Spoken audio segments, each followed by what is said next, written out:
Yay, I'm live. Alright. Let me fix my windows here. Bam. Whoops.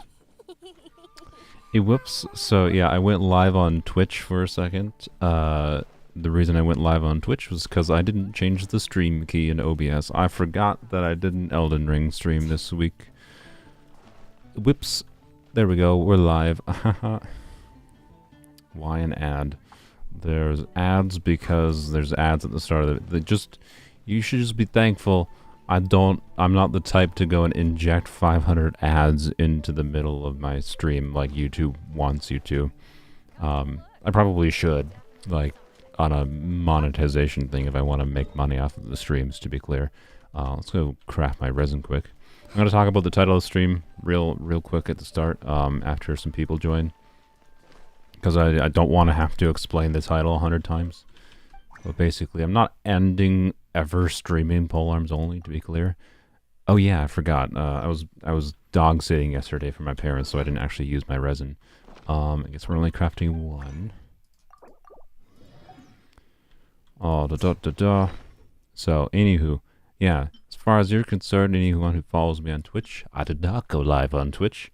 But if you're watching this right now, or you're watching the VOD, I do have a Twitch. I occasionally do go live there with more casual streams. Honestly, if I'm in the mood for it, like, Polearms Only live streams might be on Twitch on occasion. If it's like it's like my YouTube channel streams, I try to put in more effort and have like a specific idea for the streams. Sometimes, usually. Oh look, it's Beep. Wonderful. Hello Beep. Actually, wait. You know what? Sorry, Beep. Unless. I wanna showcase the Hyperbloom team to start here with dailies, so I'm gonna kick you out. Sorry, Beep. You can join in after I do dailies. So, anywho, you binged most of my Genshin videos yesterday. That's incredible. Thank you. It was funny going to. I saw that Tars Blammo was here. I didn't know about Tars's channel before today, and I'll check out some of their videos as I have time. But Tars, like it was funny going to Tars's video and seeing people talking about my channel on someone else's content that I wasn't even aware of. It's just like a little bit of a weird moment. Like, people talk about me. So anywho, I'll wait a little bit here. I don't know. I have no idea how many people are going to view this stream. The last Polearms Only stream, I think I got like 120 viewers, which was high for Polearms Only, but that was like uplifted, I think, by the new Weapons Only viewers kind of thing. So, the fundamental gist of why I entitled this one of the last Weapons Only streams, or sorry, Polearms Only, Weapons Only will continue for the foreseeable future, is quite simply just because a few reasons. Well, one is that hello.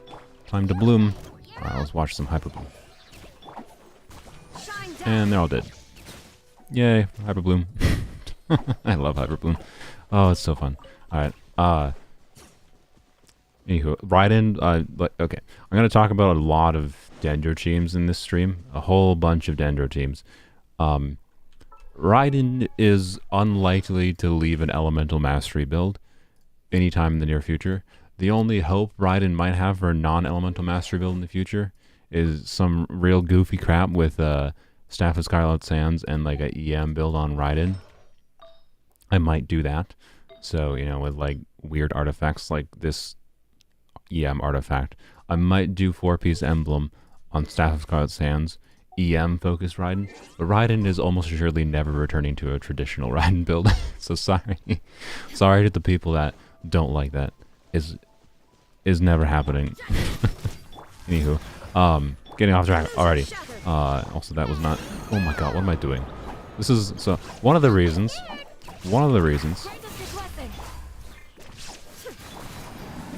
I want to kind of deprioritize Polearms Only. So I'll talk about it now. Anywho, so anyone that misses this, I'm just going to be like, you gotta watch the beginning of the video, or beginning of the stream, if you missed this part. Let me finish doing dailies here. So, the reason this is one of the last Polearms Only streams. Not the last. I will probably stream it in the future. For example, like, the main idea is, right, Weapons Only is a priority. I got a lot of, like, story crap to get through in Weapons Only. It's just more grindy, and that account I'm planning on keeping free-to-play outside of random people gifting me Welkin that I can't control. That account is going to take more time, right? Polearms Only is mostly just doing really basic stuff on the day-to-day nowadays. Your artifact grinding, your whatever weekly things, blah blah blah blah blah. Most of it's not very exciting, except when I'm doing things like we're doing today, where we're going to be testing out new teams, and that I will stream, right? But where I used to stream, like doing all the events and stuff on Polearms Only, I'm not going to bother, for example, doing a full 3-hour stream of the Lantern Rite event on Polearms Only, and then the next day doing the same exact stream but with Weapons Only instead. Like, it's just kind of pointless. I hope that makes sense, right? So the priority is just going to be doing Weapons Only streams. I don't know why I'm not hyperblooming. I'll get part of the reason I am also focus, brain, focus. Talk about one thing at a time. Okay, so oh, do this.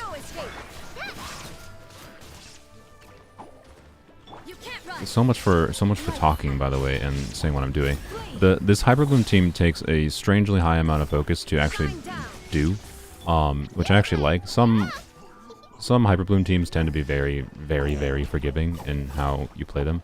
Like, you can just like blah blah blah blah blah blah, switch to all your characters and spam abilities, and Hyperbloom works.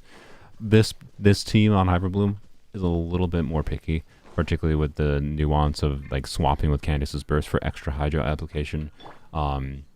The nuance of sending out Uruguay while also trying to get energy from Uruguay and like time. Yeah, so like I don't know exactly what the optimal circumstances for this, but it's actually requires keeping track of a few things, particularly so I don't screw up things with freezing. Anyways, thank you on the 36 star. Yeah, so just in case anyone didn't see the video today, we did 36 star, right?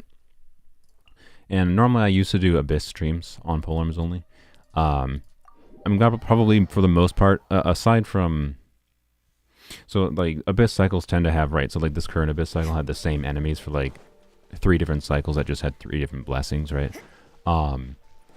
My thinking is I'll probably put out at least an Abyss video for Polearms Only, an edited video for each Abyss cycle for the foreseeable future, when it has unique enemies. But I'm not going to make 3 videos when there's an Abyss cycle like the current one that has 3 of the same sets of enemies, right? Like, that's just the same video 3 times. That's pointless. But I might stream in that case. But it might be on Twitch. I'm not going to guarantee it's going to be on YouTube. So it depends on my mood. The other problem, though, is when I'm streaming Polearms Only, I'm trying to do Spiral Abyss, I just play worse because I'm more focused on talking half the time and like paying attention to chat and whatever. It just distracts me from being able to actually play the game properly. So hence, do Abyss stuff off stream more often than not. But anywho, you can see how Hyperbloom works. I'm not even doing it optimally, but it kills everything in the overworld.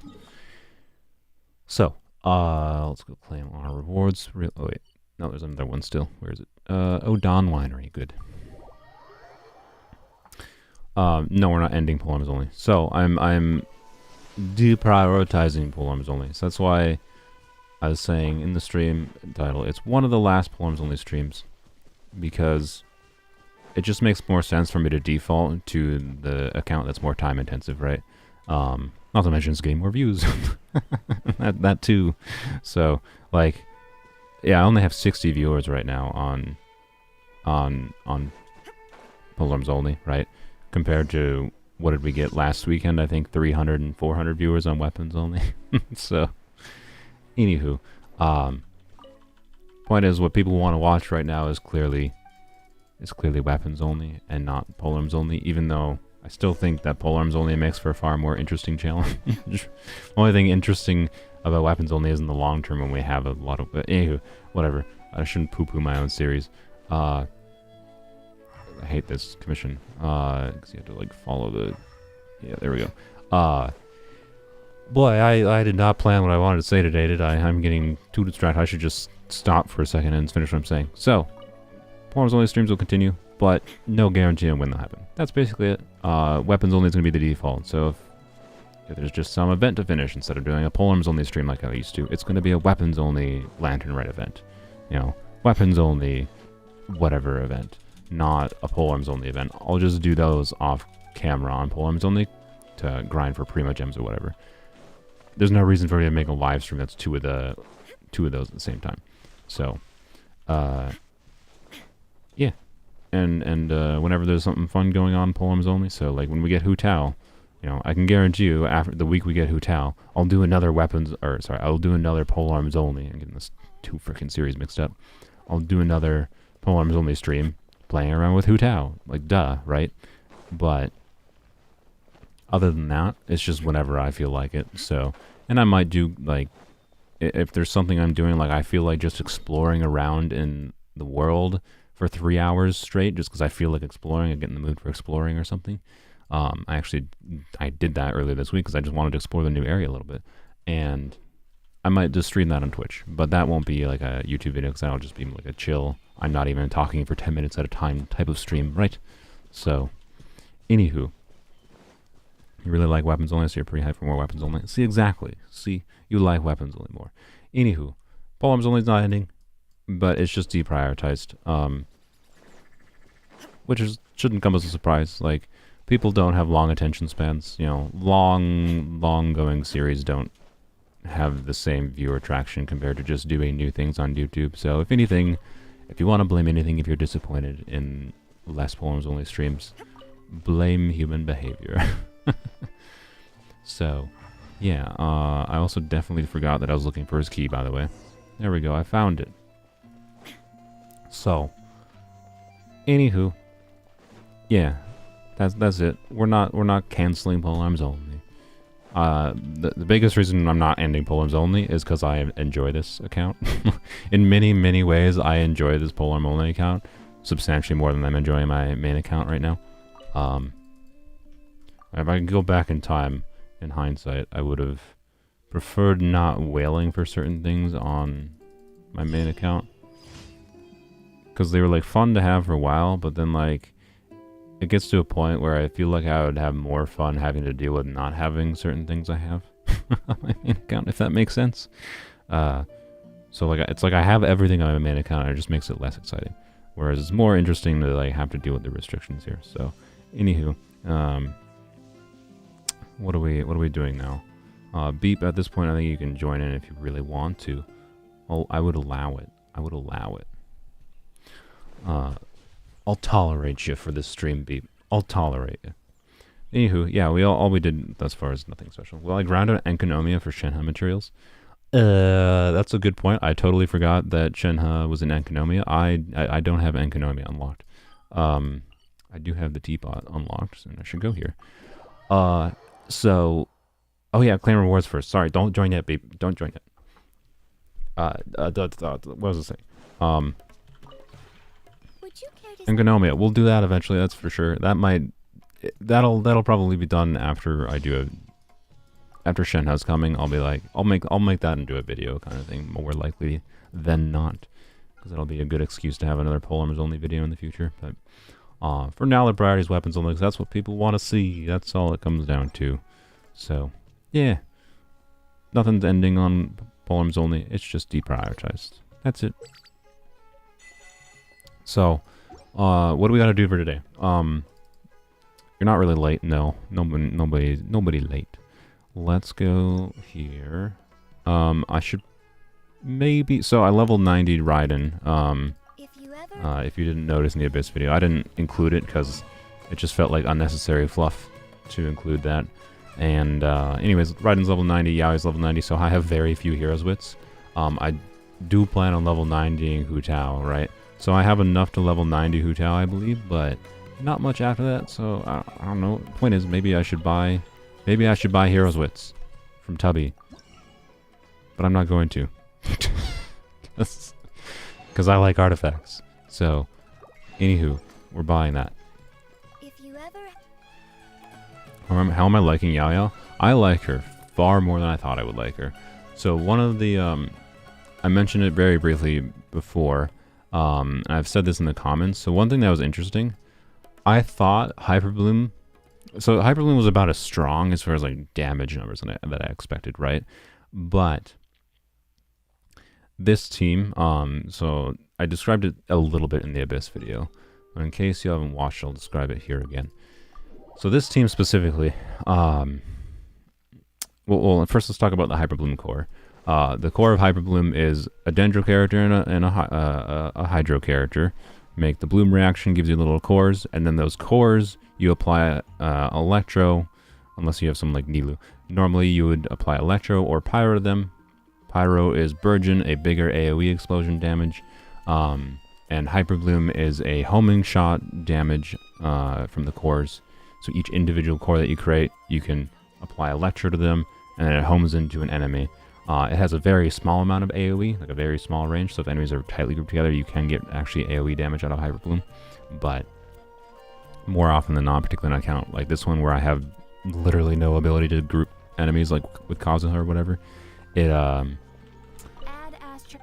anyway, that's not important. So the point is, Hyper Bloom is more single target focused, Burgeon more AoE focused. And that's part of the reason I was testing out Burgeon in the Abyss video I posted today.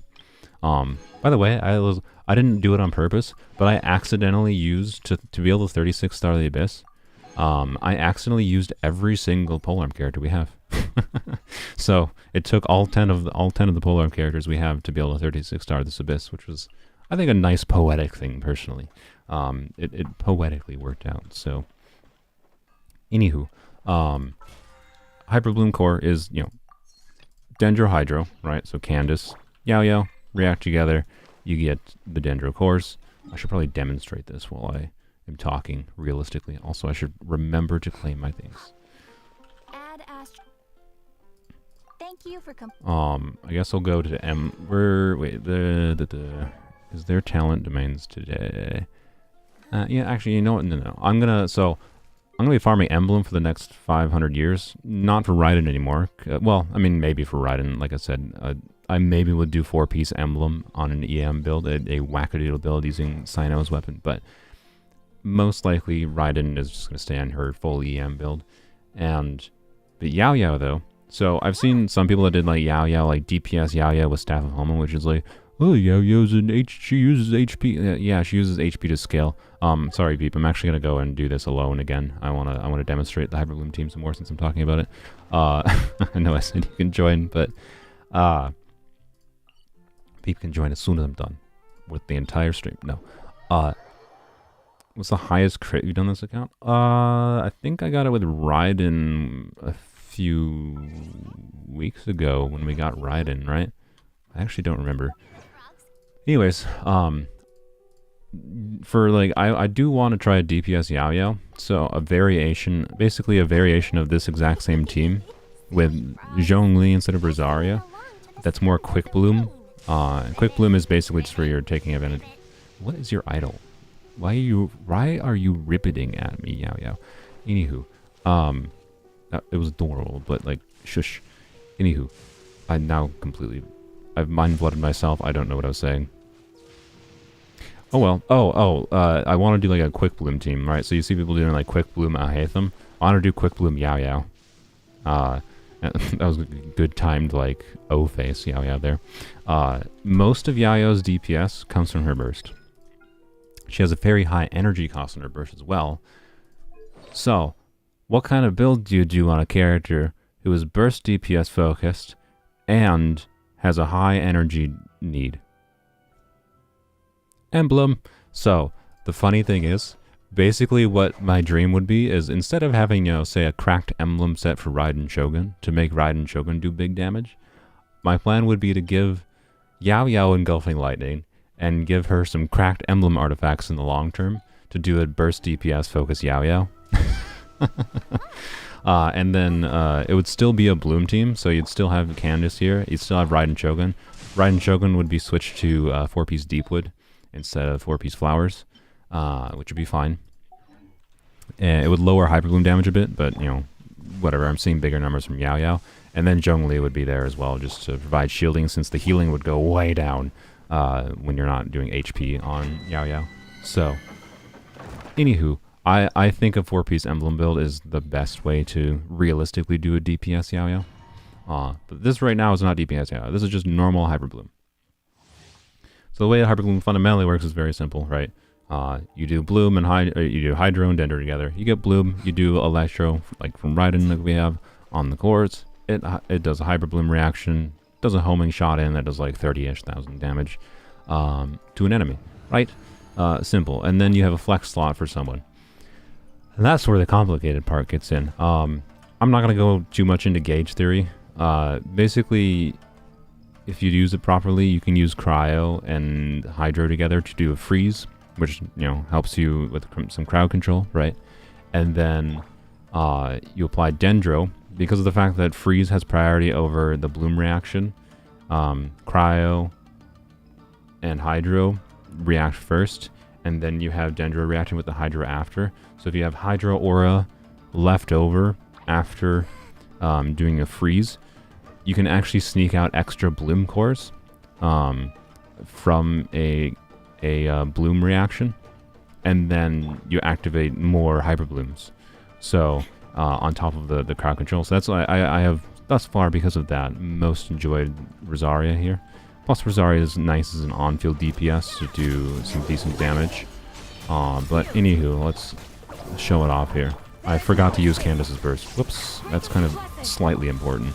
Ow, when I just do that.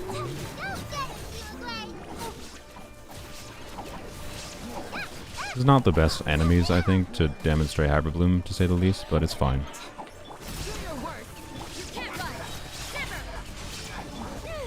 Stop that keyboard.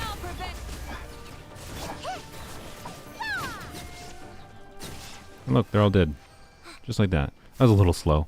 Obviously, ignore the timer there because I spent 5 years talking. But, anywho. It functions. Go figure. Polearms Only isn't ending, is just prioritizing other things. Yes, oh my gosh, the Shimenawa.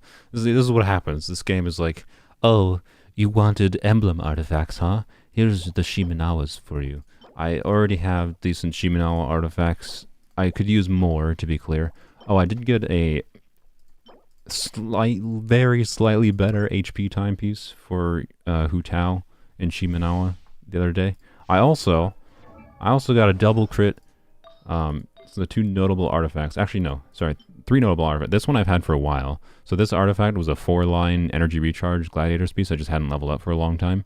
And it was double min roll, I think. So it was a 2.7, 5.4. Which is a little sad, but it was 4 lines, so it made up for it. And rolled entirely into 31.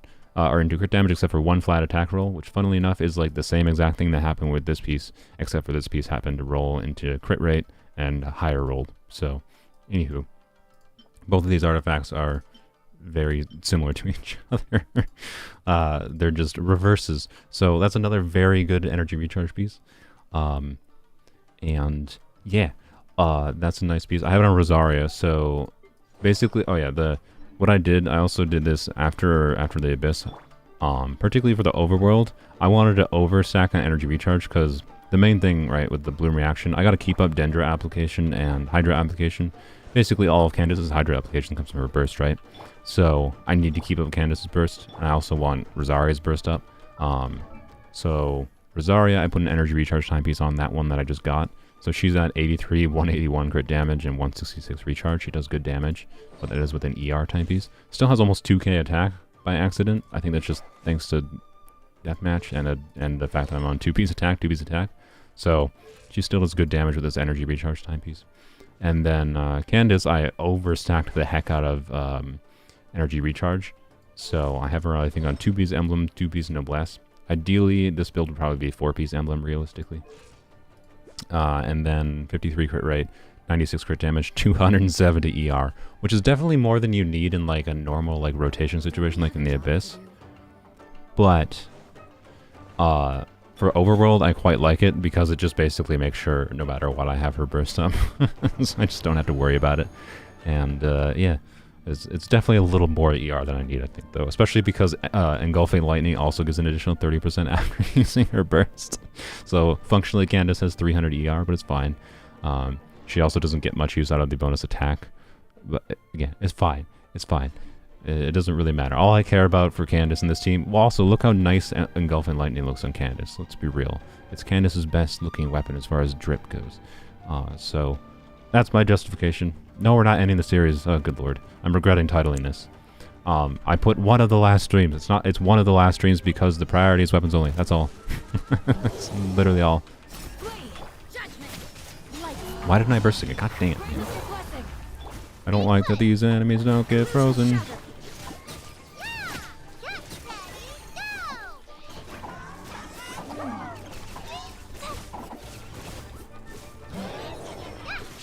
Yeah, this is not the ideal domain for this team, to say the least, but it does fine.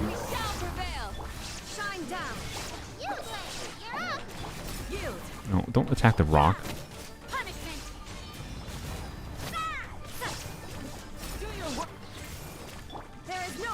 I didn't want to use Yaoyao's burst, but honestly I should have.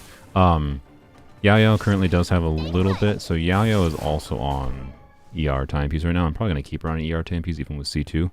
38 crit rate, 212 ER. She heals enough with an ER timepiece. I'm not really concerned.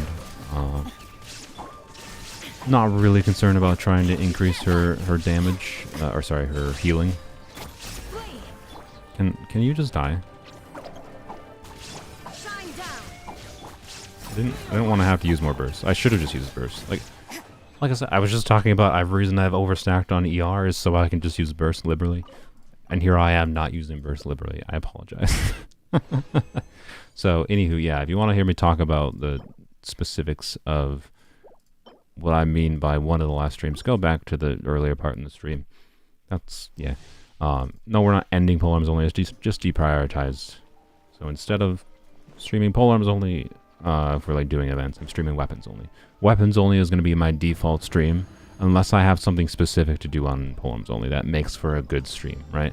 So like this stream where I can be testing out different Dendro teams with Yaoyao here, right? Then I want to do this, right? So, anywho.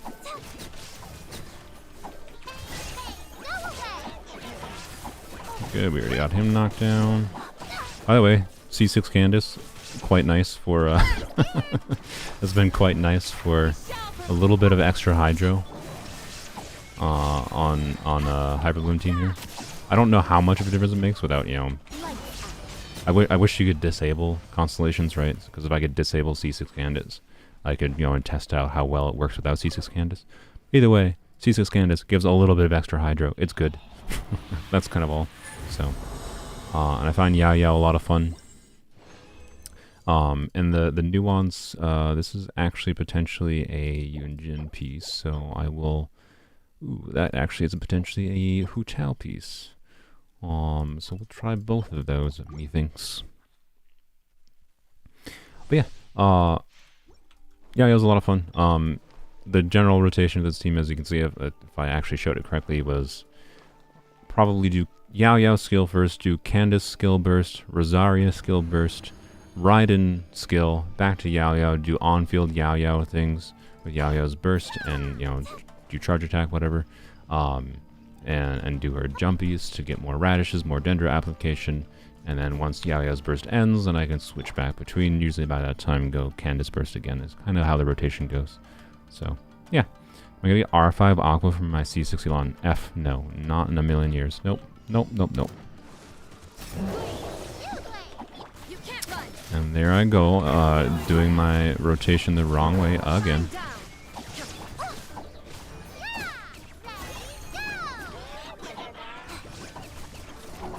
One of the awkward things with Yaoyao is if I want to keep up permanent Dendro application, I need to like try to use her burst once her skill is done, right? Oh. And that's not ideal because then I'm not getting energy. If I use her burst at the very end, right? What am I doing?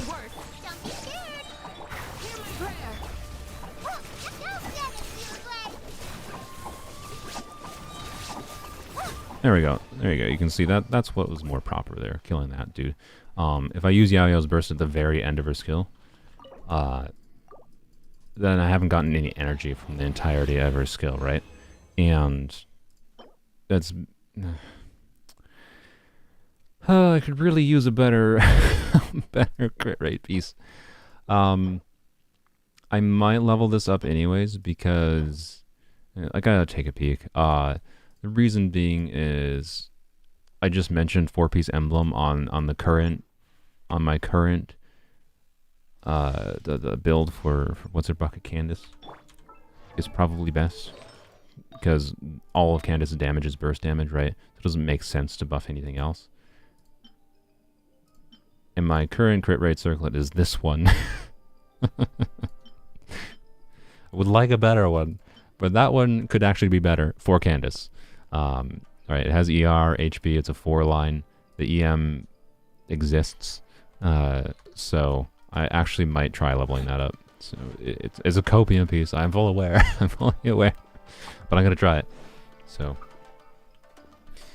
anywho, I think we got one more resin and then we got more resin to craft. Let's try doing this first. Wish these guys would be able to get frozen, but oh well.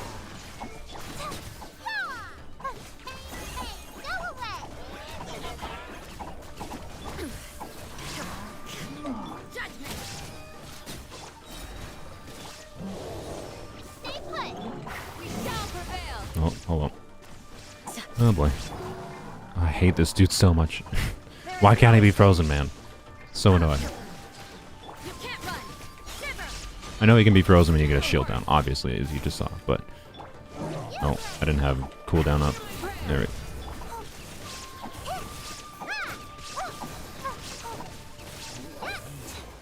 Okay.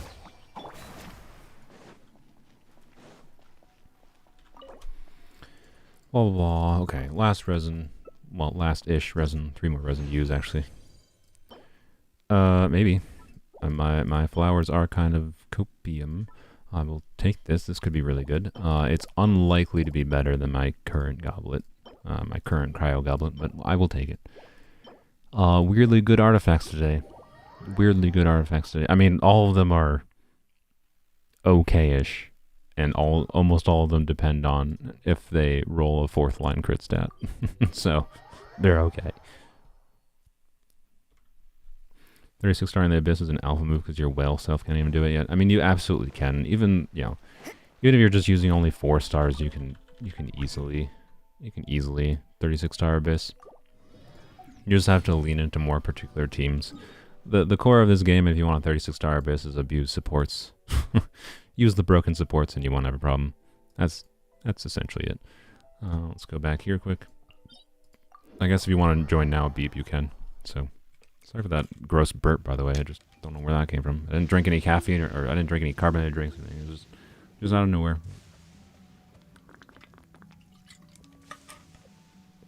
Okay.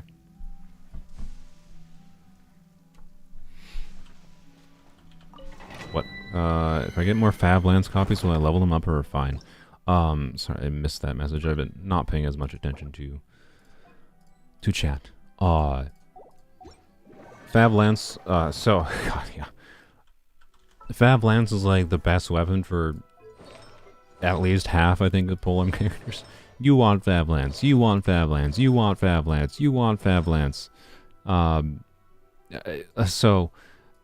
like, Mika's gonna want Fablands. I can say when I get another Fabland, like right now, right? I have Toma on Prototype Starglider. It's fine. It gives him energy recharge. Like, it technically gives more ER than a Fablands did, so it works. I would love to get higher refinements. It would be really nice to get higher refinements, particularly just because the cooldown goes down. Less important than even this one, but this going down to like getting R5, this goes down to 6 seconds. I get more energy every time. That'd be so nice to have. Once I get one more Fablands, I think I'll save that one, and then I'll start refining Fablands is my plan. I think 4 Fablands leveled up is enough. I think 3.4 Abyss is probably easier than 3.3 Abyss. My guess is yes, it will be easier. That was a bit of a miserable abyss with the corrosion dogs and everything. So, Beep already found a chest. Do you? All right. Well, no, Beep. Do you want to join? Beep decline. No. Okay, that's fine. I'll get your chest after I do this then, Beep. All right. You get Fablance. Is it on the next banner with Homa? No, it's not. Unfortunately, they already announced. I can't view it in this screen. They already announced. What is it? Oh, that's just resin. Fablance or Dragon's Bane. Like, I was really hoping for Fablance on Homa banner. I expected Dragon's Bane because of Hu Tao. I really, really wish they would have put Fablance because, yeah, it's a lot better. Unfortunately, it's not on the banner. So, oh well, is what it is.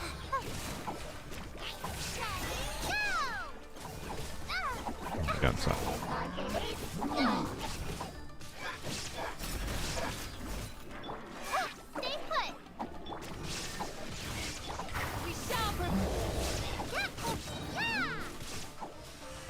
Ow. Yo, can you just calm down for a freaking half second, dude?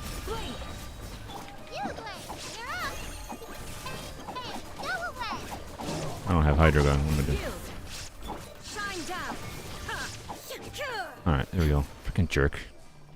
This domain is annoying. I'm gonna switch to a different team. My DPS Candace team, I'm pretty sure, can. I'm not gonna switch today, but as I farm this over time, I'm probably gonna switch to a. Wow, look at that hot piece. Thanks, game. This is actually all the potentially amazing artifacts today. I can't wait for them to all to roll total crap. I don't know if I care. I know like people might be like, "Oh, you should double crit artifacts. You can't throw it away." The only character, if that was, I would be very happy with that. If that was right, my current Yunjin circlet is kind of bad. Like, it's got some crit damage, it increases their damage, and has flat dev. It's not the worst. But, like, my priority stats on Yunjin are going to be flat def. Flat dev is lowest priority. But crit rate and ER is the highest priority. And that piece is not on Emblem. And it doesn't have ER even. And it's not a 4-line. So I think that piece is going in the garbage. I just don't care. And I don't think there's a world that exists anytime soon where we get a defense scaling polearm character. What am I doing? Where that matters.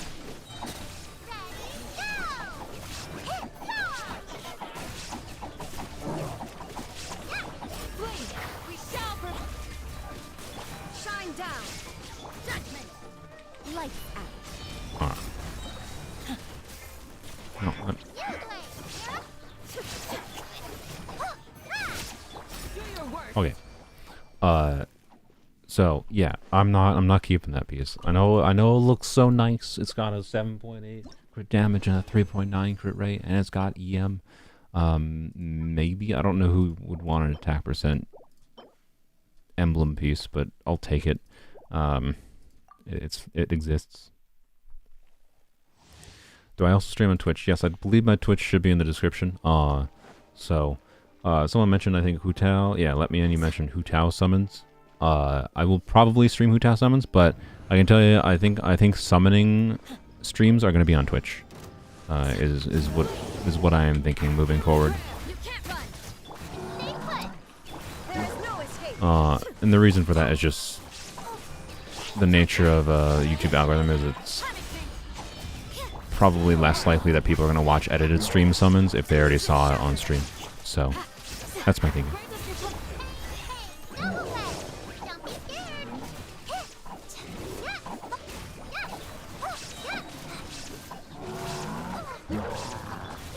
By the way, they should tell you, by the way, you can see, like, I'm not really trying to dodge in this team. Yaoyao, as long as you're using Yaoyao's burst, Yaoyao can keep everyone alive. Her burst is a really, really good heal. It just requires her being on field, right? So, no, I think I'm gonna say no. Alright, there we go. That's all the emblem for the day. Yeah, Twitch name is Sawuwawawa. No, the Twitch name is Saruruna. Soruna. It should be in the description. All right, let's go here. One of two things. Actually, wait. I've been kind of foddering a lot of my 5-star garbage artifacts to level up pieces lately. So before we strongbox, so I was gonna say I was gonna strongbox for Viridescent because I want to get a 4-piece Viridescent build for Zhao going, a DPS 4-piece Viridescent build for Zhao. So let's level up these emblem artifacts first, though, and see how they do.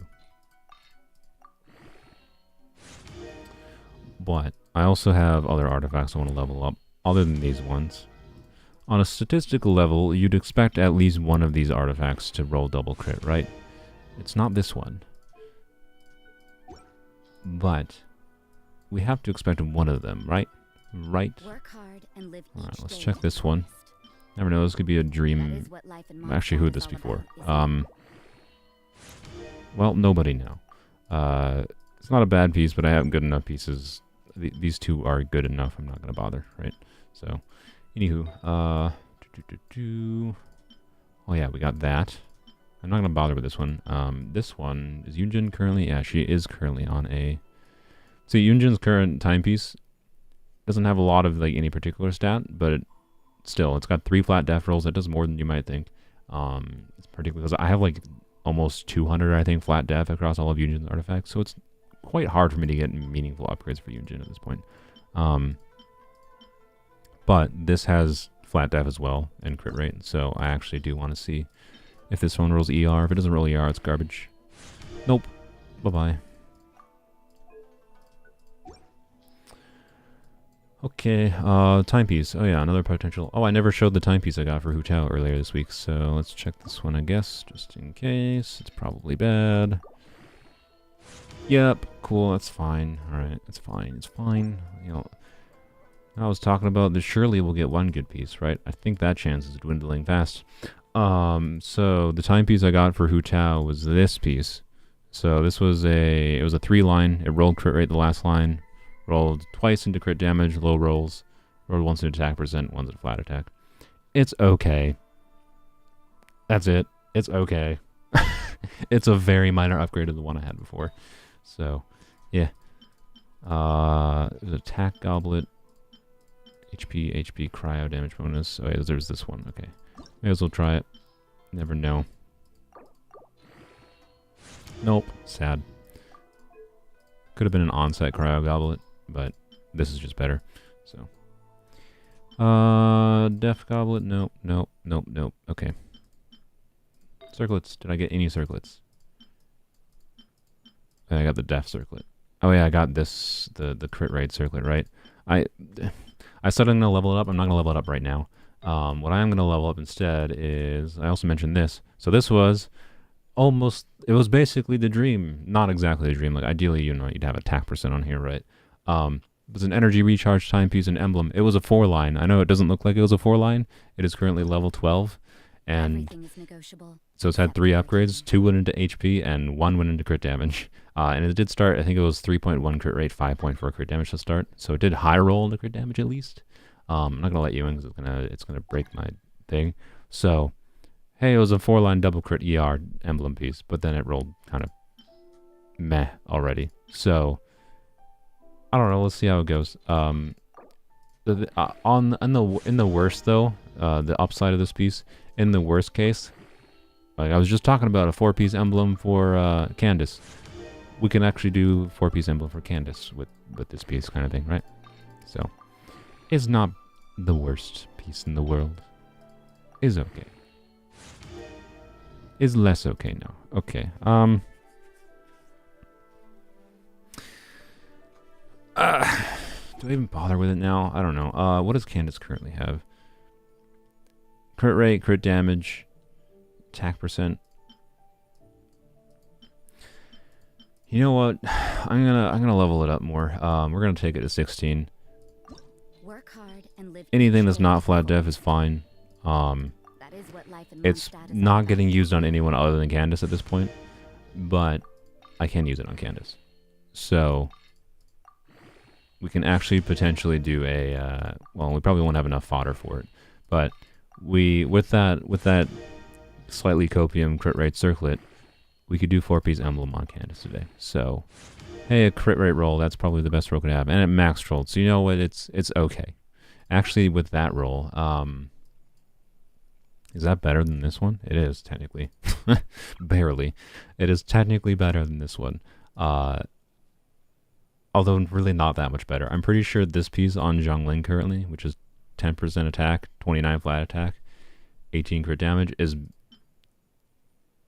probably still better, barring me needing more crit rate. This piece would be better, I'd say, if I'm using Staff of Homa on Zhongling or something. So, is okay. It's okay. It's fine. This is a Thanos piece that did an extra roll into a HP, so it's fine. It's fine. But if we put that on Candace, it actually is kind of an upgrade. Because her current timepiece was Noblesse, and it's just not really utilizing Noblesse that much. Like, it's giving her bonus burst damage, but it makes more sense to do 4-piece emblem, right?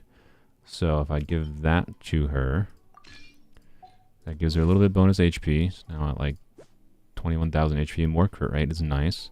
And then what do I do for? I have to do circlet. So this circlet is even 20 ER. That's why I put it on her. Crit damage. Oh well. That's what I'll say about the crit damage. And let's see. Where it be? There it is. So if we do this. Oh, you know. I thought there would be some fodder left. There is literally 0 fodder. I can use these. Alright, I guess we're not doing that for the time being. Oh well. I guess that's all for artifacts for the day. I don't really have anything else I want to send into it. Like, I could send in some pieces that are like, I'm not likely to use them, but yeah. So, yeah, I would like more characters that scale off defense. Dia is scaled off of HP. Dia does not really scale off of HP without her C1. If you want Dia to do damage, at least, unfortunately. As it currently is. To be clear, I fully expect Dia to get some pretty big changes in beta. As Dia currently is, she does not directly scale on HP at all on C0. So, yay, not having fodder. Yeah, I don't know. I don't think there's any artifacts I want to throw into that circlet. Maybe I don't know. Maybe do I throw this copium garbage into it? Like it's got some. It has more damage stats. Like, I should keep this for like Zhongling or something. Probably, realistically, I probably should not throw it into this. But I also like want to kind of have Candace on 4-piece emblem today. So, and then, Work hard and live each particularly day since to it's got an fullest. extra crit rate roll, I might switch to That's what life in Mondstadt is all something about, else isn't on the feather, right? Like, I could switch to something with more crit damage on the feather. Yeah. So like this one I could switch to as an off-piece feather. Or even this one potentially. There's any number of pieces I could switch to and have more crit damage as an off-piece feather. Oh yeah, I didn't include it. I was originally going to include it in a video. I leveled up this piece. I think I think I leveled up in like the midst of my Yaoyao summons. It rolled EM again, so this piece was a 3-line, rolled crit damage, 4th line, rolled once into crit damage, and then rolled entirely into EM. So it's honestly a decent piece. It's just weird. So I do have Don't we have a job to do? yeah, that's probably what Rosario is going to use in the future with the Hu Tao. But was Tars here? Hello. So I don't know. I'll let chat decide the fate of this copium artifact. Actually, wait. Actually, which copium artifact? Probably the crit damage one, honestly. The reason I've kept this copium crit damage circlet is because I wanted it for, like, if I use Staff of Scarlet Sands on one of them, and then they have enough crit rate, I can just slap a crit damage circlet on them. But honestly, I'm probably not going to do that. Like, if I use Staff of Scarlet Sands on on the Raiden or on Zhongling, it's probably because I'm going with a weird EM focused build, and then I'm going to give them EM focused artifacts, not this circlet. So I say we keep the crit rate circlet because that one's actually it's like decently valuable. It at least has a good amount of attack percent. It's doing something. But this one is just like meh. It has a similar situation where it's just like got some attack, right? It's not horrible, but I think my use of this one is it's way less useful to me than just having this. So you know what? I'm doing it. All right, you can't stop me. You're not even gonna decide for me. I'm deciding for me. Bye bye. I have faith. Roll ER mostly. HP is fine. That's honestly fine. 2 defense rolls and 2 ER rolls. All right, I'll take it honestly. Defense not ideal, but you know what? It's fine. It's fine. More defense on Candace. That's do we have? Let's see if we have enough. Double. Sad. Ugh. Please, game. You have to do that to me. All right, fine. We're using some 5-star fodder. That is what life in Double me. Mondstadt is all about, isn't it? Actually, you know what? No. I hate wasting 5-star fodder. This is what always happens every week, man. I end up spending like 50,000 more buying these stupid people's artifacts. Yunjin piece now? Oh, actually, you know, you're right. It could be a decent Yunjin piece. It's no, but that's not that. To be clear, I am happy with this. The reason being is because I want ER. ER was #1 priority. Everything else was secondary. HP would be like, hey, it slightly increases Candace's burst damage. Defense obviously does nothing for Candace, but the ER was by far the most important, so I am happy with the 2 ER rolls. That means I am, by switching to 4-piece emblem here, I am only losing, like, versus this off-piece circlet I had before. Before I was doing 2 noblesse, 2 emblem, right? Now I'm doing 4 emblem, and all I lost currently is like 3% ER. That's a win. That's a big win, in my opinion. I could use more crit damage to maximize 4-piece emblem on Candace, but that's whatever. I cannot buy artifacts today. Okay. I don't want to kick people out of co-op, so I'm just gonna use 5-star fodder. You know, actually what I'm gonna do is I'm gonna use 5-star fodder, and then to build up the suspense of the last roll on this frankly meh artifact, then I'm going to find one more artifact. Because all we need is 1 piece of garbage. Actually, you know what? We can go get Beep's chest. Where the heck is Beep? Oh, man. Beep, you're hiding in a weird place. So, yeah. That's probably not being used on a Yunjin, realistically, because I don't want to sacrifice... Alright, if I go slapped on a Yunjin right now... watch how... So, Yunjin's defense before is about 2,700. We go down to 2,359. Be clear, that's completely usable. Yunjin would still buff a meaningful amount. It's okay, and it would increase fab procs.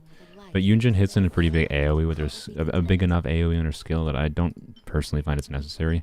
I would much rather get a future defense percent main stat emblem circlet that just has more crit rate substats, personally. I don't find Yunjin fab procs to be inconsistent enough for that to be a problem. Nahida emotes are now your favorite. Are there Nahida emotes now? That's interesting. Oh yeah, there are. Oh boy. Okay, I'm not gonna look through those right now. That's a time sink. Why is this the last stream? It's not the last stream. I talked about it in the beginning of the stream. It's just Polearms Only is being deprioritized. Weapons only streams are gonna be prioritized. That's all. Because more people want to see weapons only.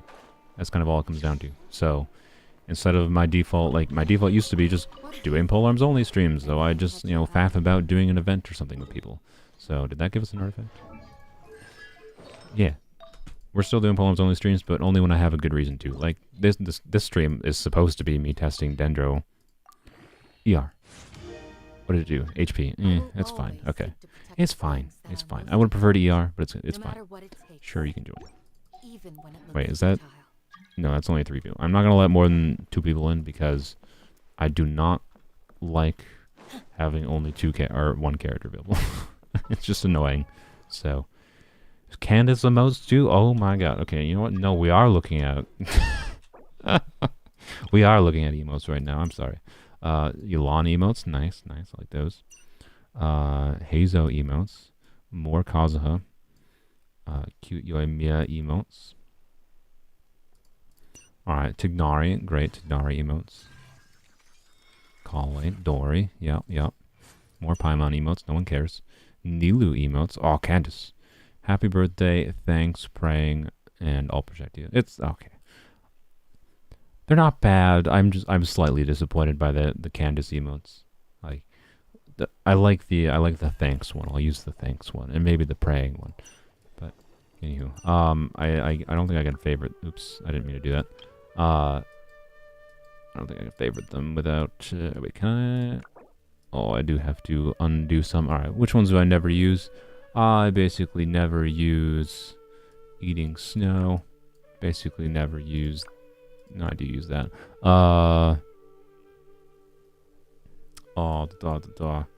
Speechless, I don't think I often use. There we go. What? This is such an annoying list to scroll through. Where is Candace? There we go. Thanks. Praying. Alright. And then healing emotes. Yeah, they're pretty. Oh, yeah, those ones are good. All these are great. All these are great. Why is Wander smiling? I hate this. No. Alright, yeah, pretty good. Great. New emotes. Okay. Oh, Jinyan has emotes too? Wonderful. Wonderful. Okay. So, 4-piece emblem on Candace. Let's optimize this slightly. 57 crit rate, crit damage, 266 ER. Let's see. I don't really need more ER realistically. So, off-piece feather is what we currently got going. We could go on-piece feather. We sacrifice 5 ER if we do that. So it's basically, do I use an off-piece? Oh, actually, I could use an off-piece goblet. Herb derp. You know, that actually is the smart idea. The smart idea is just... the reason I put this goblin on was because ER. Realistically, I forgot that I did that. I did that to force 2-piece emblem, if I recall. And just to get a little bit more ER. Realistically, where is my cracked goblet? There we go. I should switch back to this if I'm trying to maximize Candace on 4-piece emblem. Only problem is now I'm going 243 ER. That's kind of 243 ER. I don't know. Well, it's probably perfectly fine. I'll try it out. The main I think question is how many uses of a Candace tap skill does it take? So you use Candace at burst here. How many uses of a tap skill does it? Actually, that was a bad test because I should be testing it with the engulfing lightning passive up. So let's go find something to smack. What do you think? Where's enemies? There should be enemies everywhere in this game, but I, for some reason, am having a fart. Let's go here.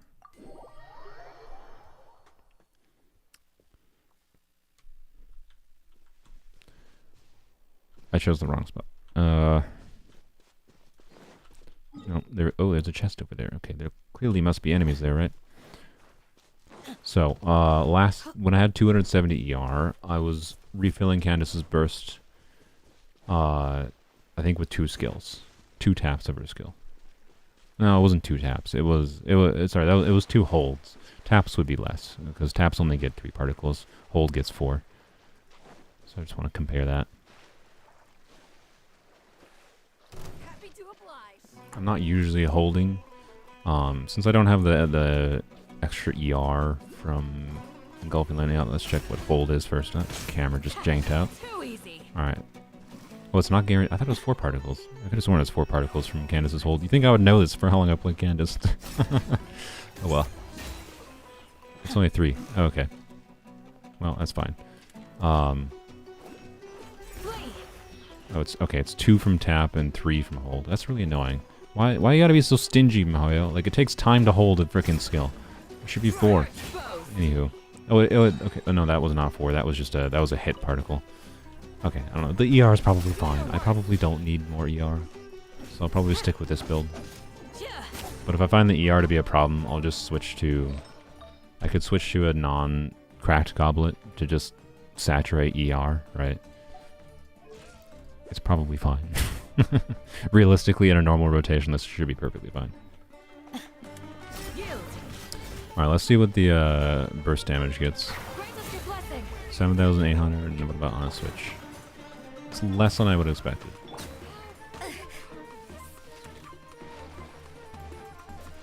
Well, come on. 8,400 on the C6 proc. It's okay.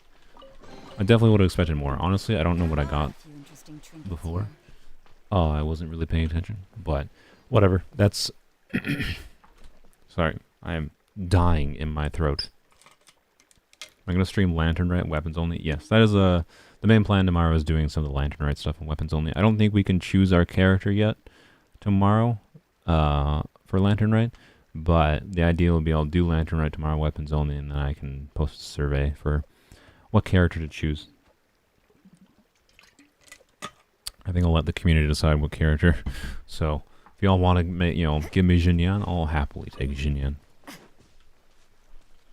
2 days till you can pick? Yeah, so that lines up perfectly fine. So I'll do the event, most of the event tomorrow, right, on stream, and then I will, and then we'll have a survey so you guys can pick. It'll just be a YouTube survey, so you don't have to be like part of the Discord or anything. Of course, I hate these smash. Man, I really don't like that Sumeru wants you to have Electro and Dendro, or sorry, Dendro for some things, but Dendro is actually less important for Sumeru exploration for some reason, because there's the little Dendrogana you can use half the time. But Sumeru ideally wants you to have Dendro, Pyro, Electro available for exploration. But then they have things like the mushrooms, where like if you're farming for the mushroom drops, which 500 different characters use these drops, and you use Pyro and Electro on them, you don't get the drops you need, which is so freaking annoying. I don't. Anyways, I digress.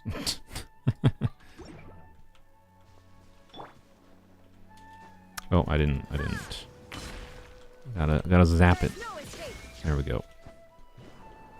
Point is, Sumeru exploration is simultaneously fun and also annoying when it requires crap like that. Anywho, we got other things to do. Let's do... What do we gotta do? I want to complete the weeklies quick. Ooh, look, we can get you a standard wish. We can get you wishing content today. How exciting. What is our pity on Standard Ben? I haven't checked. I think we're at like 60 now, since we got a few wishes from leveling up Yaoyao. I think it's like 60-ish. There's 50, 55, 60... 61. Okay. We're getting close to pity. It's very, very likely, because we got 2 weapons. The previous 5 stars. It's very likely our next 5-star is a character. Very likely. But if my information is correct about how the standard banner works, there's like a 5% chance it's a weapon. And on top of that 5% chance, there's like a 10% chance it's a polearm. So, or no, sorry, a 1 in 5 chance, a 20% chance. So all in all, there is a 1% chance we get a 5-star polearm from a 5-star pole on standard banner. But it's fine. Anywho. Oh yeah, and they want animo. Oh great. Okay, yeah. So, yeah, the shrooms are an interesting idea. I just wish everyone didn't need the shroom drops. Yeah, exactly. I think they're a bad idea. I hope they don't do them in the future, personally. It's like, I get what they're going for, but punishing people for using particular characters they like to use when they're farming is annoying as heck. So, yeah, don't do it, Mahoyo. Alright, so we're not doing the Lantern Rite here today. Ignore that. We will do this. So let's do the weekly bosses. We're gonna farm Child, and then I had to jump in someone's world for our friend Scaramouche. And then yeah. And then we'll do... Probably not going to get this week, which is annoying. Annoyingly, if you let your resin cap and go to 160 every day, this is the most dickish one they do, right? Like, I'm sorry. If you're going to have a weekly in here that makes you use 1,200 resin, then make the resin cap be 180. Like, at least let the resin go to a cap of what it would take in 24 hours. So I normally play the game at the same-ish time every day, right? Well, it depends on whether I'm streaming and what blah, blah, blah, right? But I play the game at the same-ish time every day. So I almost always have 160 resin. And I'm not going to bother what they want you to do. What they want you to do is use your 160 resin. And then when you get 20 more resin in the day, you use that 20 resin. And then by the time you're playing the next day, you'll have 160 resin. You can do that. Yeah, you get the point, right? Because you generate 180 resin per day. But it's super dickish of them to have the cap. Like, at least The cap, in my opinion, should be like much more than 180, so that people can not feel the need to constantly use their resin every day. But you know, gotta psychologically manipulate people into doing it every day, right? So at least make it 180, you jerks. Anyway, rant over. What am I doing? You murder her in my world. Yes, we'll murder Scaramouche in Beep's world. Man, freaking this game in co-op, like Dendro teams don't work. Dendro teams don't work in co-op. Like, I can't do Hyper Bloom in co-op because it requires 3 characters. It's just not possible. Like, Mihoyo, why? Anywho, so yes, I let my resin cap, is my point. I basically treat it as there's 160 resin per day, so I oftentimes don't end up getting that weekly unless I happen to use my fragile resin, which is often because I tend to not save my fragile resin, but it's fine. Anywho, let's use this. Let's do child. We're doing child drops because I need 500,000 child drops for all the different characters. And then we'll go fight Scaramouche. Scaramouche is for Yaoyao drops, because I'd rather not use Dream Solving for Yaoyaos. I want to get Yaoyao. Yaoyao is currently at... So I did level up Yaoyao's normal attacks, because we are infusing her with Hydro. I figured it made sense just to take her to level 6. I'm not going past level 6 on Yaoyao's normal attacks. Honestly, it wasn't really worth leveling them up. I just did it because I didn't want to leave him on level. Okay, yell at me all you want. So my goal, though, would be to get her skill and her burst to level 8, and that's it. And then I'm good with Yaoyao's talents. Unless we get some cracked emblem artifacts for in the future to do burst DPS. Yeah. Then I'll do, you know, maybe we'll crown her burst or something. So increasing the condensed resin amount would be better. Yeah, that'd be fine as well. As an alternative to increasing the cap.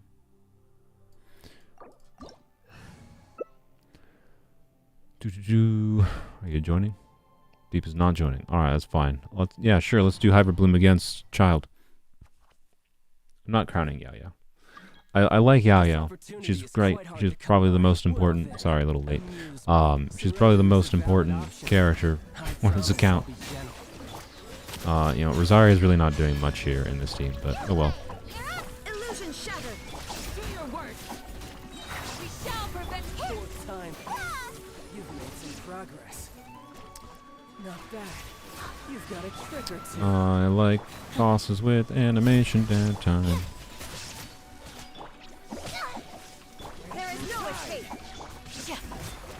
Alright, I'm already noticing having less ER. I think I'm going to switch back to my weird build where I had 270-ish ER.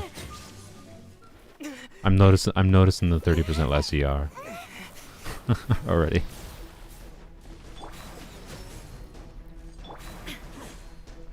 Can you calm down, dude? Like, dude, just stop. God. I didn't use Candace's burst because it wasn't up. Ugh. Okay, yeah, I'm going back to just maximizing ER. I don't care about any other stat on Candace.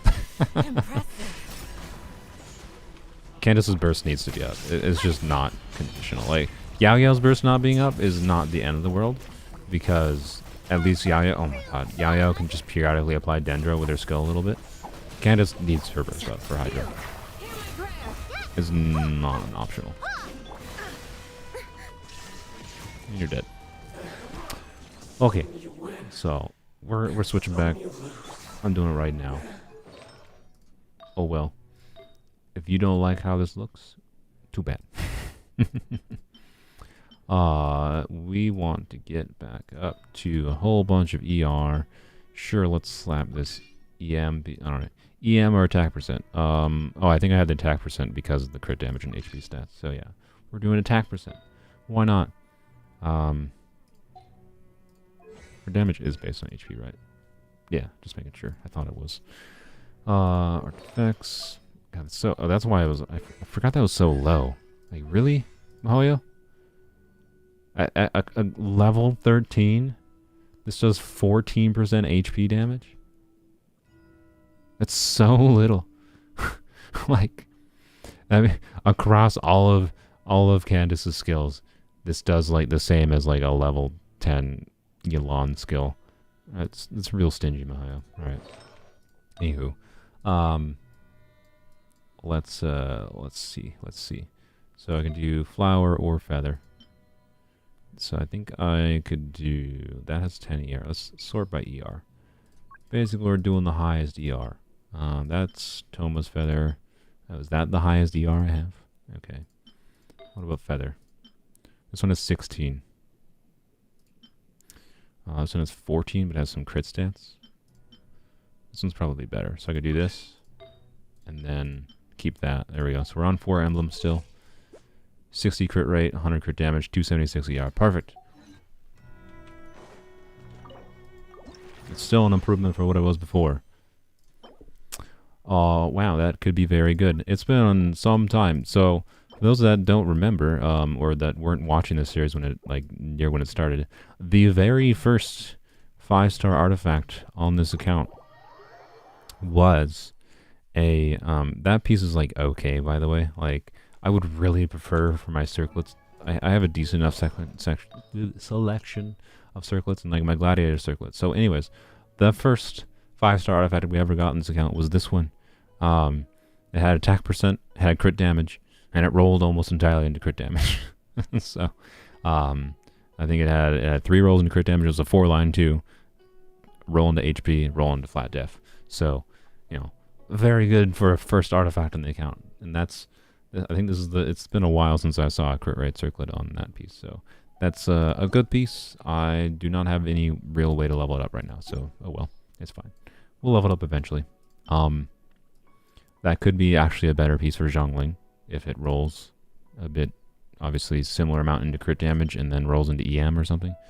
But overall, these two pieces, barring this one getting really lucky and it rolling, 35 crit damage or something,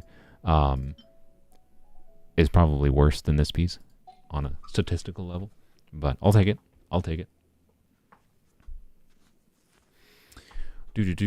Yeah. If I was talking about the quote-unquote one of the last Polearms Only streams, it just means we're streaming when we have good reasons to stream Polearms Only.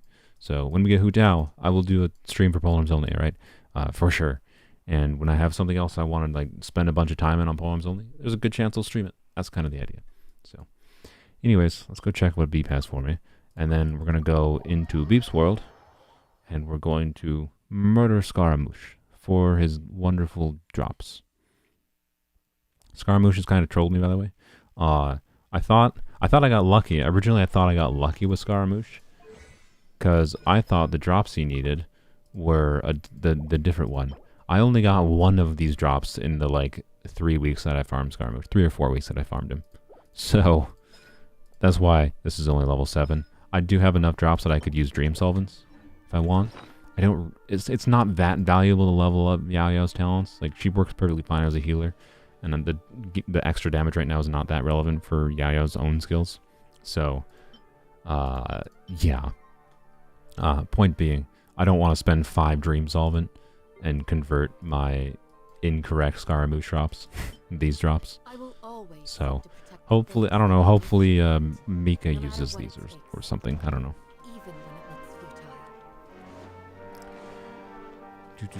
Where the heck is the Beep? There's the Beep. Oh, it's this chest. This is the one I think Beep showed me in Weapons Only. Thank you. Wonderful.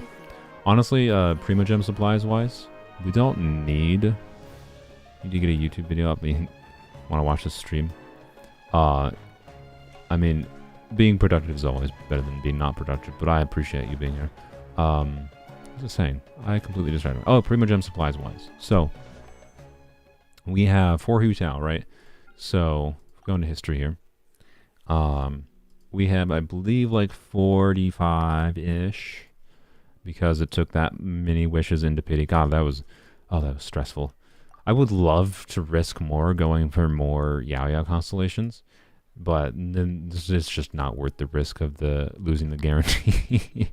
That's all it comes down to. So, yeah. Anywho, 6, 7, 8, 9, 10. Yep, 46. So we're at 46 pity on that banner. Um, Not enough. so functionally, we need, about 30 wishes to guarantee our Hu Tao, since we got a Kaching. And then everything left is for Homa. So currently, if we're doing the math in a couple weeks here, right, we'll get some login and the wishes from the event yet here. I don't really plan to need to buy any other Zhonglings from the shop because she's not going to show up for another 6 months.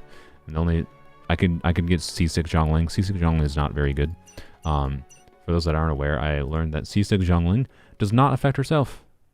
So, oh my god. Okay, I'm just gonna change the title of the stream at this point. Okay, give me a second here. I'll insert an ad for once and then change the title.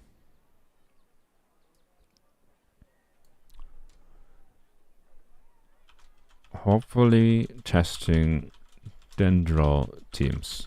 I've been very successful with testing Dendro teams thus far, haven't I? Very successful. There we go. Always seek to protect the things that are most important, no matter what it takes, even when it looks futile. Okay, there we go. So, I'm just changing the title of the stream so people stop asking at this point. There you go. I would let you in, but I'm going to go into beef spoiler shortly. So I got like 20 wishes right here, right? And that'll obviously increase a little bit too, based on star glitter. So we have 20 wishes there, and we have 126 here. We'll probably get at least 20 more until... 20 more is probably pessimistic. Until the banner comes, right? So we got a little over 2 weeks with Welkin and dailies and events. I'm pretty sure we're going to have like... My guess is we're going to have around 140 to 150 for Homa. Oops, I just alt-tabbed out of the game. So I think we're good. Most likely. Worst case scenario, I'm going to have to grind up some things. That scuffed Sino team still cleared Abyss. Yeah, I mean, I was still utilizing it. It's not that scuffed of a team, honestly. It works fine against bosses, particularly, because overload damage is nothing. Like, I was getting some overload damage, and you don't have to deal with the knockback from it, right? That's the biggest downside of the overload damage, is... Whoops, god dang it, I just clicked out again. Frick me. Friends. So, the biggest problem with that scuffed Sino team in that specific situation was not that the team itself was like not functional. Oh, I have to leave co-op, I forgot. Is more that freaking chicken has a stupid mechanic where if you burn it, right? If you burn it, it does different things, right? And you really want to just use Electro on that chicken so that it gets angry and then gets knocked down. And it doesn't do the charge attack. So, I hope it doesn't do it. Yeah, that scuffed Sino team is fine. We'll test out Sino here. By the way, there's been so many comments being like, you can aggravate with Sino now. Like, yeah, I know. Duh. But it's weird because like I feel like people are like saying that from like, I don't think they're like assuming I don't know that, but because maybe they want to see it. Like, yes, Sino can do more damage now with Aggravate, but there's two things. We have one Dendro character available, right? We only have Yaoyao. So I can put Yaoyao on healer bot duty and Dendro duty for Sino. Or, who am I using? Oh boy, everyone's on,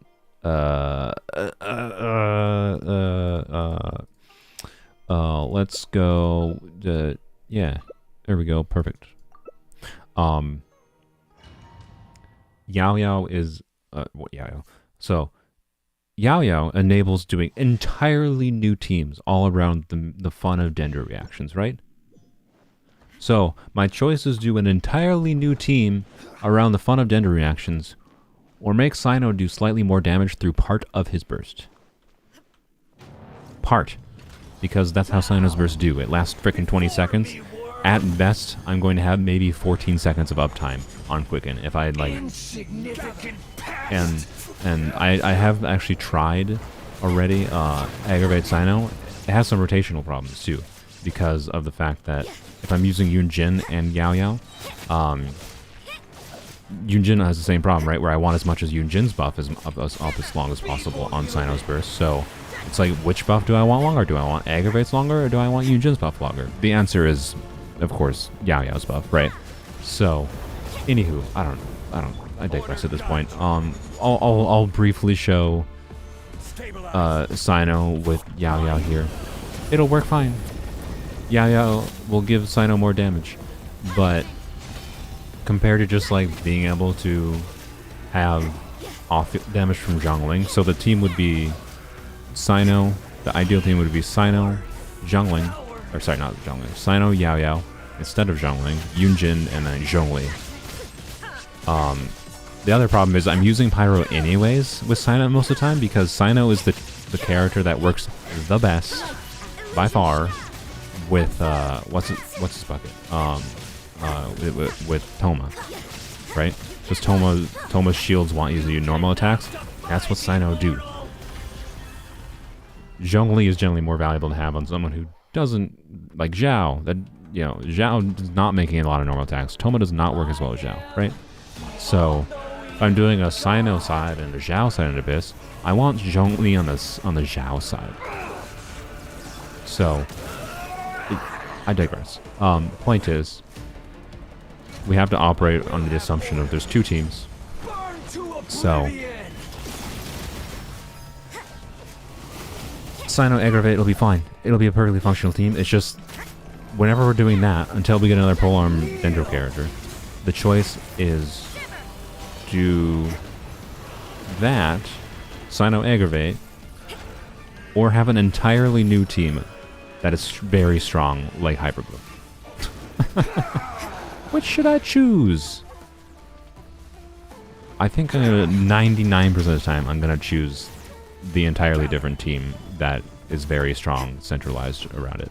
Not slightly improving Sino's damage throughout part of his burst. So, unfortunately, Sino has problems regardless of having Dendro available, right? So, unless we have Polearm version of Nahida, which is probably never going to happen, we are never going to have an ideal support for Sino. That's all it comes down to. Where did that just go to? I shot that straight at him, right?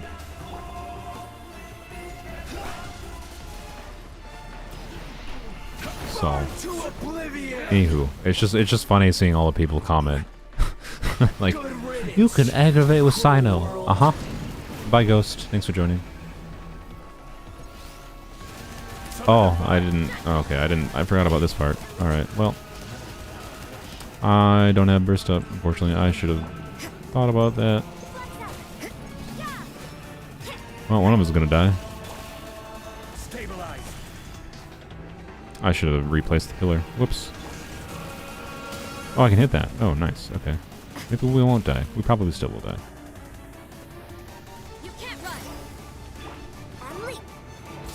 There we go. Oh, we're close. Oh my god. Okay, that was probably the closest I've had that been. Oh, I went straight there. I didn't know you can even do that. Do a tempo, please? Absolutely not. No. I literally just said earlier I would love to, but I cannot justify the risk. There's no world in which I could justify that risk. Okay. If you give me the only way I would be willing to do any more polls on this banner, any more, is if someone gave me enough to cover wishes for getting to pity and getting to pity again. So that would be 100 wishes. If y'all want to give me $200 to wish, I will wish. But don't do that, please. That's not worth your money. Just don't. Claire, if you weren't here 2 minutes ago, I literally just talked about how this banner is not worth wishing on anymore. Meh. That was the right art. I think that's the right one, right? Right? I don't think I got any Dream Soul this week, which is annoying. Standard temple. Yeah, let's use our primos in standard temple. Look, if we could get a weapon, I could have been convinced to use primos on a standard temple. Because there's a 95% chance it's a character that's useless for us, I'm not going to do a standard temple either. Standard temple would be useless. There is no escape. That's all it comes down to. You did just join. Okay. So, yeah, as finally you just joined, but like, no. No. We are at 46 pity with a guarantee with Hu Tao coming. I want to get Hu Tao on this account, and I want to get Staff of Homa. I would be mad. And I already got C6 Yunjin. Like, if it was something like, I could risk it for C6 Yunjin. Like, no, I got lucky already and got C6 Yunjin. I have C1 Yaoyao. There's no good justification for me to continue. There's just no good justification. So, yeah.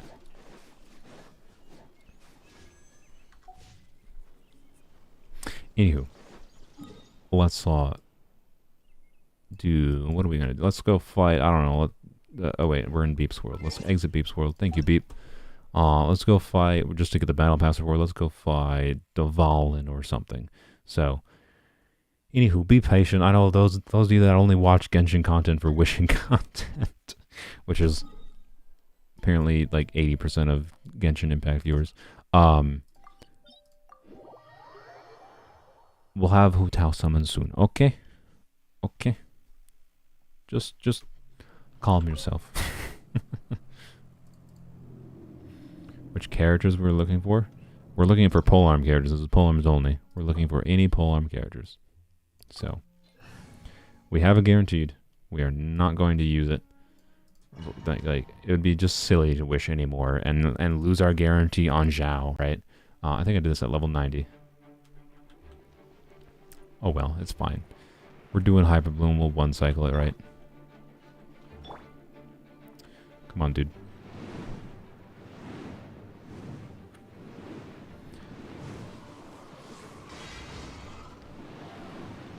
I apologize. I can't scratch. Yeah, I can't scratch your gambling itch for you. No, I was definitely hoping the rabbit would target it when I was in there. No. What am I doing? That's good. Oh, that went off the edge. God dang it, man. Okay. Yo, right. Good lord. You! Bring us your blessing! Illusion shattered! You Blade! You're up! Hey, go away!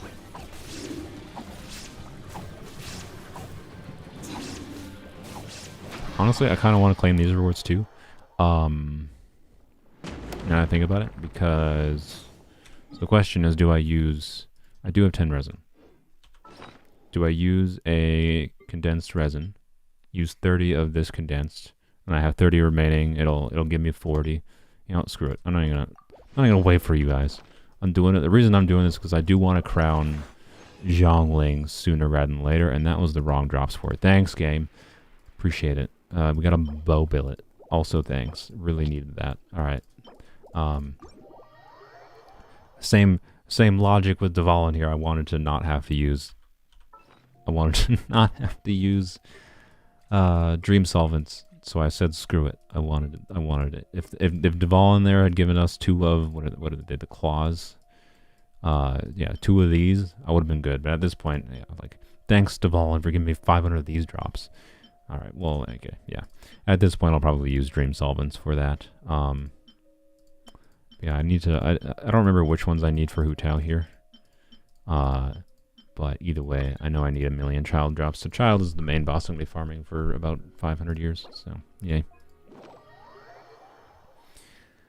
Bow billet, pass it to you. I would give it to you if I could, but I cannot.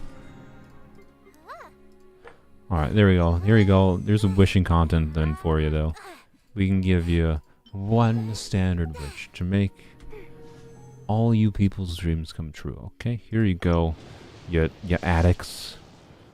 Also, I just realized I wasn't recording this entire stream. I guess this stream is not turning into a video. That's fine. I just have to make sure I record my weapons only stuff, because... Anywho. Alright, and then we get 1 more resin for emblem or something. But yeah, would have been nice to have a single dream solvent this week. Literally a single. As it is currently, I should probably just whatever. I have 10 dream solvent. It's fine. Like, I'm not going to use them for Yaoyao. That's just kind of silly. But my current plan for, like, crowns is Zhongling. I want to crown her burst. I need 5,000 more of these. I could actually level this up right now. I have a bunch of these left over, but I'm not going to because Hu Tao also needs these. So, yeah. We're not gonna, I will level 9 Sino eventually. I have the resources for it eventually. The only reason I'm not doing this right now is because I don't want to use the Mora. Alright, I'm gonna have a Staff of Homa to level up to 90. I'm gonna have a Hu Tao to level up to 90. I just don't want to have to worry about Sino using a million of my Mora by leveling that up. So I want to level Zhao's up skills to level 9 eventually. That's part of the reason I needed 500 child drops. And Zhongli's, I would like to get this to level 8 at least. So more child drops, more slime. You, I think I already crowned, so I don't need to worry about you. Oh yeah, and then Rosaria, I think, particularly when I get Shenhe, I want to level up probably skill and burst to level 9 as well. So more child drops, yay! Basically farming child for the next 10,000 years. But yeah, crowns specifically, I plan to give crowns to Zhongling, maybe Rosaria, and maybe Hu Tao, and maybe Zhao. So, probably not all of those because I think I only have 6 right now. Yep, 6. I think there's another one in this event, next event. I'm not sure. But. Anywho. Sort of beginners, can you give you a recommendation? A recommendation for what? Like, oh boy, if you're new to Genshin, my recommendation is not to just wish willy-nilly. Right, like, to be clear, go for whoever you think is fun. But if you want like valuable units that are both fun and offer utility past when you get bored of them a little bit. Someone like if you want my vote on like which banner do you wish on right now, compared to like all the banners this update. My advice for new players is probably Yelan is the safest one of them. Zhao is definitely the one I would recommend the least, because once you're bored of him, he's done. You're donezo with Zhao. Zhao has, for a normal account, Zhao has like 0 use once you're bored of him, basically. So my vote, ignore weapon banner. Just pretend this doesn't exist, straight up. You pretend this doesn't exist outside of doing celebratory pulls. You know, if you want to, but just be clear. If you're a free-to-play or low spender, most of the wishes you put in the weapon banner are wasted. So pretend this doesn't exist. Do not ever use Primo Gems and Standard Banner. It's just never worth it. Ever. Ever. Even if you're a few wishes away from a 5-star. Only wish on limited banners. And, you know, wish on whoever you think is fun, to be clear. Like, if you think Zhao is super, super fun, go for him. I do not recommend him that heavily. Because once you're bored of him, he's done. You're just never going to use him. So, Alhaitham of the current banners is more recommended over Zhao because he has more relevance just as a general Dendro unit. And then Hu Tao Yelan. Hu Tao is a strong, fun DPS. A lot of people like her. She works well with a number of different weapons that you probably, hopefully, will get over time if you didn't get already, like Dragon's Bane. And Yelan, though, is also way more flexible. Way flexible with weapons. Her best weapon is a weapon you get for free at the beginning of the game. So Yelan is my recommended pull if you are a new player and you are not sure who you want to pull for in this update.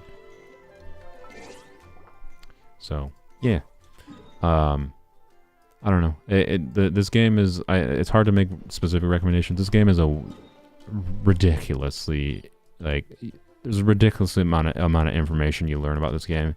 There's like so much like specifics. Like a video I plan to make at one point is explaining the nature of like the pity system.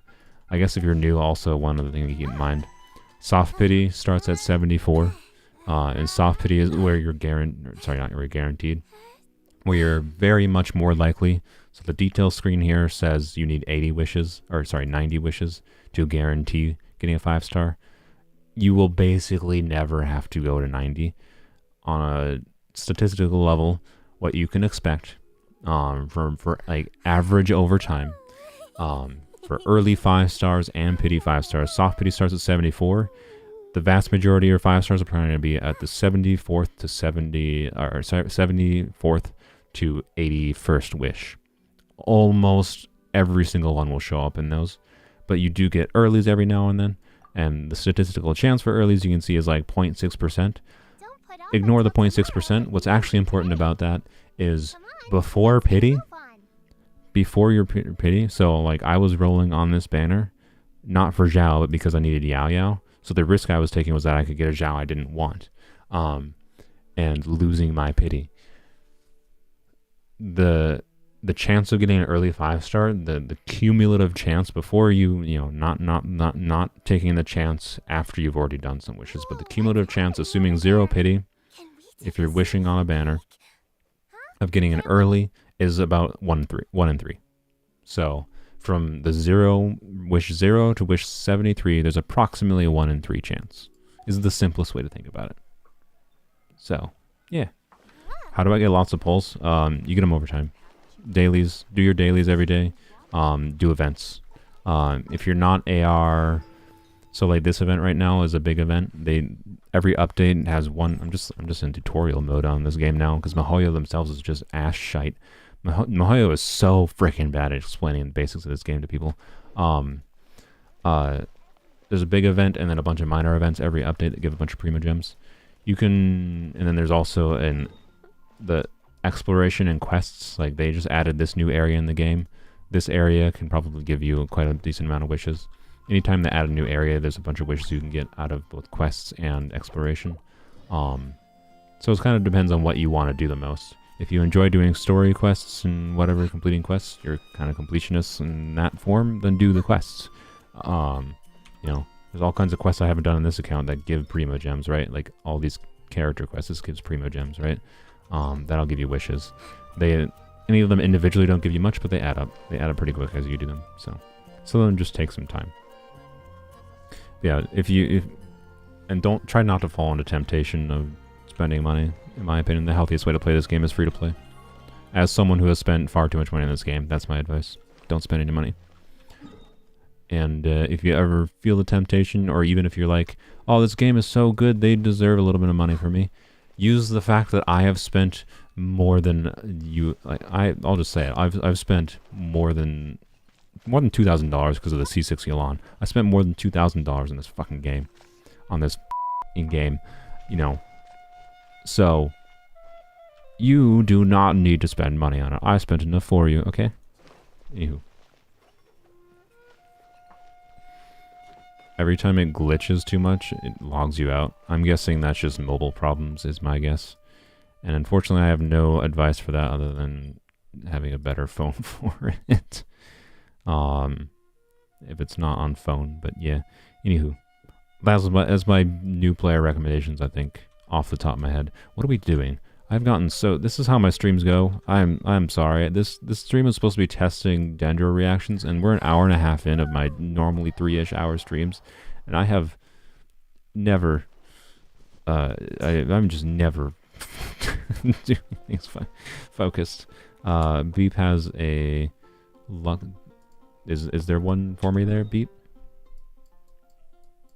All right, I'll go over there in a second. Wait, why am I going here? No. We're not doing. I was gonna go grab some commissions, but I'm gonna do Inazuma commissions, or Inazuma weeklies.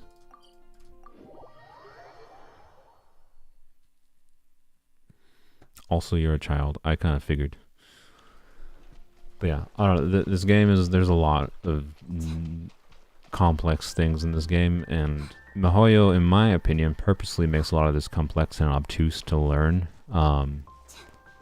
Because of the fact that it manipulates you into trying to spend money. That's all. So, yeah. But if you never spend a penny on this game, that's the best way to play it. Just play it whenever you feel. But unfortunately, yeah, if you want to get a specific character, you're going to have to probably save for a long time. I don't know what this is, Beep. Do I have to exit co-op? I need to change it to the real world first? Ugh. Okay. I don't think I can do it here. I don't think I can do it in co-op, can I? Or do I just need to use the harp?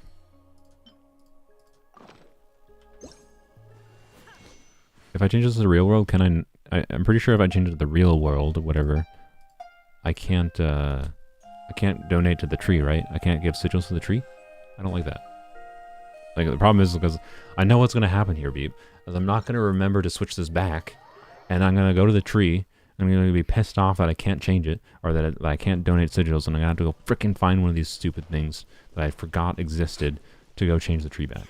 I honestly hate a lot of the R&R mechanics. They went for copying Legend of Zelda, you know, Ocarina of Time kind of thing, and it's just bad. It's just, ugh.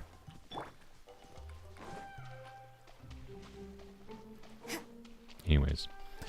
Oh, Sumeru was a mixed bag for me exploration-wise. That's all I'm saying. Oh, I'm pretty sure I got this. I know where you're going, Beep. If you're talking about the one up here. Alright, I'm gonna go back right away is what I'm saying. And put it back. See, and now I don't even know where it was. Because this place is a frickin' maze.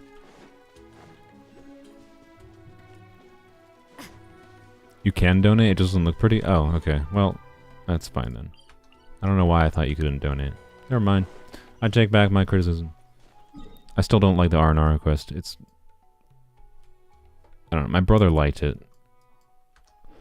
I've tried doing little bits and pieces on it between different accounts, between the Polearm account and my main account, and it's just... every time, and I just get bored of it quickly. So yeah. I've made very, very little progress in either account with that quest, so... Anywho. Can't wait for the Twilight Princess patch. Yeah, I know, right? So... I think I'm going to save that condensed resin, by the way, for, tomorrow. For, what's it called? I'm having a stroke again.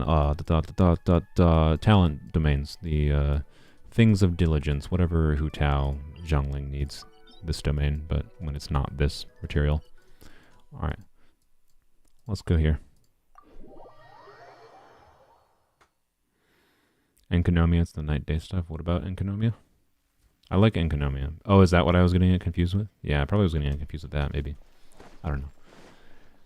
Anywho, there's yeah, and like every freaking new region in this game, new area you go into, having new puzzles, like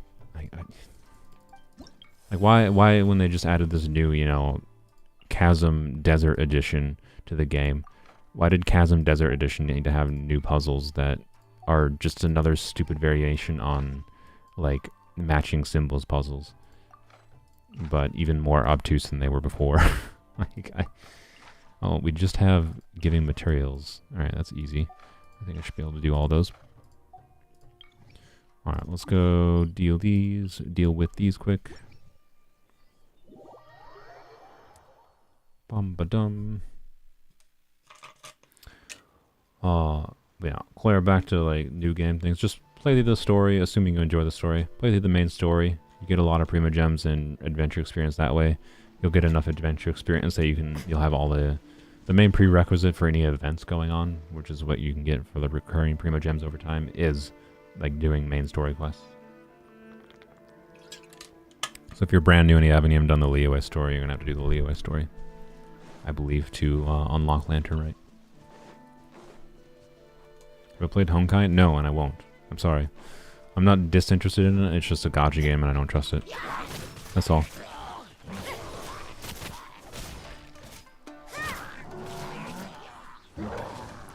So not the ideal team members here for this. You can't run. Lights out.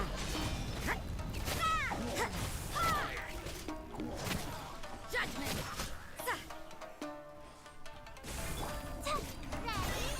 I don't even know why I bother. It's not going to do much.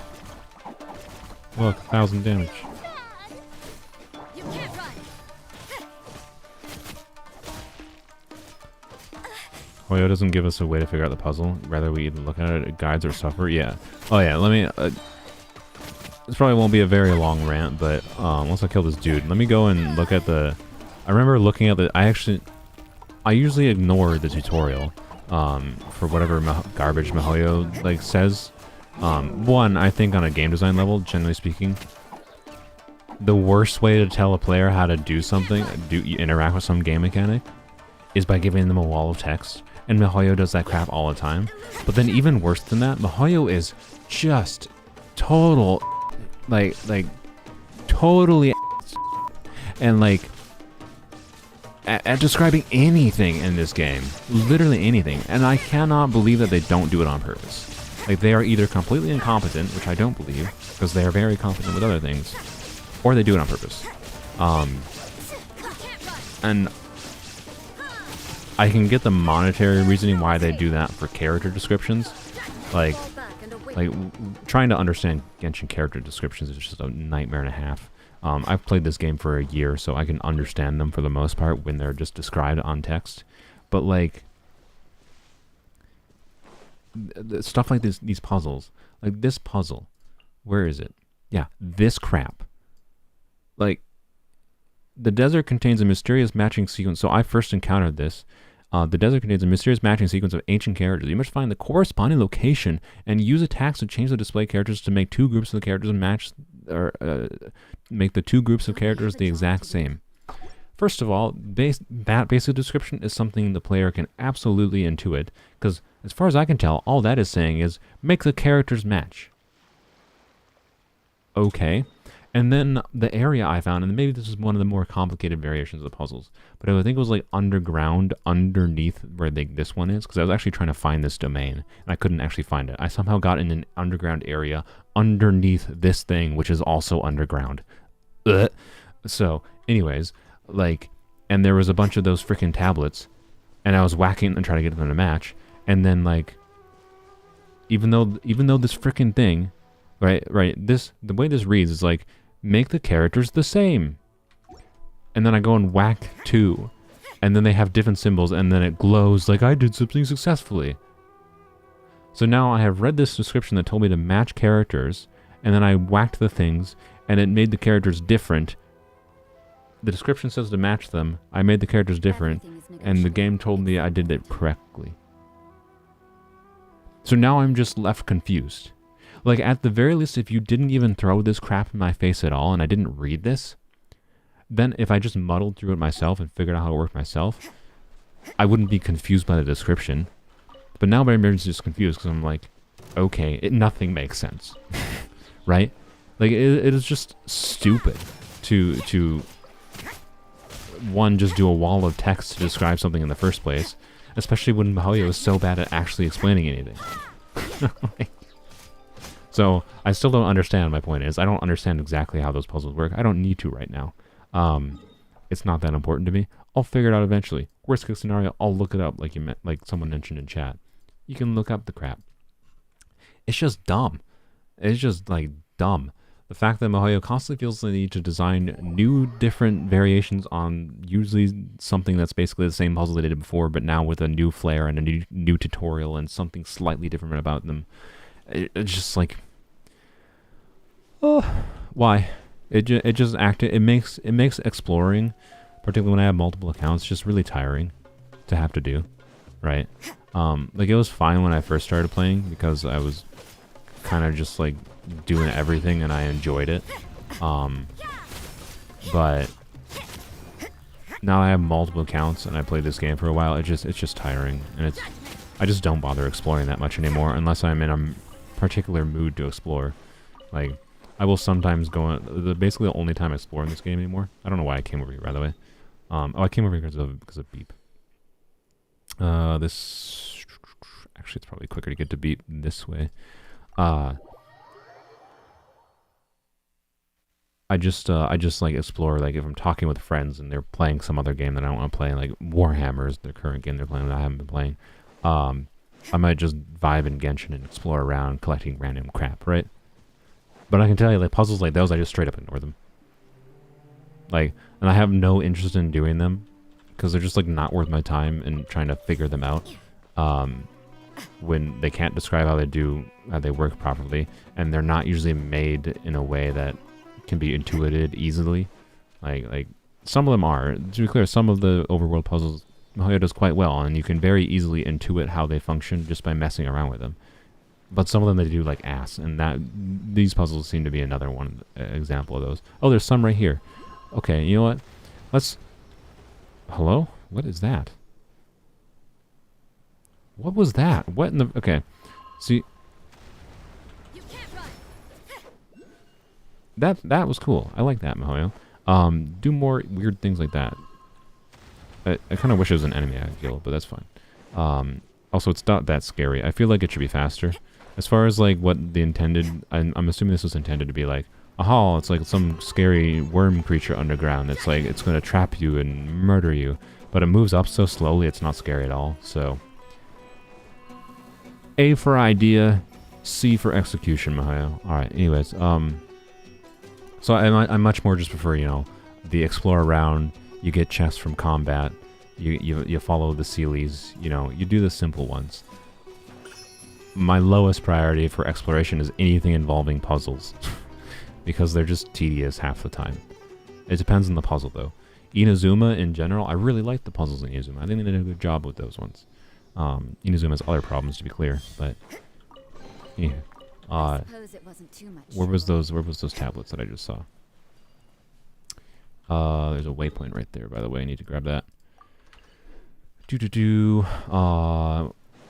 Not there. I'm not gonna bother with that. See, that's one that I just don't feel like doing right now. Part of the reason I don't feel like doing it, by the way, Yaoyao, really bad, so I can get Yaoyao to target these if I have not 100% health. Stay put. But if I, oh, well, it's going to target those right now. So I'll demonstrate, I guess. So Yaoyao will, or Yaoyao's rabbit will, if there's no enemies around, Yaoyao's rabbit will always target you, the active character, when you have less than 100% health. So currently you can see Rosaria has less than 100% health. So I'll drop this, switch to Rosaria. There we go. And I can get it to activate like that.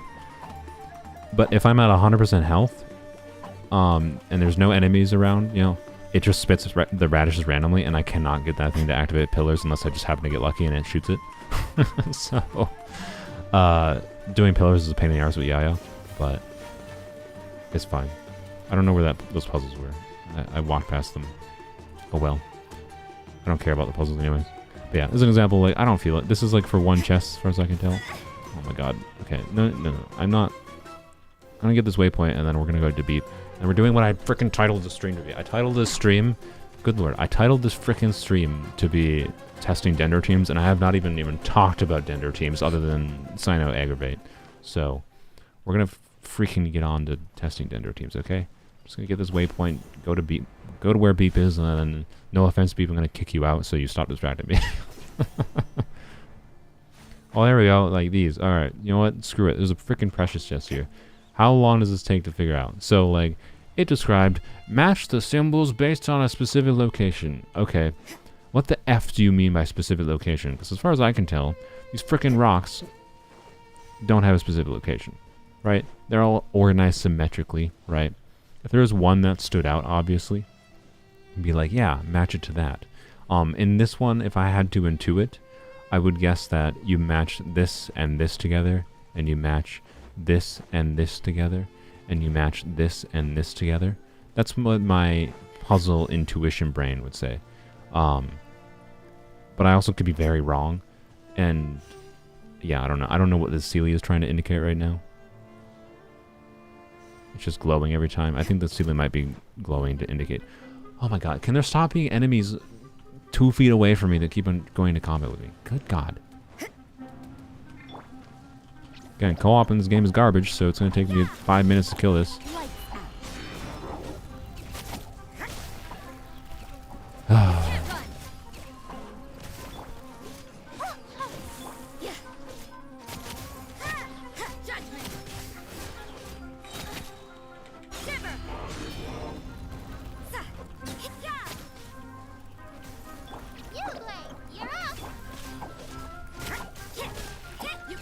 Hold on for 2 minutes. This puzzle is fricked. You're right about how to solve it, but the Sealy changes the stones. Oh, of course it does. See? And that's part of the problem too, right? Mihoyo seems to like to do stupid crap like that sometimes, where they set up Even if you figure out consistent rules for puzzles, then they'll throw some crap like the Sealy at you, where the Sealy starts changing things automatically. And it's like, why are you doing that? Like, a puzzle should be something I think through and solve, not something I have to be annoyed by the fact that there's a Sealy that changed the mechanics out as puzzle work. Like, have some amount of consistency. Anywho. Point is, MiHoYo's puzzle design is very hit or miss. Like, in my experience, for me personally, MiHoYo's puzzles are either good or they're just kind of trash. Like, it's almost always either or, it feels like. Right? So this butthole Sealy changes things, so I'm assuming I need to, like, hurry, right? Oh, I can't change that one. Okay, I see. Right. And like the lag, right? So I have to do that one, get it to match before the Sealy comes back, is my guess what the intention is. Please. Love the lag on, like, I can't spam hit these. Alright. Did you... Oh, you switched this one, you freaking dick Sealy. Yeah, see, this is just annoying. Like, this isn't a puzzle. Like, well, this is a puzzle, to be clear. It's just dealing with the Sealy being a dick. What? I just had music start? Okay. That was an interesting... I like the music that plays when I solve that. So, anywho. I don't think that was... I think that was just a coincidence, though. Because I think that was just the music in this area. For the sandstorm or something. So... Anywho, point is, like that puzzle wasn't that bad, to be clear. Like, I could intuit how that one worked without having to figure it out. But then, the problem is, right, there's these puzzles that are presented in this one way, and then there was that one I mentioned underground, where, like, I found, like, 4 different groupings of them. There was one that had, like, 2 of those tablets next to each other, one that had, like, 3 of them next to each other, another one that had, I think, 3 or 4 next to each other. What the F do I do for that one? And like some of those groupings didn't have any unified matching together. And it was like, I tried for a couple minutes to intuit how to do it, and I gave up. I just didn't care. I didn't care to spend 10 minutes messing with myself or 5 minutes looking it up online, all for the sake of getting, you know, an exquisite or a precious chest, or if I'm really lucky, a 10 primo gem or 20 primo gem luxurious chest, right? Like, it just wasn't worth it. That's kind of my point. Is they're not consistent with their own stuff. Like, that puzzle was actually good. I actually liked that puzzle. But then the same puzzles with the same tablet mechanic can be just bad somewhere else. And it's just, why you gotta be so inconsistent, HoYoverse? I don't know what the heck this is. I'm guessing this is a puzzle Beep solved for me. Anywho, when Beep solves my puzzles, I don't care. So... I have a Beep to solve all my problems for me. Thank you, Beep. Thank you for solving my problems. There are a few interesting trinkets here. I appreciate it. I'm gonna go check this Oculus quick to see if I can grab that. And then maybe I can turn in them to the statue. And then we're doing Dendro teams, because good lord. I had said I was gonna test Dendro teams, so... Bye, cheesecake. You match them depending on the side they are. Okay, but there was no... I don't feel like going to the underground area and trying to find where that was. Oop, let's not fall down. I just don't feel like going to that underground area to show where that was right now. But there was no obvious... The way that these ones were arranged under here were not in an obvious way that I could intuit. And, like, to be clear, the nature of puzzle solving is if I go to that now and I go look at it again, now that my brain is in, you know, a different mood or whatever, I might have an easier time. This is annoying as heck, by the way. I guess Zhongli. So that's just how puzzles do, and like the problem I'm not arguing is that MiHoYo can't do things that are harder to solve. The problem is that they're inconsistent, right? They have one mechanic that is inconsistent, where like, oh, I did this puzzle successfully. I feel like I understand the mechanic, and then I encounter there's some over here. Let's go do these ones, and I encounter the same mechanic again, and it's completed in a different way. Oh wait, no, that was the one I just did. Never mind. I was gonna say there's more, but nope, no more. So like, it's the inconsistency that's the problem. Not that they like make what? How did? Really? How did I miss that? Not that they make them at all, right? I like difficult puzzles. It's fine. It's just almost always for what this game rewards you for them. They're just like so ignorable. Is what it comes down to. I feel. Another Oculus right there, by the way. And we got an achievement. And that was a common chest. Unsolicited, and all the more valuable for it. Where the heck did those tornadoes come from? This is I want to get to the surface. There we go. And like doing that kind of zoopy thing and exploring around is so much more satisfying than being annoyed because of Mihoyo's puzzle inconsistency. Essentially, that's kind of what I'm saying. So, anywho, yeah.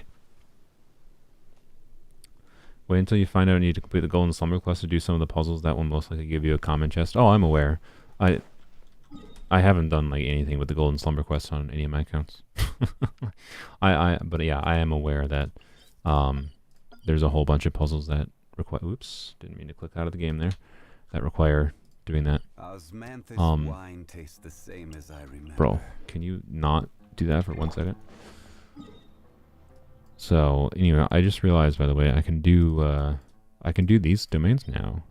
So we're gonna kick Beep out. Thank you, Beep. I'm gonna kick you out though, cause here, have a Candace. Wait, I'm focused, right? I'm focused. I am going to test Dendro teams, okay? Inconsistent like some of those Electro Stone puzzles. Some could be rotated just fine, then others would be like hit one, rotate two. Oh yeah, exactly. Yeah. Those ones were oftentimes annoying and frustrating. So anyways, this one we can't get to. This one we could get to, but I'm not gonna bother, I think. But this one I think will it required Dendro because there was like to get the Zoopy points to navigate this domain. Actually, this is one I probably could have cheesed with the Windbloom gadget. Most likely I could have done this domain, I think, without Dendro. But then I know this domain literally requires Dendro to activate the thing to start it at all. And I did try to cheese this one, I think, to complete it. So complete that one. And this one I think I did. Yeah, I did do that one. So let's do those quick. Anywho, testing Dendro teams. So we'll test different teams here. First of all, I guess just to get it out of the way. Just to get it out of the way. Let's use Sino Aggravate. Okay? Let's use Sino Aggravate. Where is it? I thought it. Sino Mad. There we go. That's what I named the team. Sino's Mad. So, ideally, by the way, most likely, you want, what's it called? The 4-piece Tenacity on Yaoyao with Sino instead. I am not going to bother farming 4-piece Tenacity specifically for using Yaoyao with Sino. Just no. I could do something like take 4-piece Tenacity off of Zhongli, put it on Yaoyao, and then put Zhongli on some higher personal DPS artifacts kind of thing. So, okay, the question is, does this auto-target the thing? Probably not. It does. Oh, that's nice. Okay, thank you, Mihoyo. This rabbit does not auto-target pillars, but at least it auto-targets that. That's really nice. It would have been fine either way because I had Zhongli, so I could have just stood by it with Zhongli to activate it, but anywho. Yeah, so this thing had barriers. I tried getting around this before on some stream. This thing had barriers you just couldn't get past. So, yeah. I was very close to being able to get up here with the Windbloom gadget, but could not. And I'm pretty sure it wouldn't even have spawned because I think the prompt wouldn't have been here, so. A healer and a shielder in one team, oh man. Yeah, I mean, yeah, that's fine. Yaoyao's not really here to heal. Yaoyao is here in this team to do aggravates. That's basically it. Strike is one, and step. You play. Your sins weigh upon your soul. Your penance is due. Yeah, we'll have 40k. Like, yeah, Sino gets big damage, right? I'm not saying we're never gonna do this team, but as you can see, we no longer have Dendro. and it'll be better in a single target situation, like in the Abyss against a boss, right? It'll be better in a single target situation against a boss. But you see the problem? Use burst, use skill, use Sino. Let's go. I did that.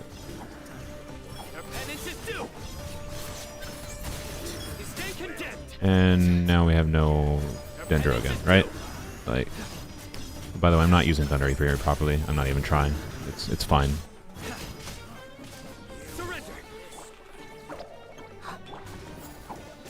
Observe. And this team, you also like never use Yaoyao's bursts. So, like, there wouldn't even be a point of like trying to make Yaoyao do more damage in this team. But anywho, that's about the maximum damage we're ever gonna see on Sino here.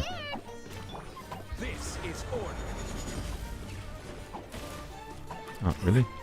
Oh, I already have a shield. Okay. Well, redo this. There we go. Okay. Strike is one. Oh, I don't have it up. There we go. Whatever. Wasting buffs. It's fine.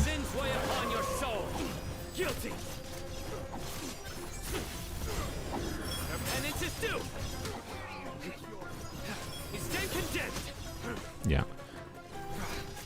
This is definitely like worst case scenario for like this team demonstration, because it's got constant new waves of relatively not tanky enemies. Observe. But anywho,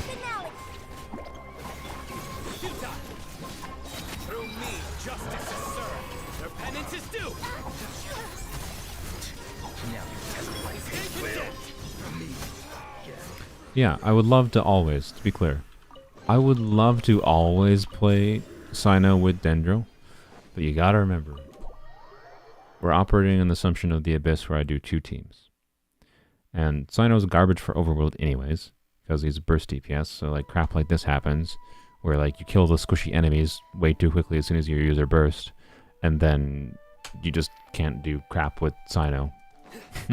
So, he's a terrible burst DPS, right? Or he's a terrible, terrible Overworld DPS. I would love to do this team in Abyss consistently. The problem is, if I do this, I can't do a Dendro team on the other side. And the benefit of making Sino better versus the benefit of having an entire new, really good team, like Hyperbloom, on the other side of the Abyss. I'm not saying there's never going to be a situation where we do it. But come on, right? That's my point. So, anywho, there's Sino Mad Team. Let's we did Hyperbloom. We've done Hyperbloom enough. You saw it in the Abyss. This is the team that, you know, managed to clear the Corrosion Doggas in like a minute and a half or whatever, right? Or a minute and like 45 seconds, I think. So, this Diluc is a placeholder for Hu Chao. Soup. So, oh yeah, this team. So, just name this Soup. Oh yeah, Burgeon. Do you guys want to see Burgeon? So, I can show Burgeon. Burgeon does not really function right now, for us. So, can I have your teapot, salesman? Yes.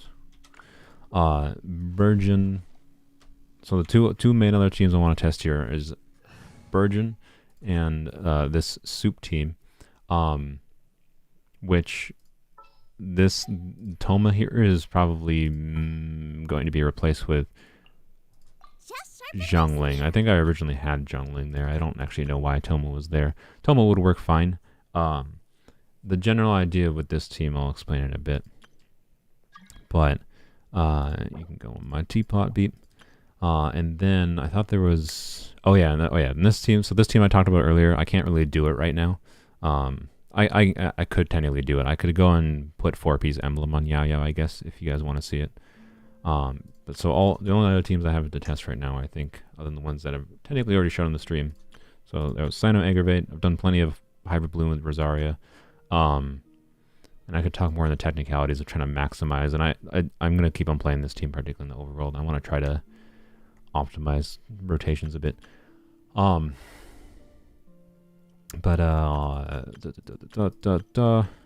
I gotta test DPS Candace, by the way, too. With now that we have C6 Union. Did I say C6? She sells. No. Okay. That's if I can't say she sells seashells by the seashore, I know I'm not speaking properly.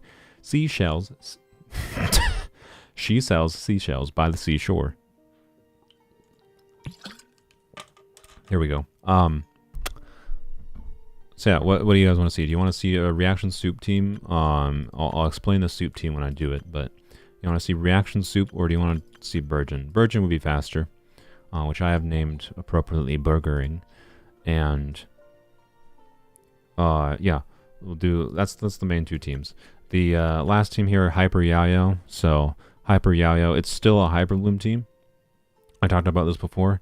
This is a long-term team where I put some good emblem artifacts on Yaoyao, give her Engulfing Lightning, and then everything else is basically the same, except for Raiden Choga is on full EM Deepwood instead of full EM Flowers of Paradise Dream, so I'm sacrificing a bit of Hyperloom damage from Raiden for the benefit of Yaoyao more damage, right? And from the damage calcs I did, if this was assuming I had really good emblem artifacts, to be clear, so it's going to be some time before I ever get to this point, if I even ever do, because I was assuming really good emblem artifacts. The benefit was when in my damage calcs, I was testing if there was a similar situation with 4-piece emblem on Raiden, where like an attack percent goblet is not that different from a electro goblet. It was actually a similar thing where like a Dendro goblet on Yaoyao with 4-piece emblem and Engulfing Lightning was slightly better. Slightly better than a attack percent goblet, but an attack percent goblet worked perfectly fine. So, anywho, point being, assuming I get really good emblem artifacts for her in the future, I would expect this was I think a level 8 burst, with C2, so not C6, around 20 to 25,000 aggravates, or sorry, spreads when it's Dendro. So 20 to 25,000 damage on Yaoyao's, both the initial one and then this is the more important one, because this is the one that can trigger a whole bunch of reactions after the fact. So potentially I could get Yaoyao to probably do, you know, I don't know exactly how many radishes she throws out, but I'm guessing around the neighborhood of 150,000 per burst usage, which would be kind of fun. To be clear, not crazy, but could be okay. And another alternative for that Hyper Yaoyao team would be to do with good enough build spread emblem Yaoyao is disgusting to watch. Yeah, that's why I want to do it. And this team is also the one which could get. This is the only hope Raiden Shogun has to go back on a normal build, because it could basically just be either Raiden on a traditional emblem build doing big Raiden damage with aggravates. But then we're doing nothing with Hyperbloom, so like Candace would be kind of pointless here. So I don't know who I would actually put in place of Candace. So more likely what I would do is I would do that weird build I mentioned, where I do, I can actually just show you. So this wouldn't be exactly ideal stats, but it would be Raiden with Staff of Scarlet Sands. So this would be on the Hyper Yaoyao team, right? But instead of 4-piece Deepwood, this would hugely tank our Hyperbloom damage. This would hugely tank our Hyperbloom damage. So in this case, if we don't have a Deepwood user, so in this situation, I would probably actually end up putting 4-piece Deepwood on Zhongli instead of 4-piece Tenacity, to increase the Hyperbloom damage and Yaoyao's damage, right? So assuming I do this weird build for Raiden. So anyways, you'd Raiden with Staff of Scarlet Sands. And Staff of Scarlet Sands, just for anyone that's not aware, has this weird passive where equipping character gains 52% of their elemental mastery as a bonus attack. When elemental skills hit opponents, the Dream of the Scarlet Sands effect will be gained for 10 seconds. The equipping character will gain 28% of their elemental mastery as bonus attack, maximum of 3 stacks. So that basically means is you can do something real goofy. Like, let's see here. So I'll just demonstrate this in the overworld here. We'll just maximize EM for now. Obviously, the goal, the tricky thing with this build would be maximizing your elemental mastery while also still having crit stats while also still having enough energy recharge to keep Raiden's burst up. It would not be easy, to say the least. But yeah, it would be something goofy like this, right? So this is full emblem EM. So this is EM goblet, EM timepiece, EM circlet here, and flower. Honestly, more realistically, let's switch back to this. I probably want this one to do a better balance stats. So that's Toma's feather. Anyways, so a little bit lower EM, that's fine. So you can see the stat balance here, because you're getting a crap ton of crit rate from this. Got a good bit of crit damage from my substats. Still have 221 ER. So 65 crit rate, 102 crit damage, 221 ER, 1400 attack at base. But then when I get the passive up, let's switch here. It doesn't really matter who. Let's just. There we go. Yeah, I'll go back to the Hyper Bloom team. Just need to. I'm just gonna turn off the co-op thing. We're probably not gonna do any more co-op this stream because I wanna. Well, I don't know. We'll see. We're at 2 hours 16 minutes. That's realistically. We're gonna, well, we might go back into co-op, but realistically, I'm gonna finish some things in single player here. But I want to demonstrate some stuff in single player. I just don't want the prompts constantly popping up. So let's go to Masanori, I guess. Actually, because it's gonna be a slightly faster load. Let's just do this dude real quick. This would work better in an AOE. So one Raiden's E, that first activation on all of Raiden's E hits actually do a pretty big AoE.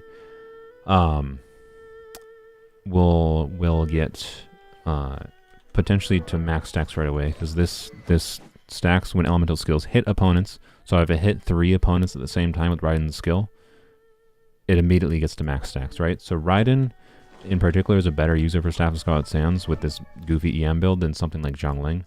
I could do the same exact build on Zhongling, but the problem is Zhongling does not have ER Ascension stats, so it's harder to get her energy recharge to what she needs versus Raiden.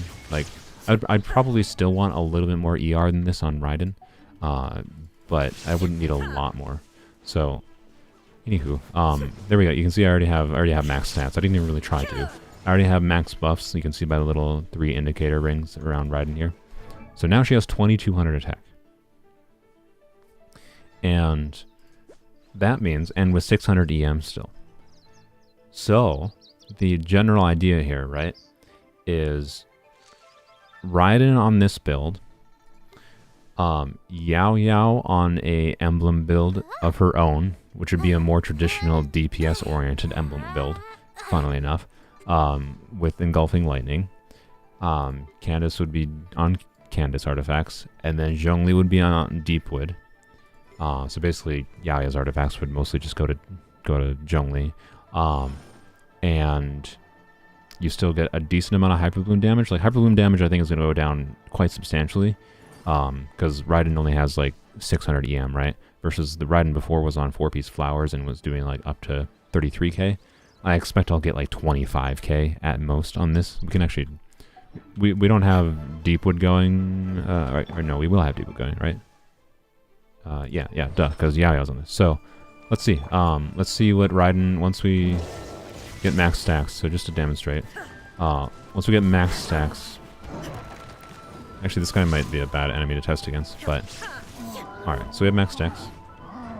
There we go, 2200 attack, 600 EM, and, whoops, I just clicked out the freaking window again, dang it. Alright, and drop the rabbit. Alright, so we got Deepwood proc going, has Dendro, and do this. 45,000, right? Obviously, yes, that's less. Obviously, that's less. But what you need to keep in mind,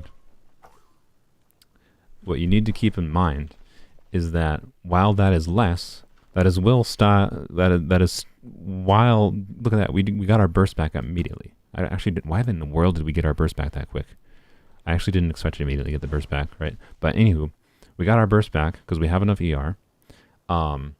We're still doing a decent amount of damage with aggravates, and we didn't really get to see aggravates from auto attacks there, right? still doing decent damage potentially from aggravates. On top of Yaoyao being able to be a burst DPS as well. And then on top of Hyper Bloom damage. Right? So, if we go and test... let's go to Masanori, I guess. The classic... So, let's go test what our Hyper Bloom damage will be in this situation. So, this is you know, right now Yaoyao is obviously not on her DPS set, but she has Deepwood. So this should be the same. Assuming the same artifacts, this is about what our Hyperlooms will get. I'm guessing it's going to be 20 to 25,000. Is my bet. But that's a lot less, obviously, than my current Flowers Hyperbloom team. But if I'm lessening my Hyperbloom damage and then offsetting that with burst damage from both Raiden and Yaoyao, and the fact that Raiden can refund bursts, meaning I can focus more on damage stats in, you know, Yaoyao, and Raiden herself, right? I don't know. I think it's a fun team idea, but it's a very long-term, more high investment team. Like right now, we can obviously do it on Raiden. Like the Raiden one works fine. We could certainly use some more crit stats for sure, like particularly more crit damage. But again, that would just take getting better emblem artifacts. And of course, we just don't have emblem artifacts for Yaoyao right now, so I don't think this team is worth doing. Because right now, getting slightly more damage on Raiden and also making Raiden take field time while giving her, while lessening Hyperloom damage is not worth it. But in the future, when we want to do a more burst damage focused team, so it's just, my point is yeah, we're theory crafting. My point is particularly, this is an example, right? Where fundamentally, the team members don't change here, right? Like, we'll put in Zhongli here. Sure. The team members don't change here, but I'm changing up the builds and their artifacts such that the team functions completely differently, right?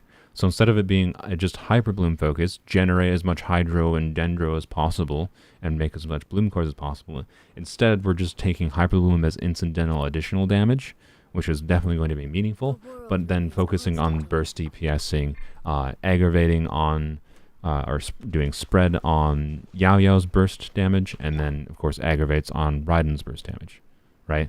It's a weird team, and we can only do it because of the fact that we have goofy things like this weapon, and the fact that I got lucky and got engulfing on top of that. So, you know, it's fun. It's so funny how tiny these weapons look, by the way, on Yaoyao. But anyways, you get the point. So let's see what the bloom damage is here, like just to see what the loss in the hyper bloom damage is versus. So this same exact team, by the way, with Zhongli here, gets 35,000 max about with hyper blooms. So we'll see how much it loses. And ultimately, at the end of the day, like, Hyperbloom is so strong that, like, doing this very high investment team, I can tell you, is almost assuredly highly unnecessary. Just highly unnecessary. Alright, let's see what we get.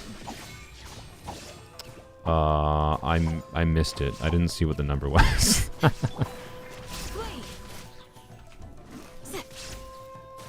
23,000. Okay, I was almost exactly correct, right?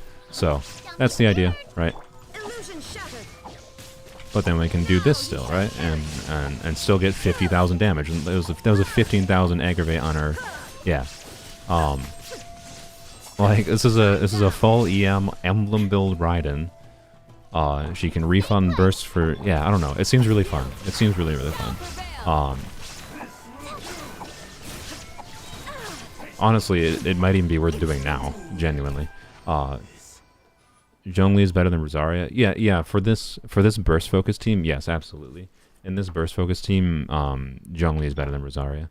I like Rosaria for the freeze utility, and Rosaria can actually help you generate more Dendro cores if you use it properly.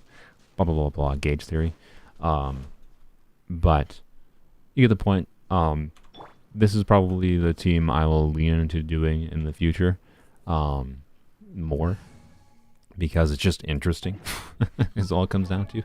It's just interesting to do a weird build like that, where Raiden has a good amount of attack and a bunch of EM, and therefore gets good aggravate damage with her burst. So, her main, like, it's weird, right? Because her initial hit is not going to gain as much of damage, because the way that aggravate works, by the way, it's a flat damage bonus, additive damage bonus is how it's better described. So, So the way that aggravate and spread works is that the base amount of damage bonus is based on your EM and your character's level. So I don't know what the exact multiplier is. I'm just going to throw a number out and say, with this amount of EM and a level 90 Shogun, when you aggravate, you will get 3,000 bonus damage. And that is additive, so it is on top. It adds on top of whatever other damage you would normally do. So you see less of a difference with big damage, with big multipliers like this. That's 681%. So we're never going to hit, 150k on this build, right? With this, because it's an additive bonus. But then stuff like her skills aggravating because of 600 EM and having crit stats, and all the normal attacks, which are much lower multipliers, you get that same additive amount. Like the amount of damage added to this with an aggravate is the same amount of damage added to all of these whenever they aggravate, right? You have to deal with ICD on these, of course, right? But point is, this team would make a burst DPS Raiden and still do a lot of damage. More of the burst damage is actually focused in Raiden's normal and charge attacks, rather than it just being front-loaded on her one big initial hit, like people tend to focus on with a traditional build for Emblem Raiden. So, yeah, this is the potential long-term build. This goofy build is the potential long-term build for Raiden. So, it would need a little bit of refinement. Like ideally, the crit rate is honestly fine. It would ideally need a bit more crit damage and maybe a little bit more ER. Other than that, though, it's actually pretty good. So it basically would just take this build is actually already okay enough. Obviously, I could get a better timepiece here, but this one's okay enough, right? We still need a good bit of EM or ER time stats, ER stats. Obviously, getting a better goblet could make this build substantially better. This is probably never going to get any better. This is a 30 CV EM circlet with 0 dead stats. So, I don't know. Yeah, teams like this seem more fun. Oh, I absolutely agree. This does seem more fun than just doing normal Hyperbloom. But in particular, though, the reason I would need Yaoyao to have better artifacts for it, and I could try it out here today, I guess. I could just steal. You know what? Screw it. Let's freaking try it while we're here. So, oh god. Hoyoverse, please add artifact loadouts. The reason I hesitated, actually, before we do this, I'm going to go and very briefly, we're going to go test soup teams and Burgeon teams. The reason I'm not going to test this right now is because I have to put Deepwood on Zhongli, and then I have to put Raiden on this build, right? And then Yaoyao on Emblem artifacts. So I'm literally going to screw up like most of my character's artifacts by testing out this team. That's why it's like not a viable thing I can do right now in Abyss or anything, but it is something once I get like good sets of artifacts, then anywho, point is I need to farm Emblem for the next 500 years is kind of what I'm saying, because I want weird EM Emblem pieces. Like I would be so ecstatic. Like, man, imagine if I get like this artifact, but like that was crit rate and this was crit damage. Oh, that would be the dream, right? So anyways, also just better Emblem artifacts in general, because most of my Emblem artifacts are kind of copium. So I'm going to put Raiden back to the flower set, and we're going to go we'll test Burgeon real quick. I showed it very briefly on the Abyss video. Basically, Burgeon, while it is functional, has the problem of we just don't have the right energy recharge on Toma in particular. No, I think I keep that one the same. Yeah, there we go, we're fine. All right. No, that's, oh wait, no, weapon, yeah. Derp. There we go, okay. You know what's interesting? Unironically, one thing that Dragon's Bane would probably work pretty okay on Cyno. Like, let me look at Cyno's stats. If I put Cyno on Dragon's Bane, and then put Cyno on this circlet, which is crit rate, has a very sad amount of crit damage, but has some ER.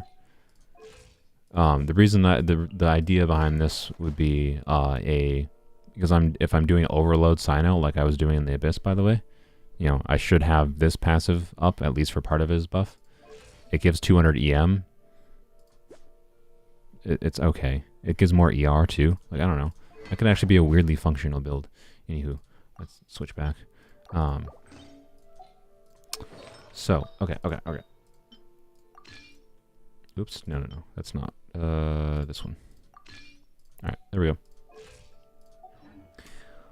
Farming artifacts all the time is super annoying, especially for the same domains all the time. Yeah, Emblem is too good of a set. Like, I would like to move on to farming this domain in particular, or even just farming, I don't know, better physical pieces for Zarya or better tenacity pieces.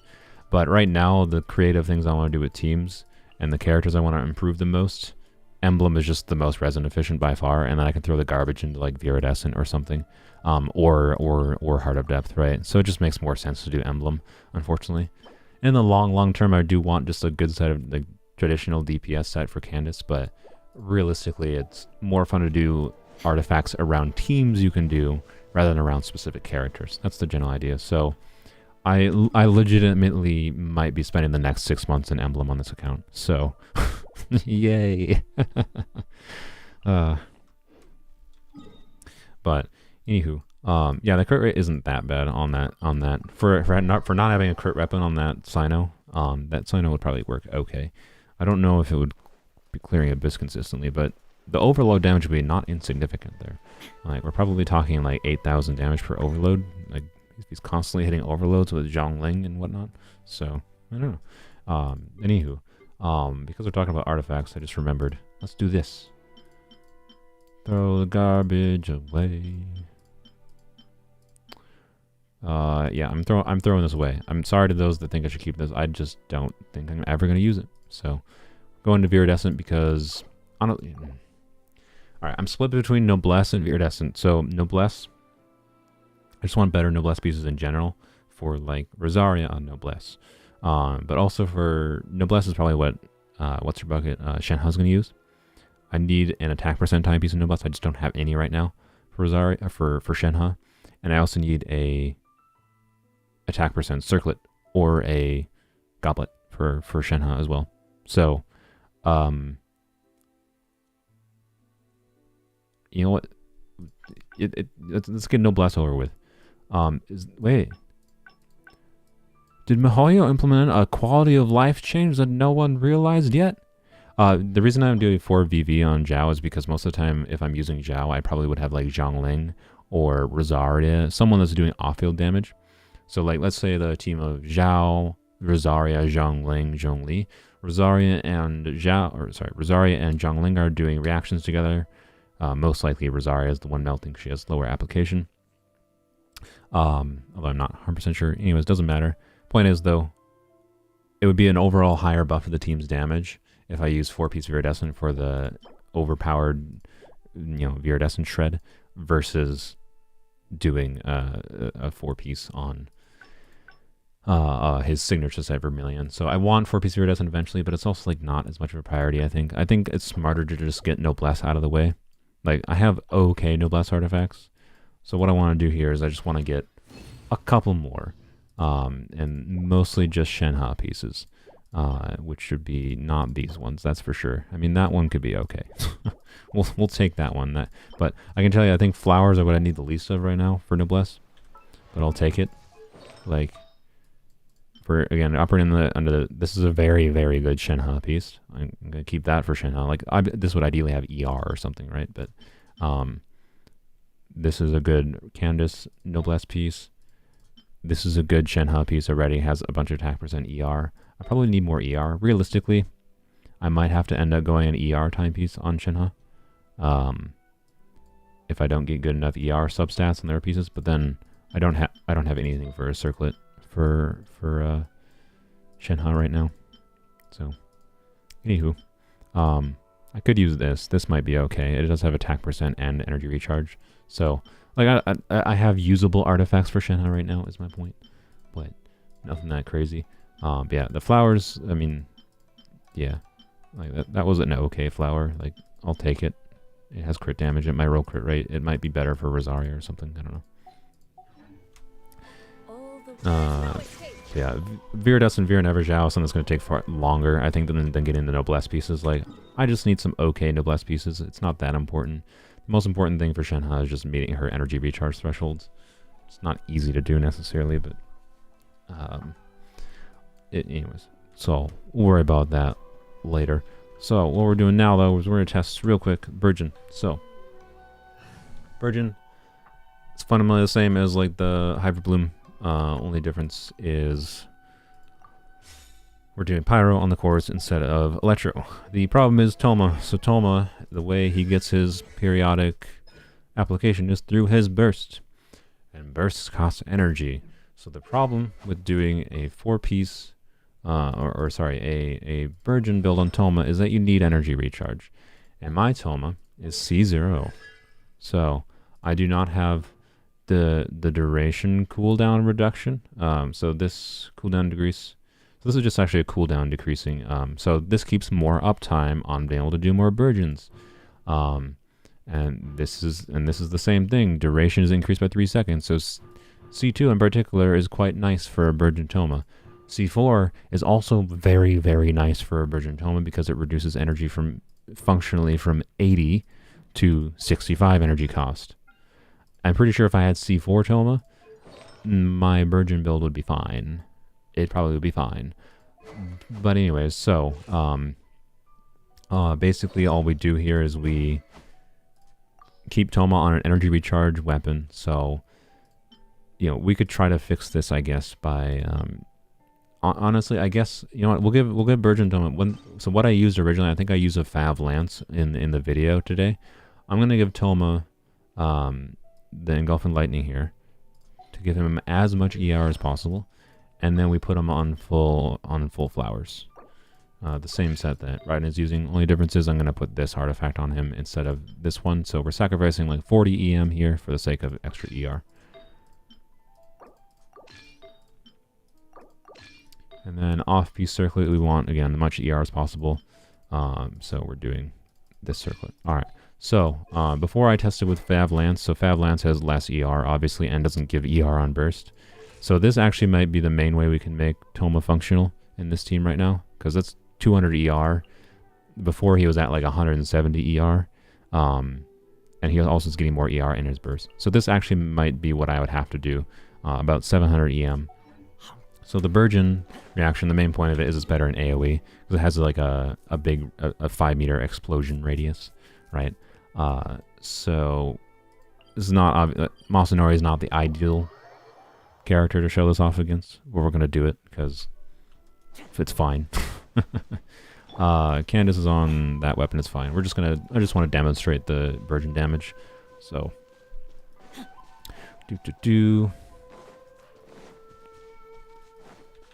we only need to do one cycle here anyways. Alright, we're gonna start with Zhongli shield. We'll probably freeze him for good measure. Everyone but Raiden be getting her weapon. Yeah, exactly. Raiden is the least deserving of her weapon. I'm sorry. That's just how it do. Alright, and there's that.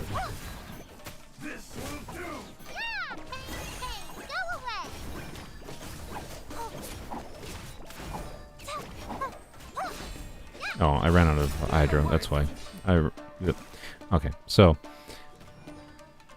I can tell you it feels more clunky than the Hyperboom did as well.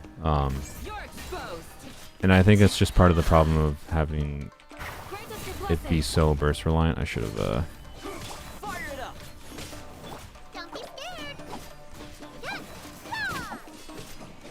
yeah. There we go. So yeah, 23,000 on Virgin. That's about what I expect.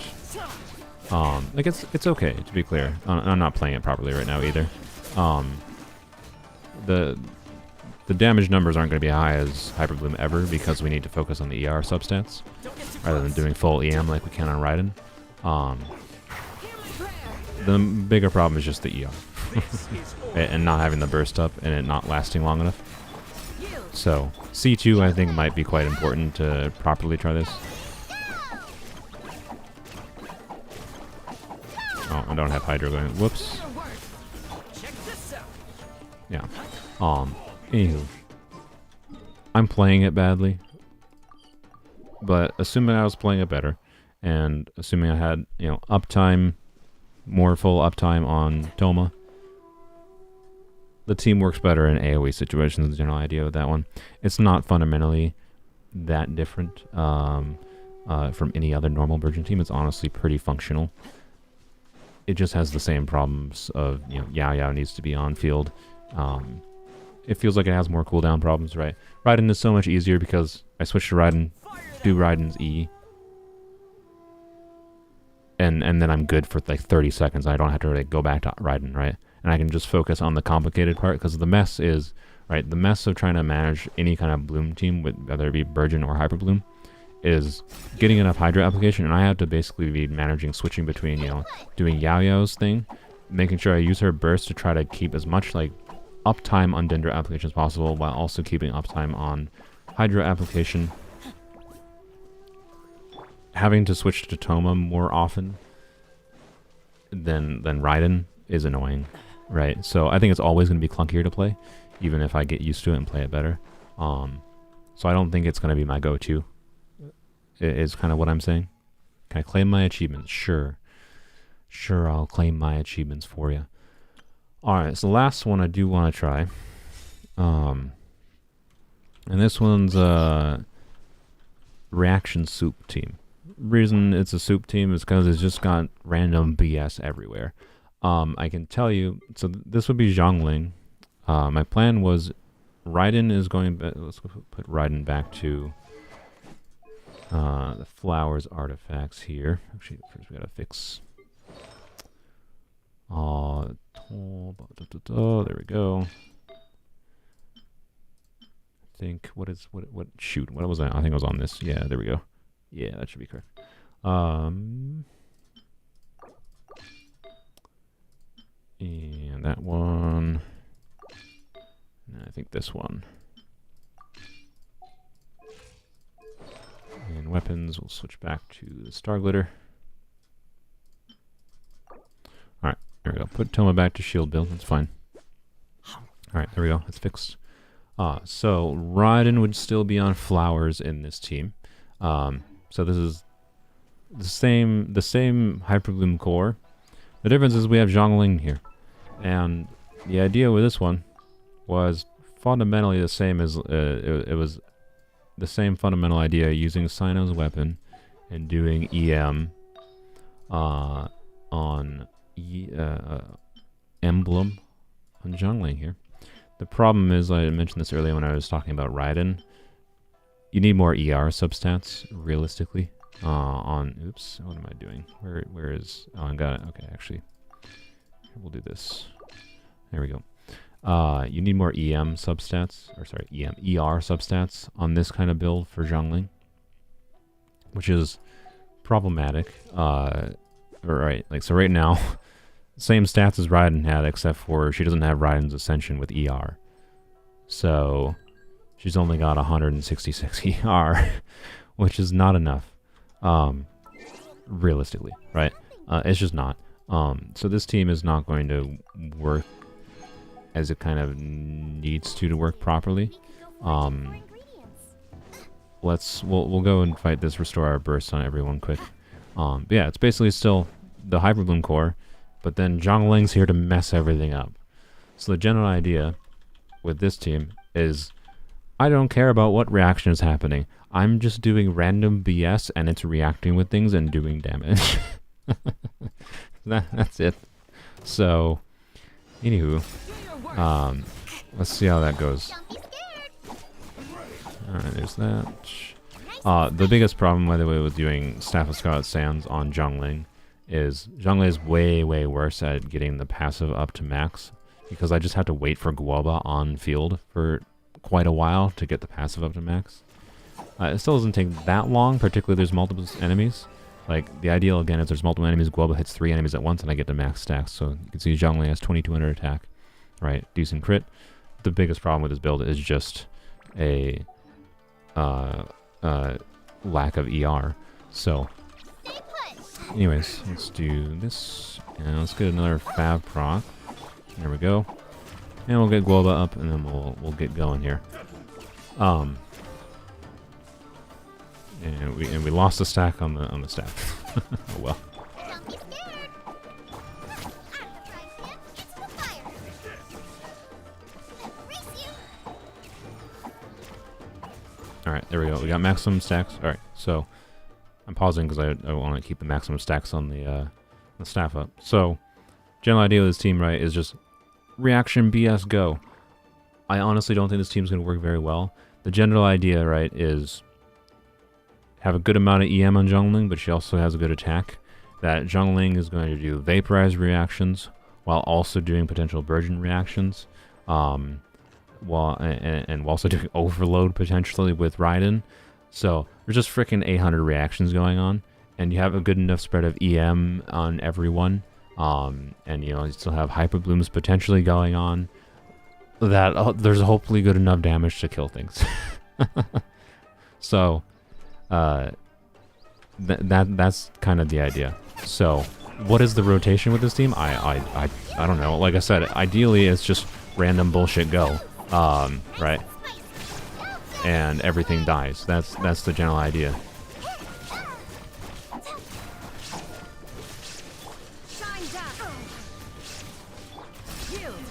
Yeah, that was actually way better than I thought it would be.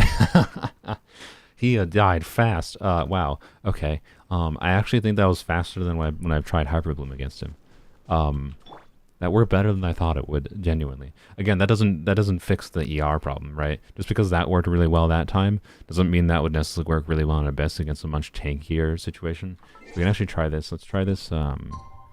Was this the tankier? So I learned this recently. Masanori for some reason has more health, like 3 times more health if you fight him at a certain time of the day. Anywho, that killed them. That killed him fast. So let's try this again with more health on Masanori. Yeah, I believe it's like in the middle of the night for some reason he has more health, if I recall. I could be wrong on the time though. I don't usually bother changing the time on him because I think that aura around him means he has more health. So same story here. You just gotta get a burst up.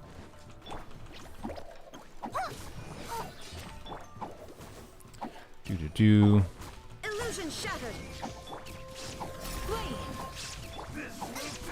Get them. Now, let's not die, ideally. Stay put.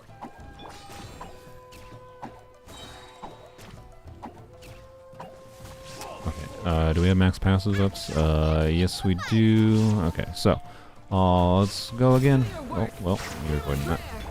You're up. There is no escape.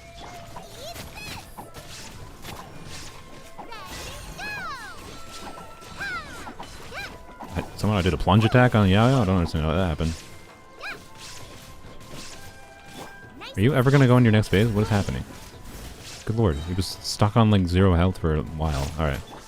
I don't understand why he didn't go into his next phase, but so I was doing 0 damage against him because of that, but that's oh well. Shine down. It's the fire.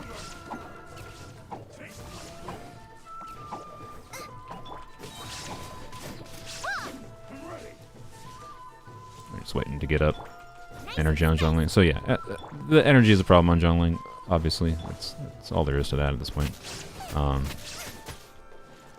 I don't have, you can see against a single target here, especially a single target like this that zoops around, hard to keep the passive up on the staff on Zhongling.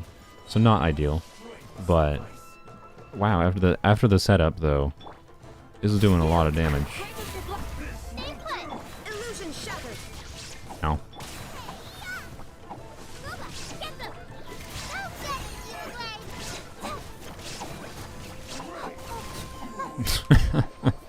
And it's fun. It's fun seeing all the reactions there. So that team actually ended up being more functional than I thought it would be. We'll maybe test that in Abyss at some point, but the whole the whole point of this, by the way, why we're like testing all these different ones is one, because it's fun. I like trying out different teams. Like I didn't even think that team would be that enjoyable, and it ended up being very enjoyable. So you know what I also want?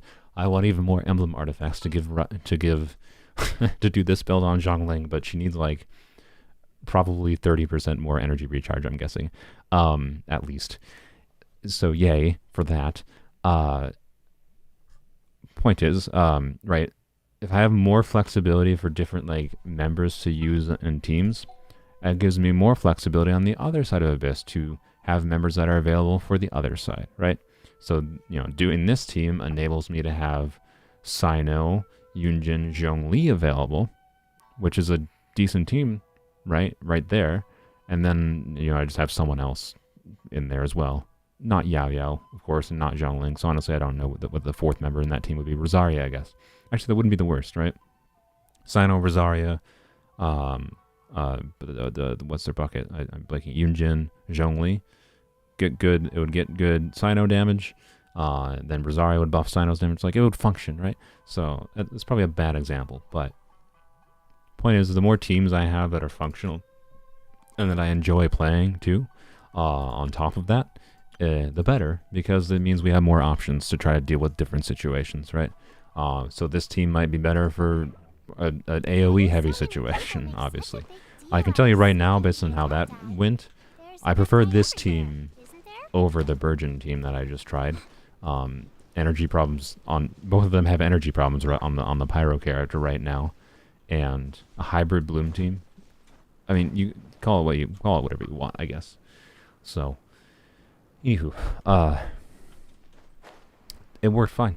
That one worked better than expected, and numbers everywhere. Can't even tell what's going on 99% of the time, but it's fine.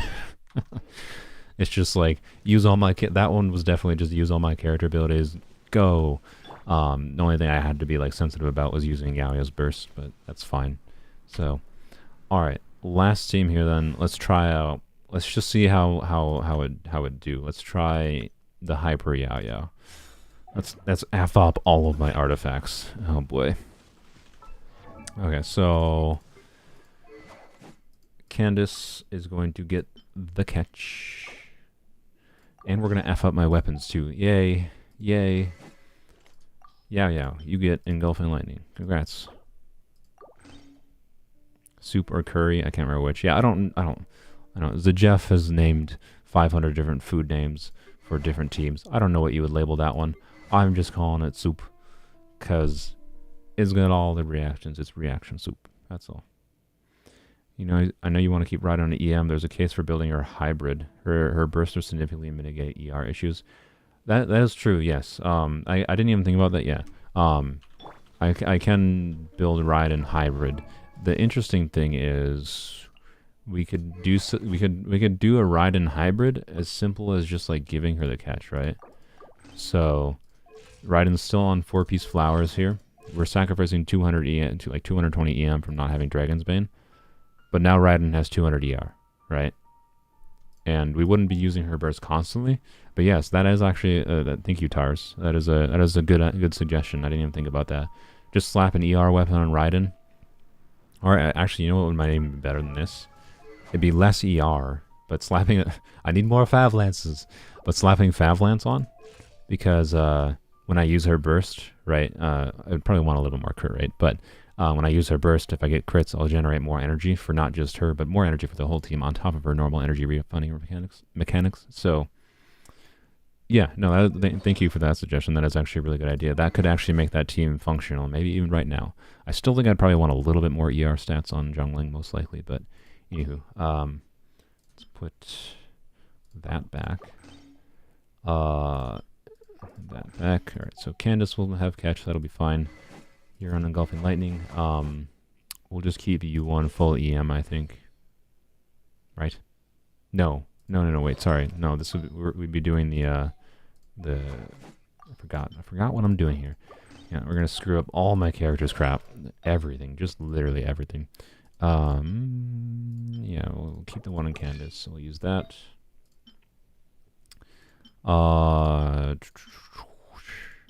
This is more EM. So this is more fun. Do that one. Do this. Oh, you should have that.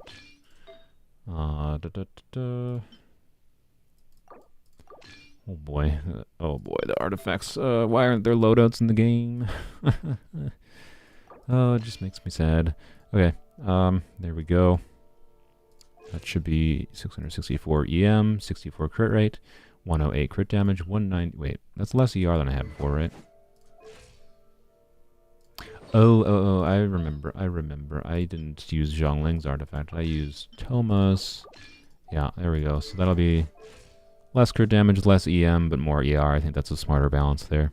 I think that 20 ER is definitely worth it, personally. So there we go. There's Raiden on her goofy hybrid build. And then Yaoyao we gotta put on Emblem as well. So I think we're just taking... We don't have much of a selection here. I think we're just taking Zhongling's artifacts.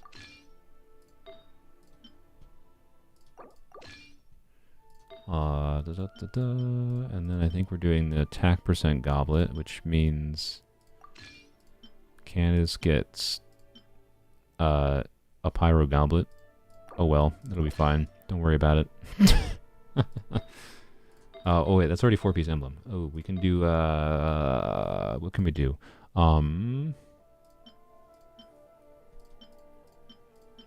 can do this probably. Yes, this is basically Zhongling's artifacts, I think. 1900 attack, 244 ER, 53 crit rate, 123 crit damage. Is not very good, but we'll at least see some okay numbers. And this is Yaoyao with a level 6 correction.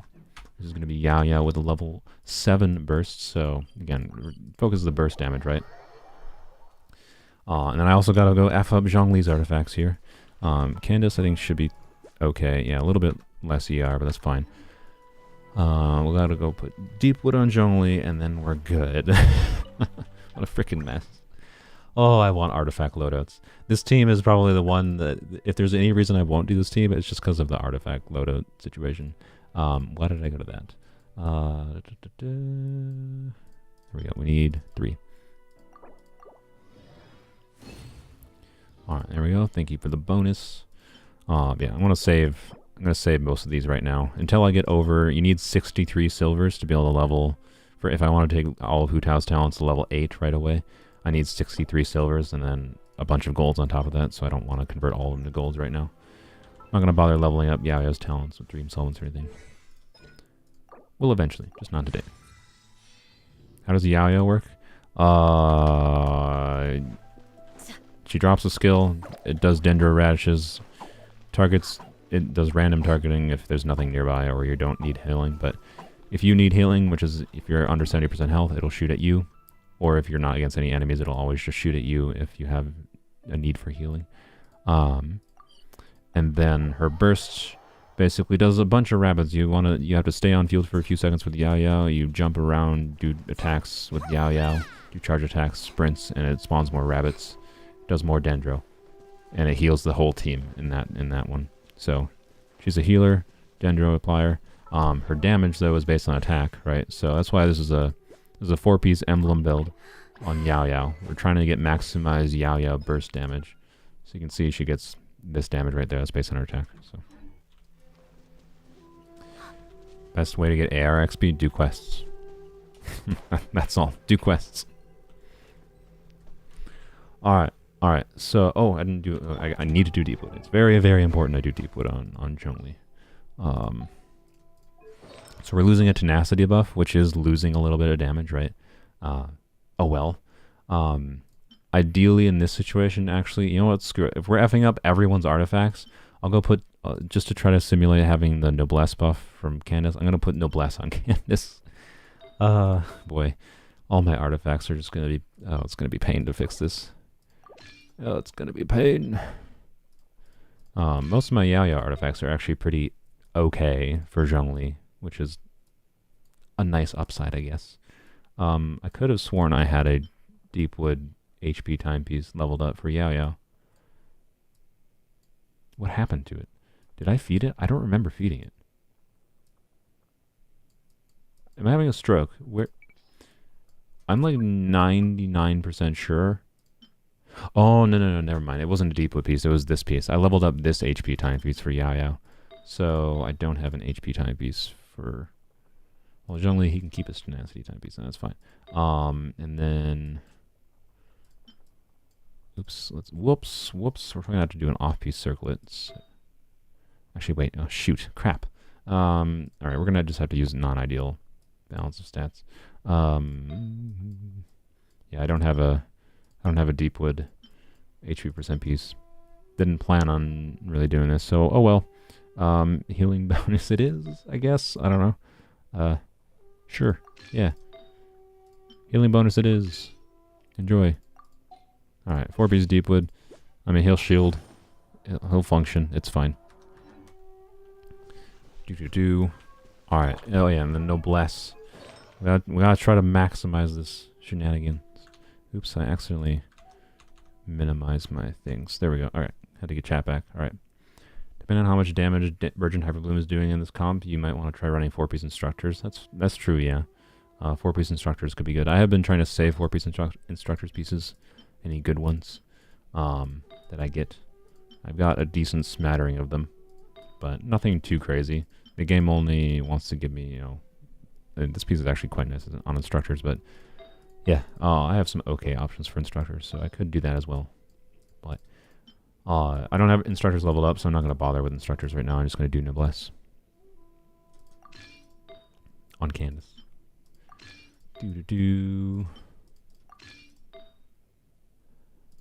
Alright, and we'll put this circlet, I think, on her for maximum ER, and then there we go. Okay. So this Candace is running 204 ER. That's okay. It's fine. As you've seen, I tried Candace with 240 ER, and that did not feel like enough. So, probably not enough, but it's fine for testing this. Alright. Why'd you level up Yaoyao's normal attacks? Because I felt like it. That's why. Because it bothered me that I had it at level 1. And I liked Yaoyao, and she is doing normal attack damage quite often because she's infused with Hydro from Candace. I might try a weird Hydro DPS build for Yaoyao in the future to maximize Yaoyao's normal attack damage. So I just like, F it, we're just leveling this up. That's what it was. Nothing special. Alright, I get all my bursts is all I'm doing. I think the plan, by the way, is to... Alright, there we go. Everyone's burst is up. So Zhongli shield, we freeze. We'll do Yaoyao skill, so Zhongli freeze. There we go. We do Candace.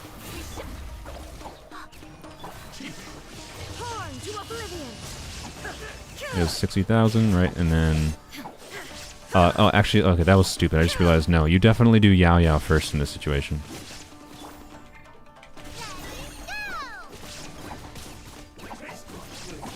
Oh, ow. Ow, God, he didn't really not? Okay, I only saw like 6,000 damage, I think, from Yaoyao, which was not much, honestly. I wasn't expecting very high. Like I said, my 20,000 estimate was based on like level 8 or 9 talents and like some very cracked emblem artifacts for Yaoyao. So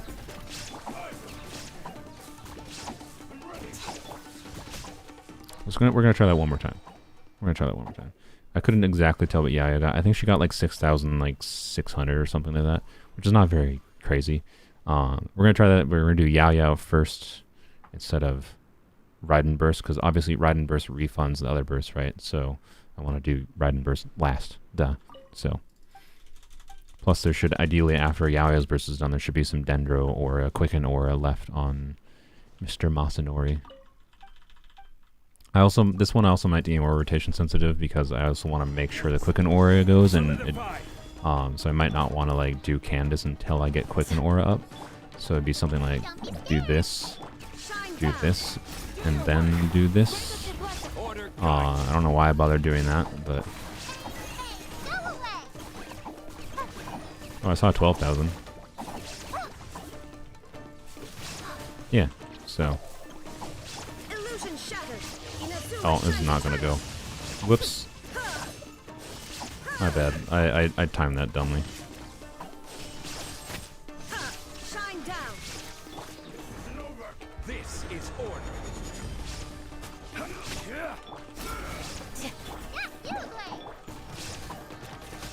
So getting 23,000 hyper blooms, like, I don't know, this seems fun. It takes messing up my entire team's artifacts, but alright, we're gonna try it one more time. And I wanna actually hit an aggravate on Raiden's burst. This is our last team to test anyway, so we're nearing an end of stream, so I don't really need Zhongli's shield, so it doesn't really matter now I think about it.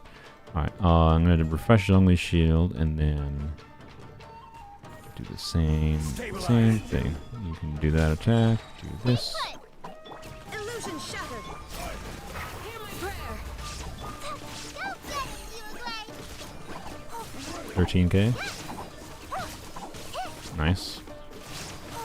This is not midnight, I don't think, by the way.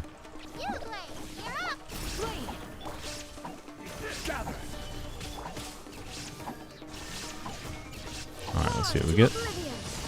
71k. I mean, yeah, 71k. I saw like 21k. Or sorry, I saw like 19k on one of the charge attack hits, I think. Like, it unironically gets some pretty good. This was better damage than I got off of my normal emblem build on Raiden with Engulfing Lightning. On the normal attacks, I should say. The burst hits I was hitting a little bit more, but not that much more. So, unironically, it works pretty well. It's fun. Okay, see, I don't know. This is why I said Yaoyao is the most important unit for the account. Like, Dendro reactions are so fun, man. Like, it just enables doing all kinds of crazy BS. Like this kind of teams. Like something, I don't know. They did such a, I don't even know if they intended it, right?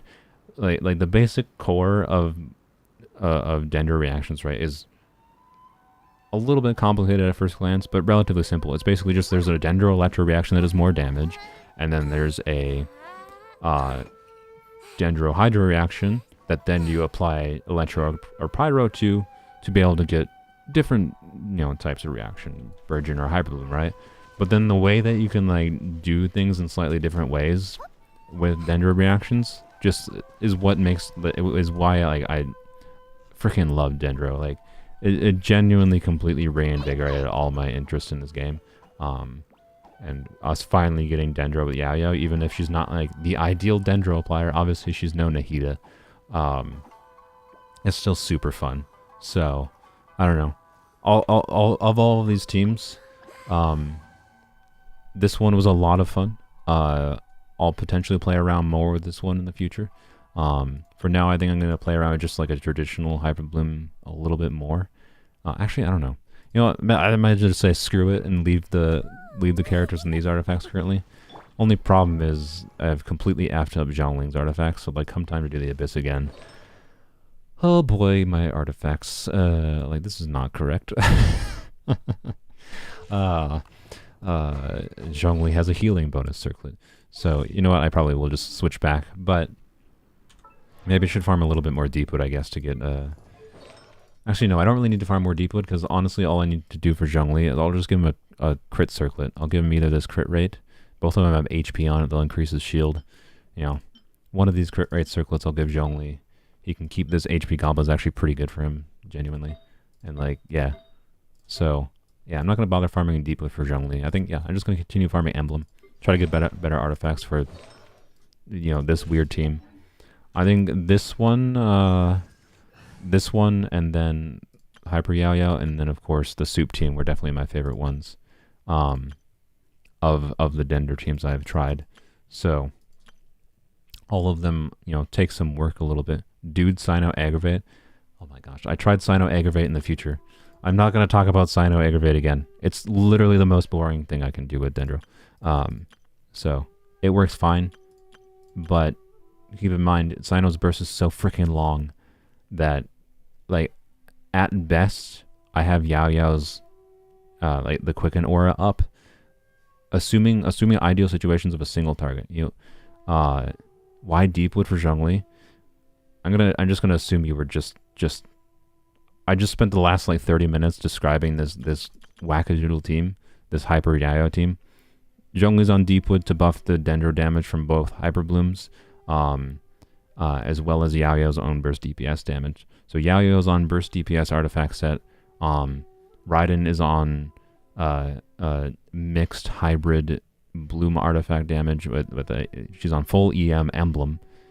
So with Staff of Scarlet Sands trying to maximize her own personal damage while also having a good amount of bloom damage, hyper bloom damage. And then Zhongli then needs to be on Deepwood because these two are not on Deepwood. That's why Deepwood is on Zhongli. He's not the ideal Deepwood user, but he's obviously better than Candace on Deepwood. So, yeah. Anywho, Deepwood would only be on Zhongli in this specific burst DPS focused team. So that's a wackadoodle team. It's fun. I don't know. I loved interactions, right? It's just like we can do weird crap like that where this is fundamentally just the normal Hyperbloom team, but because I put different artifacts and weapons on the team, on different members of the team, I play it in a completely different way, where I play it as, burst DPSing rather than just focusing on generating as much cores as possible, right? I don't know, and that's kind of more fun. So, let's ask again in 2 minutes. But yeah, Sino Aggravate, this is the last time I'll say it, is the most boring thing. I'm not going to say I'm never going to do it. I tested it earlier in the stream. Sino got like a 40,000 damage Aggravate. He does, wow, big damage. Like, yes. The problem is it doesn't fix any problems with Sino. The Aggravate is only going to be up through basically a little bit over half of his burst. And that's only in the ideal situation of him being like against like a single target boss. But that even doesn't even begin the worst part of it, in that using Yaoyao on Sino's team just to buff Sino a little bit takes away Yaoyao from me doing any of these other fun teams I just spent like the last hour playing around with. I can't do any of them. Well, this one is a Hu Tao team. So like, do I choose fun team? Or Sino do more damage and still have Sino problems? The choice for me is obvious. There might be situations, to be clear, in the Abyss where like I just need Sino to do as much damage as possible and then I do some other team, like I don't know, Hu Tao team. Right? If I'm doing a Hu Tao team, I'm not using Yaoyao. So there might be a situation where I need to do Hu Tao on one side and Sino on the other side, and yeah, I'll use Yaoyao with Sino. But like, he's a terrible overworld DPS. Always. Yaoyao does not change that at all, and it never will. No one will. So, anywho, yeah. No, people are gonna meme. Yeah, thank you, Mel, for memeing. No, I appreciate it. But I don't know if you answered this, but is Hu Tao or Homa more of a priority? It won't. At this point, we should be fine. So, despite how freaking scary the Yaoyao wishes went, the situation, in my opinion, went like I'm gonna treat this 50-50 loss as functionally what I treat the net result is that this 50-50 loss, because we kept wishing for your Yaoyao, because I still think it was worth it, is what happened was we got a Kaching, and then we now have a guarantee for Hu Tao. If I had just not wished at all on this banner, right, and just like got C0 Yaoyao and just stay with C0 Yaoyao from Lantern, right, then our situation would be that we wish on the Hu Tao banner, like assuming the same thing happened, right, where we lost at 50-50 on Hu Tao's banner, then we got nothing for valuable 4 stars. Functionally, what we did here, the end result, to be clear, we're not evaluating the risk beforehand. The end result is that I basically now have a guarantee for Hu Tao. If that 50-50 loss would have happened anyways, it would have taken 2 pages to get to Hu Tao functionally, and I would have gotten a bunch of garbage 4 stars that are useless for the account. Instead, I have now a bunch of 4 stars that are useful for the account, right? So I got Yaoyao, and I got UC6 Yunjin, which was great. Like, it honestly went as ideal of a situation as I could probably imagine, without saying, oh, I would have liked the 3 Jinyans I got to be 3 Yaoyaos. That would have been great, right? Because then I could get like C6 Yaoyao or whatever, but like not that important, to be clear. So, anywho, Yeah, so at this point there doesn't really need to be a priority between Hu Tao and Tomo. So real quick, since we're ending the stream here, I'll just go over it again. I went over it early in the stream. We have 20 wishes from the Star Glitter. I don't really have anything I'm saving the Star Glitter for, so we'll probably use it all. And then we have, right now we have 120 here, so we have 150 wishes right now. Right now we have 150 wishes. There is 10 more wishes, like straight up. Just straight up 10 more wishes coming from this, as well as we're getting 3 wishes in the mail. So we're getting 10 more wishes, that's 160. Let's get a move on. And then on top of that 160 wishes, we have, let's just pull out my calculator here, on my phone here, while Yaoyao makes a lot of noises. Let's do, how many days are there to Hu Tao's banner? 17 days. So, 17 days times, whoops, I typed in 917. That is not correct. 17 times 150. And then I don't know how many Primo Gems the events Why give. do so many people make such a big I'm just deal gonna out of say, this? we'll be pessimistic. We'll say, There's adepti everywhere, isn't there? I don't know. I think there's like 800, right, from Lantern, right? And let's assume 400 from the other one. So pessimistically, that's 4,000 more Primo Gems. This is not assuming anything else. So that's, we'll just round it, say another 3 10 pulls, that is, right? So the math is working out to be, I should have 190 wishes. I only need 30 wishes, well, maybe slightly more. I need 30 wishes about to get to pity, and then depending on when Hu Tao shows up, if she shows up at the 81st wish, that'll be 35 wishes, right? But point is, worst case scenario, I'm going to have about 150 wishes for Homa. And I could certainly get unlucky and need to do a bit more. I have 5,000, like, I have gotten so lucky in this account, like, we have lost a 50-50 for Zhongli, and then we technically lost a 50-50 for Zhao, but that was actually an upside. So, functionally, I've lost one 50-50 that burned 75 wishes, and then I won the 50-50 for the original Jade Spear banner that we did, and I got a early Sino's weapon when I wasn't even trying. I didn't even record it because I was just wishing for Fav Lances. That is the last time I don't record wishing.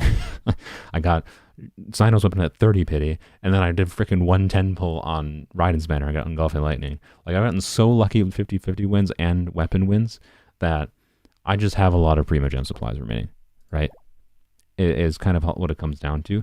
That I've never really had to do, like, if you guys, I'm assuming some of you guys have seen D-Lo's, Bows Only videos, how much that dude has had to grind overworld exploration for trying to get wishes for characters. I have done nothing. The Sumeru 26, 46, 56. Liyue has a bunch of completion just because of Beep and the fact that I got all the Oculus. Same thing with, like, Mondstadt. Those are always low Primo Gem value-wise, but, like, so we're not going to prioritize those. But, like, I've barely done anything in Inazuma. Honestly, actually, the percentages are higher here. But more importantly, I've barely done any quests. Like, with all the freaking quests I can do, and I've avoided picking up quests. With all the quests I can do, I guarantee you, if I needed to, I can grind out another 50 pulls plus. Can we? Do I want to do that? No. No. I don't want to. D-Lo wails? Was that the wrong person? I thought D-Lo didn't wail, but who was it? The person? I don't know. If it wasn't D-Lo, I don't know. I thought it was someone doing bows only that had grinded a crap ton to try to get some of the bow characters. But anywho, point is, worst case scenario, we get both, because the worst case scenario is that I get C0 Hu Tao, the weapon banner screws me because that's what the weapon banner does, and I get Homa by going to pity 3 times in a row. But worst case scenario, that's 210 wishes and I need to grind out 50 wishes. Worst case scenario. I really hope I don't have to. And on a statistical level, that shouldn't be necessary. Because you would expect at least one early 5-star between somewhere in those 200 wishes. Like once every 200 wishes, you would expect at least an early 5-star. Not getting one is quite unlucky. It's possible. It's completely possible. But my point is, worst case scenario, we're fine. Worst case scenario is I get a video out of having to grind 50 freaking wishes for Homa. And we have 6 pity currently, so, anywho. And with my weapon banner luck, who knows? We'll do 110 pull on Homa and we'll get Homa anyways. My ideal situation is, of course, we get Hu Tao, we get our guarantee Hu Tao, we get Homa from the first pity, so we only have to use like 100 wishes, then we have 100 spare for Shenhe. That's probably the ideal. The only problem is if I do get lucky with Hu Tao, or wait, sorry, with Homa, if I do get lucky with Homa, there is a non-zero chance I might go for more Hu Taos or more Homas. Probably not more Hu Taos, just because, like, so C1 Hu Tao is strong. It's the wrong page. Dilo used to be grind the heck out, and in the last second he'll just do the lowest amount of Genesis crystals he can buy to get the unit. Oh, okay. Yeah, I think Dilo kind of exhausted most of the main Primo Gem supply he could access, so Shenhe is useless. No, Shenhe's not useless. Shenhe I want. So I'm saying if we get lucky with Homa, and we have spared Primo Gems, the problem is there's going to be a temptation for more Homos. I probably won't go for multiple Homos. But the thing is, like, Candace deserves her own Staff of Homa. Hu Tao wants Staff of Homa. Zhongli wants Staff of Homa. Zhao would love Staff of Homa, so I don't need a Staff of Homa for each of them, to be clear. But it would genuinely be kind of nice to have 2 Staff of Homas to go around. So it might be worth the risk, but I really shouldn't. If Fav Lance was on the banner, I can tell you 100%. If I got lucky on Homa, I would gladly go for multiple Homas if Fav Lance was on the banner. Because Fav Lance would just be worth it. But what would Shenhe do on this account? So I talked about this before, so I don't know if I have it in the list here. Oh yeah, Hu Tao C1 before I finish is like meh. And the banner 4 stars are obviously completely useless for us on Hu Tao's banner. There's no polearms in the banner, so I doubt I'm going to go for C1 Hu Tao, but maybe, I don't know.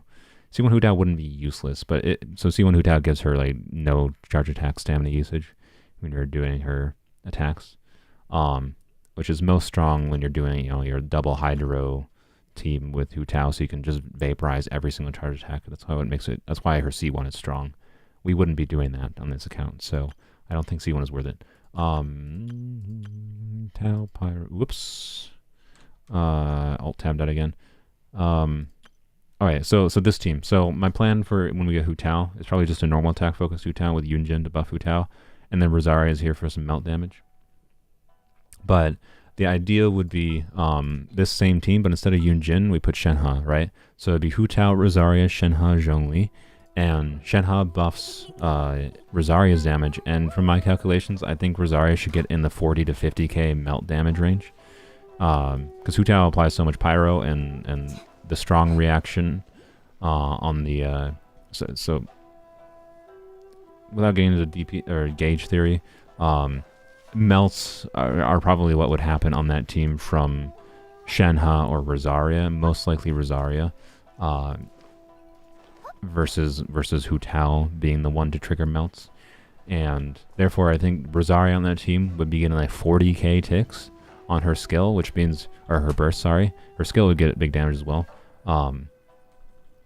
Meaning that throughout the duration of Rosaria's burst, on top of her buffing crit rate for the whole team, particularly Hu Tao, because it would functionally put Hu Tao at like 90% crit rate, would be doing 40k off-field damage for like 6 ticks, I think, is what Rosaria's burst ticks for. I think it ticks every 2 seconds. So yeah, we can get a pretty strong Rosaria basically on top of her doing her normal buff. So yeah, I want Shenhe for that reason. I also didn't mean to do that. I also want Shenhe because I like her design. Shenhe is someone who I kind of liked. I like her character too, and she's just not worth pulling on my main account ever because she's a niche cryo DPS unit. I don't really have any cryo DPS units I enjoy anymore on my main account, so she makes more sense to get on this account. And she's a polearm. I would like to have her. It'd be sad to have to skip her, and I think there's a decent chance we'll be able to get her. So we'll see. I didn't even finish doing my things, did I? This is how my streams go. Yeah, I didn't finish these. Okay, we're gonna finish these quick. I'm gonna fix my artifacts off camera. Let's go bring these stupid bounties. But yeah, very short stream. I mean, 3.5 hours is about what I normally get to. You think Staff of Homa is better than Primordial Jade Wing Spear on Jiao? It depends. Depends on your team, Sapphire.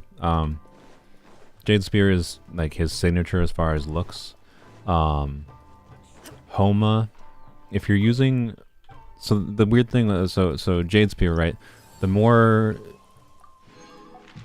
Jade Spear gets a bunch of attack percent. So the more external attack buffs, so say Bennett, you get if you have Bennett going and whatever. With Zhao, the less invulnerable to electro damage is a little bit annoying because this is the burst damage focused team, but oh well, we'll see how it goes. Why aren't there 400 people like before? Because it's not a weapons only stream. We'll see how the weapons only stream does tomorrow, but this is about the same amount of viewers I had with Polearms Only last time. Last time I did Polearms Only stream, so it's not too surprising. That's what I was talking about this whole stream with people. People want to see weapons only, so weapons only is the priority for streams now. Anywho,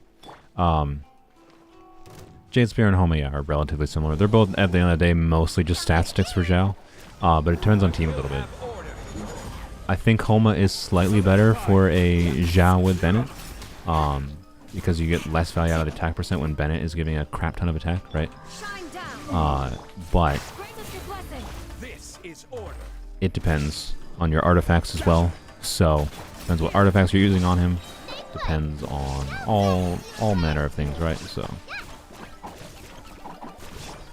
We shall prevail. Illusion shattered. Order guide you. Alright, there we go. Not too bad. Did you farm a bit for weapons only on your own? I'll go over all the weapons only stuff tomorrow.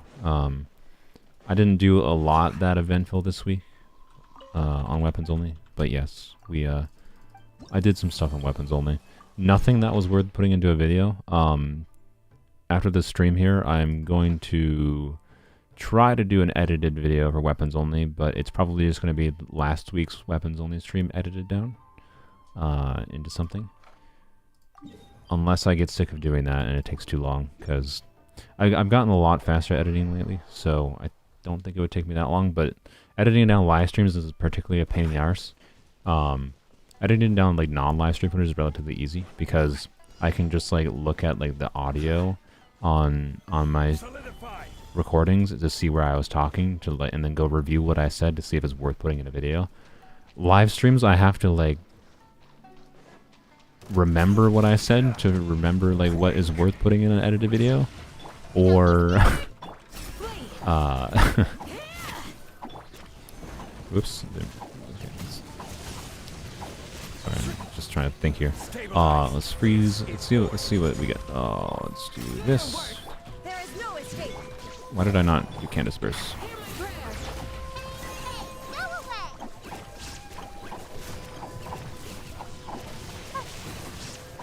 I'm not getting any of the 13,000s. Oh well. Illusion shattered. I don't exactly need to burst anymore.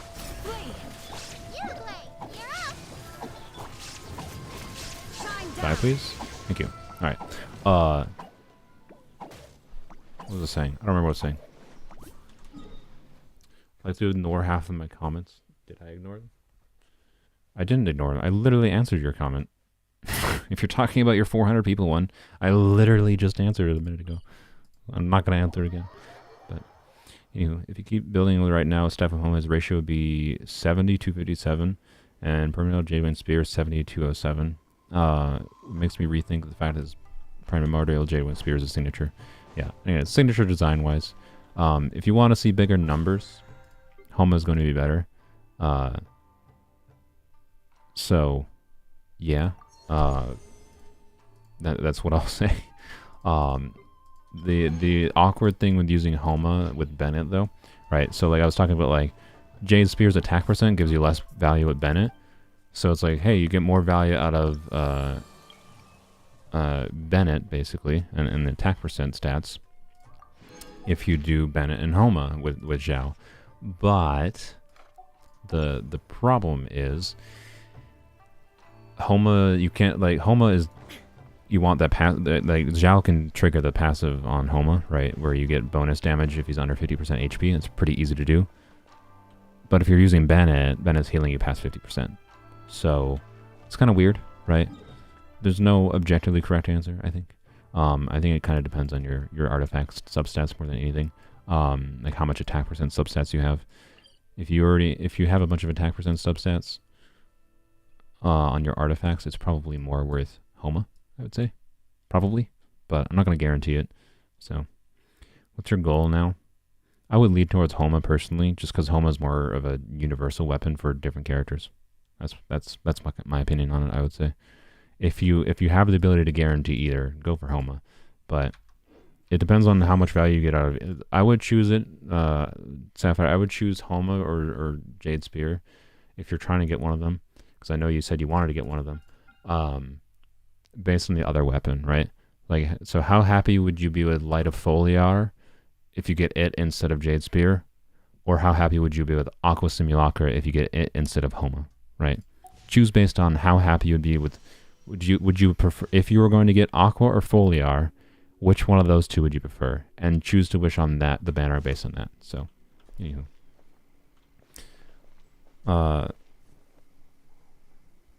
What's your goal now? There were two parts to that comment.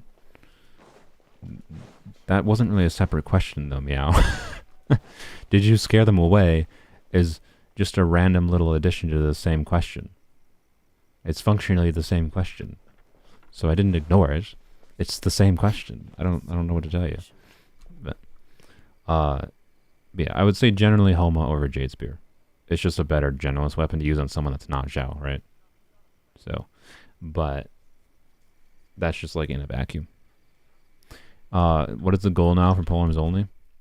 Build characters, try new builds like we were doing, right? Like this wackadoodle team I'm doing right now with, DPS focus Yaoyao, DPS, or burst Yaoyao, burst DPS, Raiden Shogun, is a weird fun team that needs better artifacts to try to maximize the use of, right?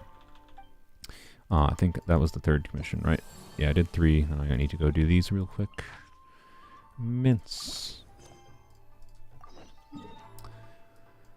Of course, it's all the way over there. So, you prefer the sword? Might as well go for Primordial Jade Spear. Yeah. So, yeah. In my opinion, any weapon banner is mostly safe to wish on if you want both weapons. If you don't really care about Aqua at all, particularly if you don't have Yelan and you don't want to use it on Yelan, then I would say, yeah, the Jade Spear banner is just better for you if you want both weapons, right? If you would like to have both the weapons in the banner, but in the Homa banner you don't want both the weapons, then the Jade Spear banner is better, right? And based on your situation is kind of what it comes down to. But the better weapon in a vacuum is Homa. That was the joke of the question, though? You were meant to laugh? Well, I apologize. I just took it as a legitimate question.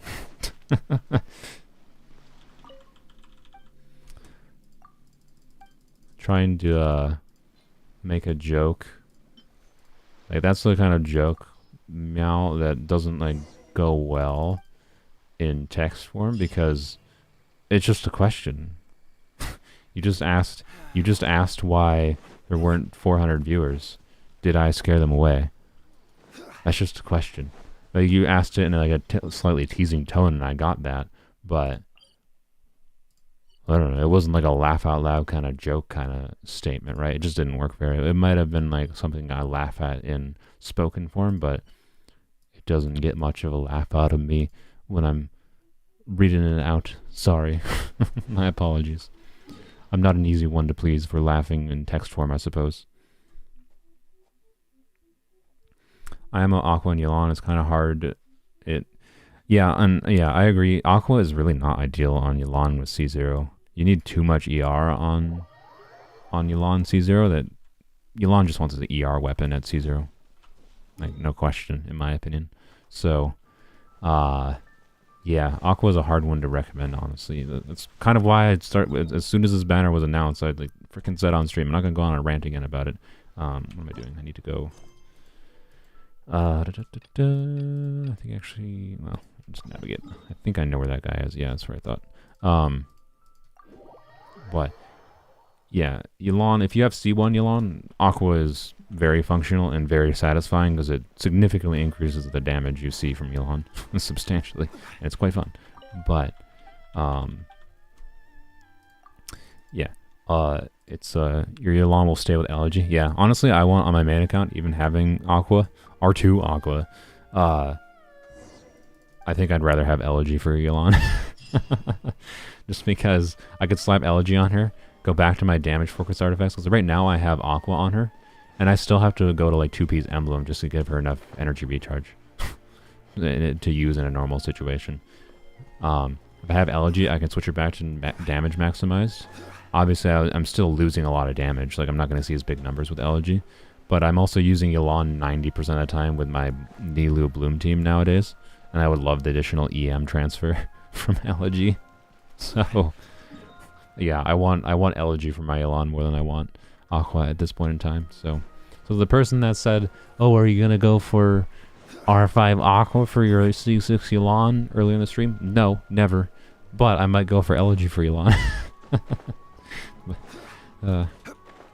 Even with my C6. So, yeah, is what it is. I don't think Aqua is as good as people like to make it out to be. It's okay. It's a decent generalist stack stick to put on characters. The Aqua Homa banner is a good banner. I just advise caution because if you're not completely happy getting either of the weapons, I still don't recommend wishing on the weapon banner, but your wishes do what you want. That's all it comes. I mean, that's what it comes down to. Your Yelan is C6 anyway. She's going to nuke most weapons with most weapons. Yes, but I actually, so I've talked about this before. You might not have like viewed streams where I talked about it before. I regret doing C6 Yelan. The only reason I did C6 Yelan was like I jokingly mentioned like when I had like 1,000 or 2,000 subscribers when Polearms Only first started. I jokingly mentioned, haha, if we reach 5,000 subscribers before Yelan's banner is over, I'll C6 her. Because I was vaguely interested in C6 because it seemed fun. I already had C1 because I got a little bit lucky. And yeah, so I said I would do it, and literally like 2 or 3 days before Yelan's banner ended, I hit 5K, and I was like, I was kind of really regretting saying I would do it. I did it anyways, and guess what? I regret it. It's pointless. I almost always purposely trying to not use her abilities. I can tell you the only time I have found C6 Yelan, I am just totally out of the loop of what I'm trying to do. I'm doing this freaking, there we go. The one time I have actually genuinely appreciated having C6 Yelan, because it's just so unnecessary, is for the Crimson Witch domain, which I've been farming for the last like 3 weeks on my main account. That's it. Because her C6 abilities there is really helpful for just speed clearing that domain, because that domain's a pain in the arse. That's it. That's the only time I've actually genuinely appreciated it. Outside of the, haha, this was fun for a week factor. So, yeah, I don't recommend C6 of any character. And C6 Yelan is one of the flashiest ones you can get, right? It transforms how you play her a little bit. Like, it's fun.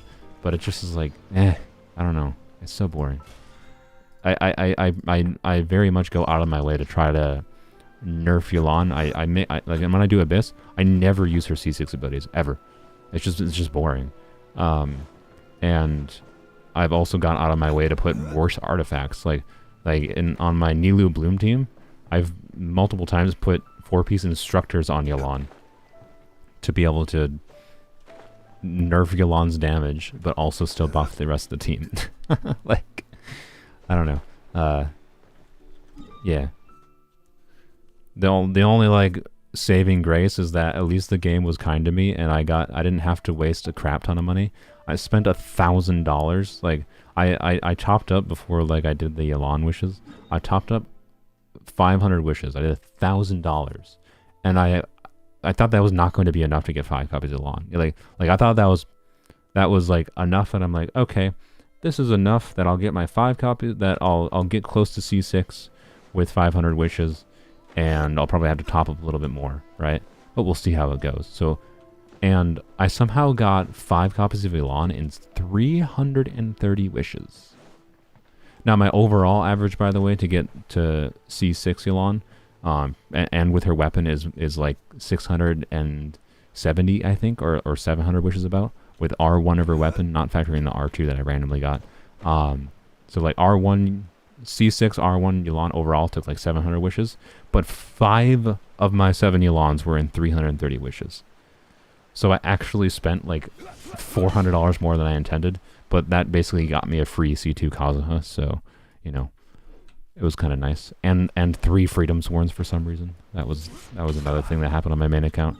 That was a weird period of luck on my main account, and it hasn't really happened again since then.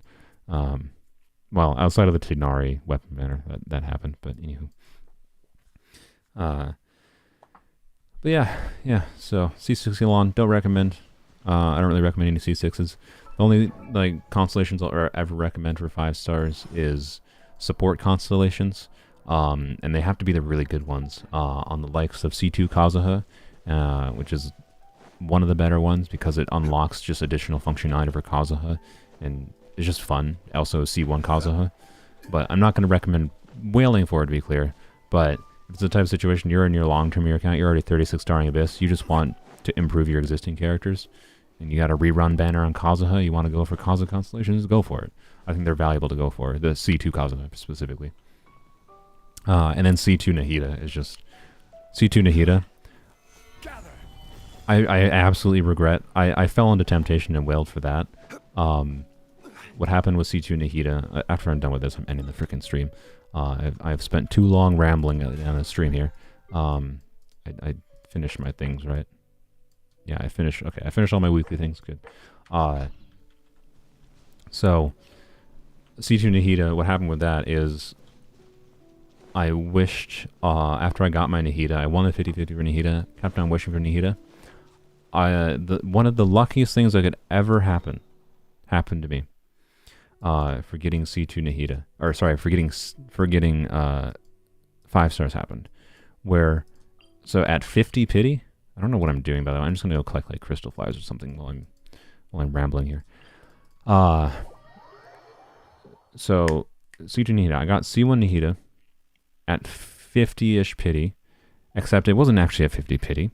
What happened is I did a 10 pull when I was at like 50 pity wishing for Nahida after I'd already gotten C0, and I did a 10 pull, and at like 50-ish pity, I got an early Chi-Chi.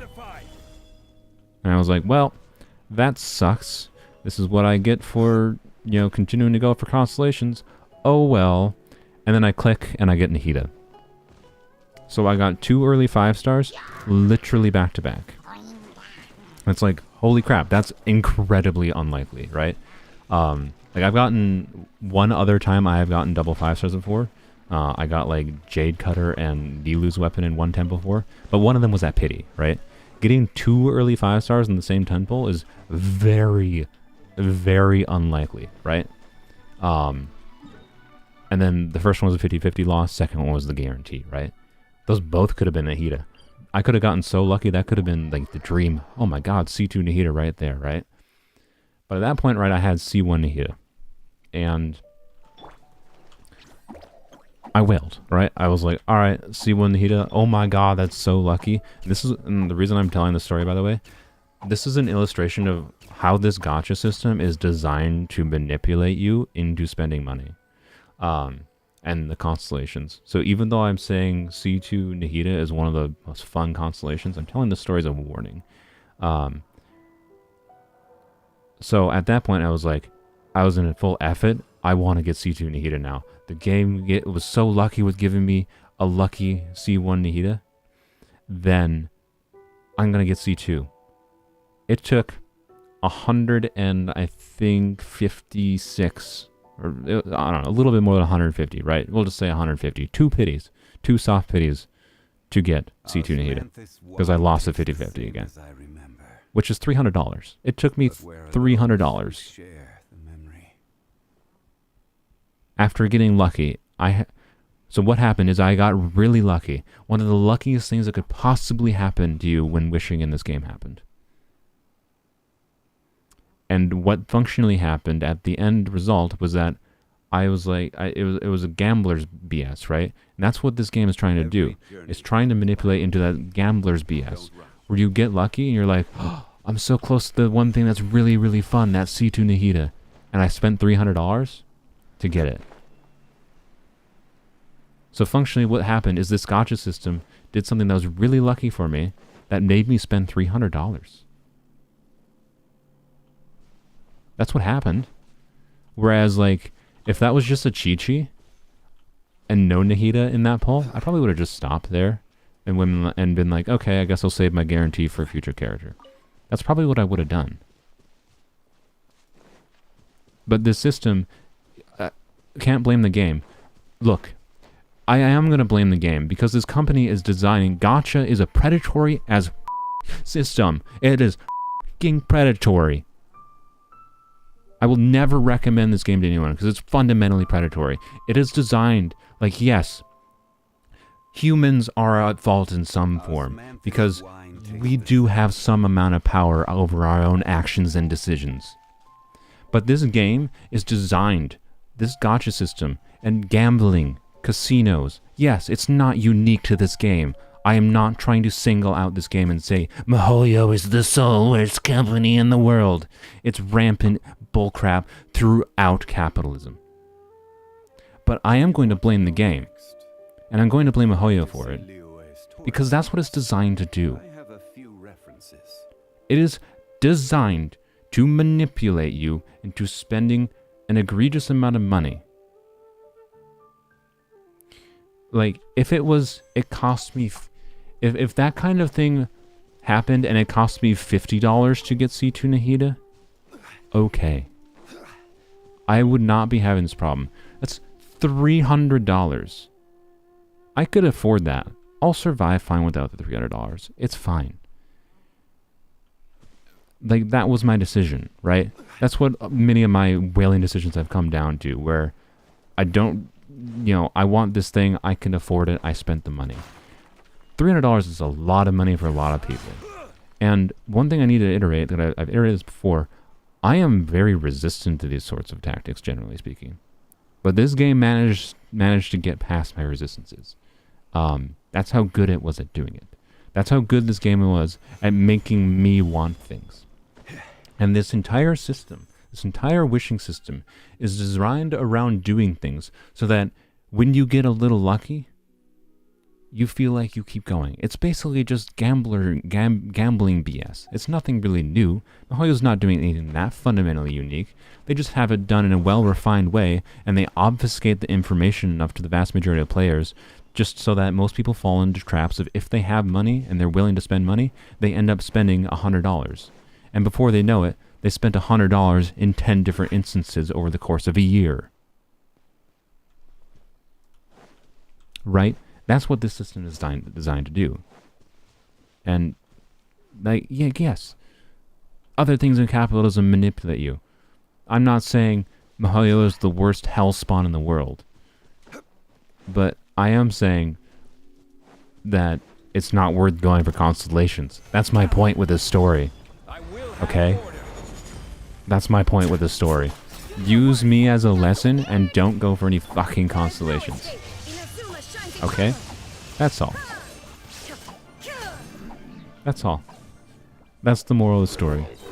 I enjoy this game. I wouldn't be still playing this game if I thought it was such a cesspool that I didn't even want to play it. I maybe should, for my own mental health. Maybe I should stop playing.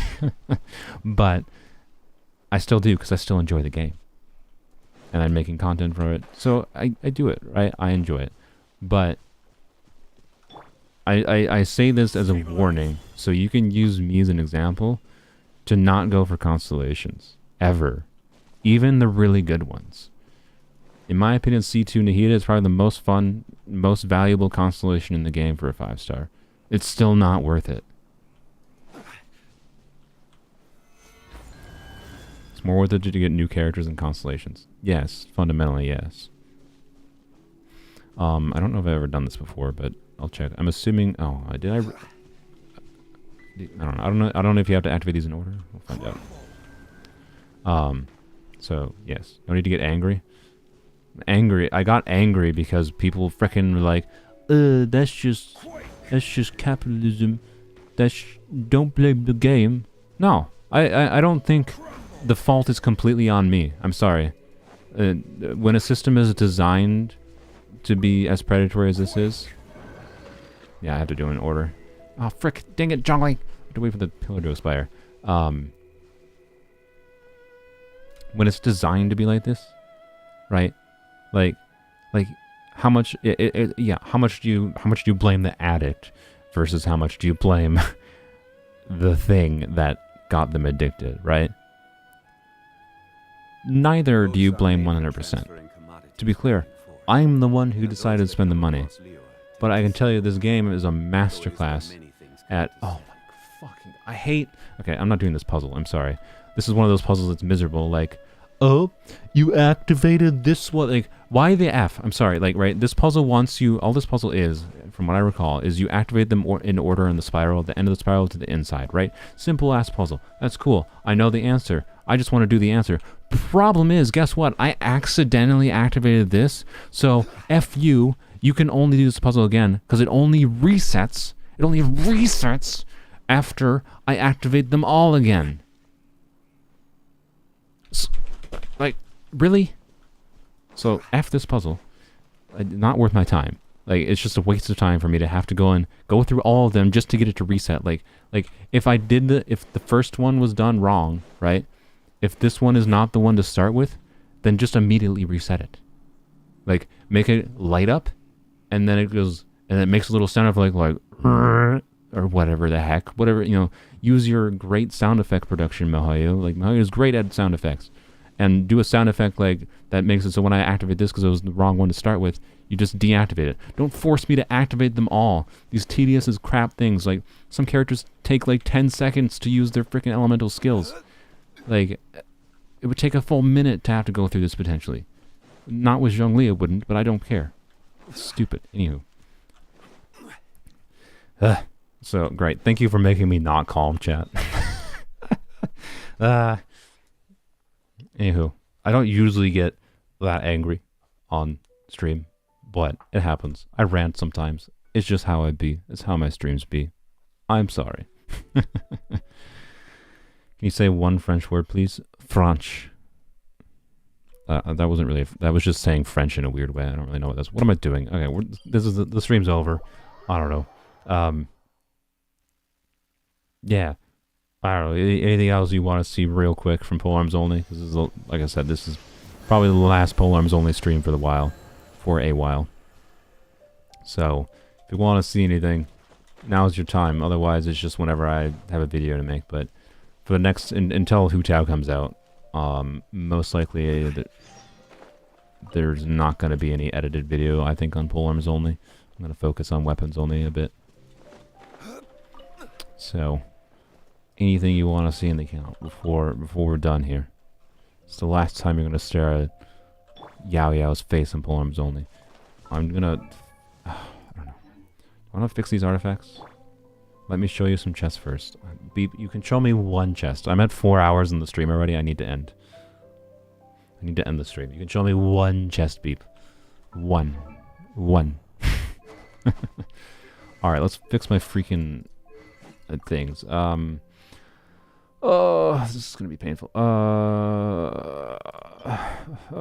Okay, frick. Alright, so, you know, fix Riot. Oh boy. And I could leave them on these builds, to be clear, but, like, I don't really want to, because as soon as I go on the Abyss, and, like, the problem is, right, the builds are fine for this team, but then I took artifacts from random other characters, so the other team's artifacts and weapons are going to be gunked up, so that's why I don't want to stick with this team for now, even though I do want to do it in the future. I could potentially stick with in the future, right?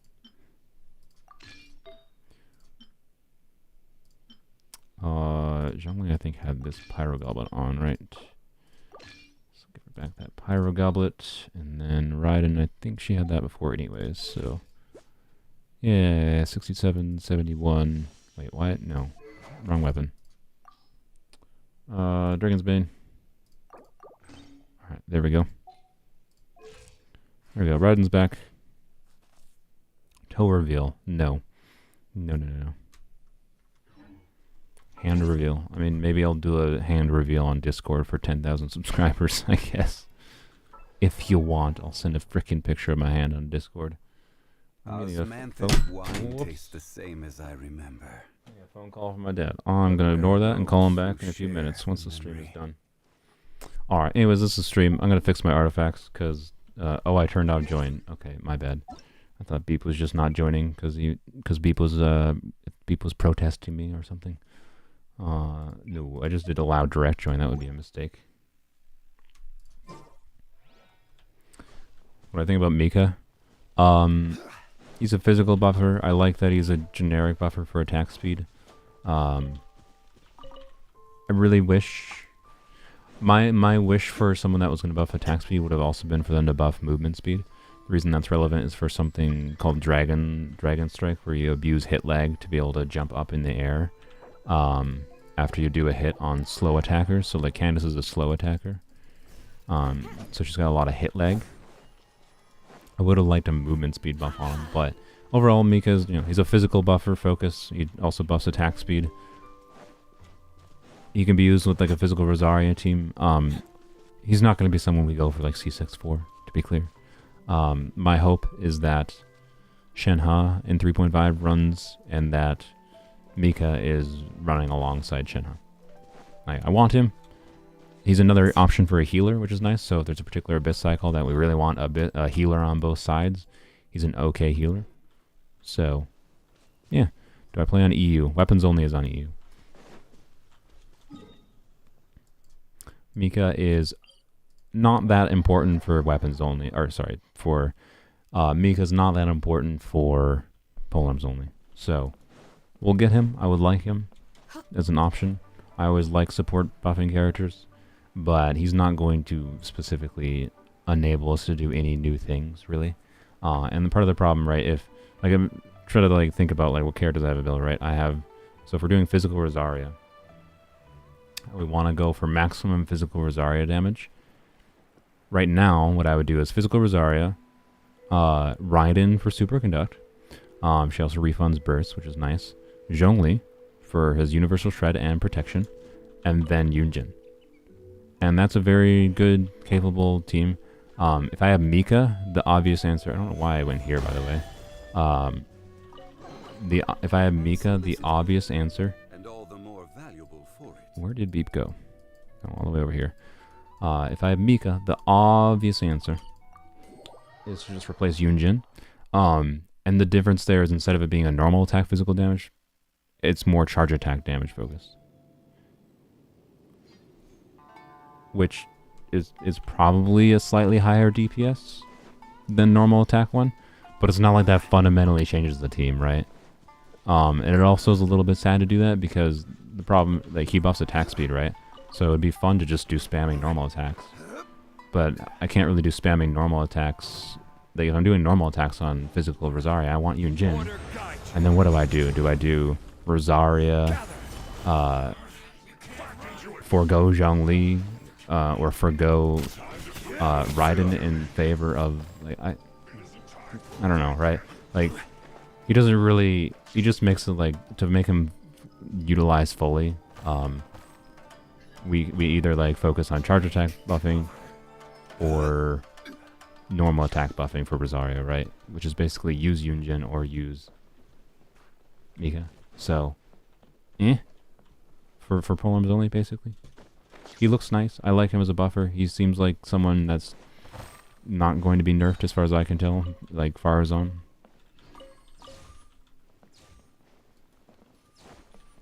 Sadly, you can't do it in co-op. Are you underground here? I am like 99% sure we already got this. We already got this one. Beep. Stabilize. And if I can't do it in co-op, I'm just gonna not bother for the time being. Well, I don't know. Well, I'll go down. I'll go down to where Beep is, I guess. We'll see. If I can figure out how to get down. Where do I get down? There we go. Okay. So, yeah. Mika looks fine. That's all. That's all. I don't have a lot of specific interest into, like, I don't know. He just doesn't enable doing anything that crazy. Alright, show me where it is, I guess. Where is it? That one?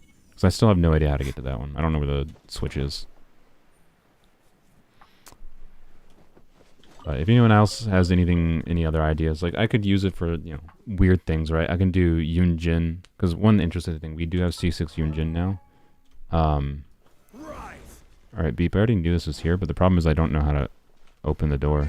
I've come down here a couple times and I just don't know how to open the door. So, no, we're not going to use Tartag. Tartag is not, he's a bow user. We're operating on rules of whatever the weapon type they equip is, not whatever they use thematically. Just do the relay. What relay? I have no idea what you're referring to. Is it a puzzle? Oh good, Beep's making me do a puzzle. I don't even know where it is the problem. Oh, there it is, okay. Of course. Why is this tree not... What? Why?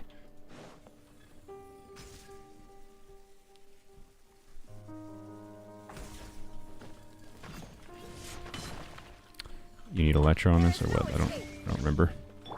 Why? Why, game? Why is it annoying? Okay, there's one.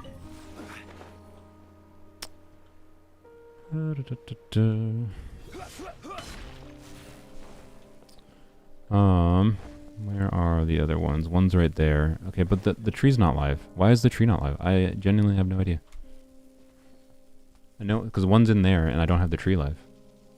So, and I'm guessing one is over there.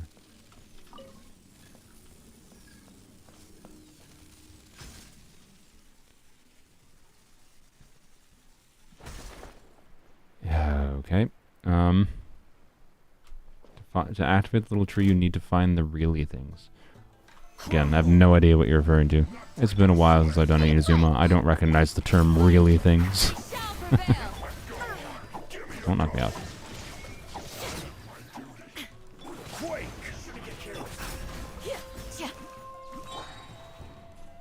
Oh, I'm just not gonna bother with you. Relay things. Oh, there's a tree over there, though. Okay, we might be able to use this tree then. Alright, well, grab this. I don't know what our level in the soccer tree is, but hopefully it lasts long enough we can get to both these.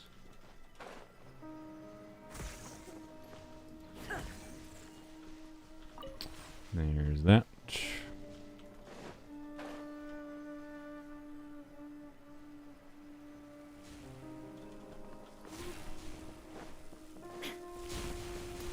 Alright, and last one. So let's go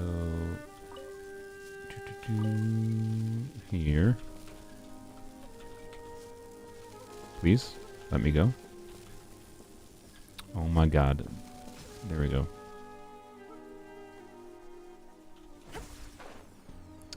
And that one's right over there.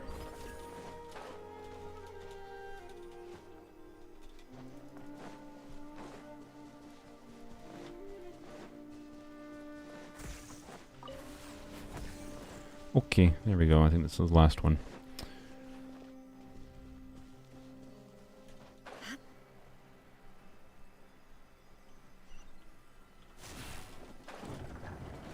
Alright, there we go. Finally opened. There we go. Never have to come back down here again. And, oh, hello, friends. And the stream is ending now. As soon as we get these goodies. Don't be scared. Don't get him, Uruguay.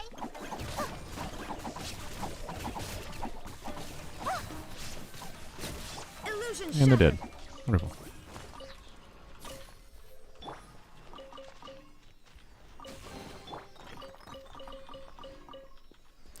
Do I keep? Yeah, I don't know. Oh wait, no. I already switched characters off. I mean, I don't know. I'm tempted to keep Zhongli on Deepwood and then Yaoyao on this 4-piece emblem build. Tempted, but I don't know. We're done with the stream. I'll fix my freaking artifacts later.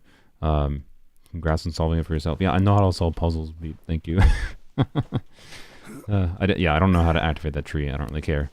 Don't need to activate that tree as far as I'm concerned. There we go. Stream over. Bye-bye. Are you going for C1 Hu Tao and Homa or C0? C1 Hu Tao I talked about earlier in the stream. It's basically pointless, I think, on this count. Not pointless, like it wouldn't.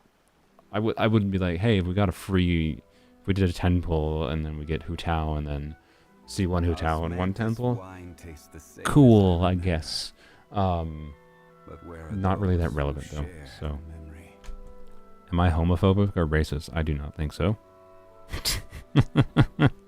So there we go. That's the end of the stream. I am not a homophobe or a racist, as far as I'm aware.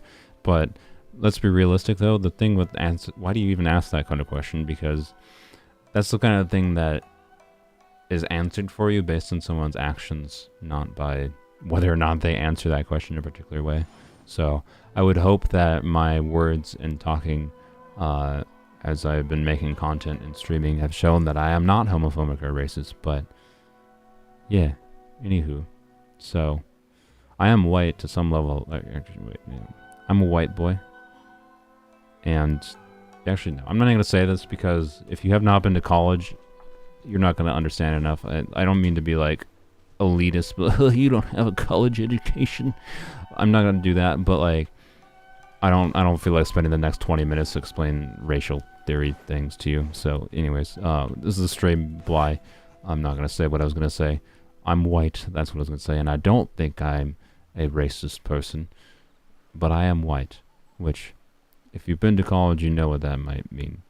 If you've taken, classes on systemic racism and what that means. So, anywho, systemic racism is the real problem with racism, not people being racist, like, in day-to-day life, for the most part. So, people being racist in day-to-day life is a side effect of systemic racism, not the other way around. So, bye-bye. Osmanthus wine tastes the same as I remember. But where are those who share the memory?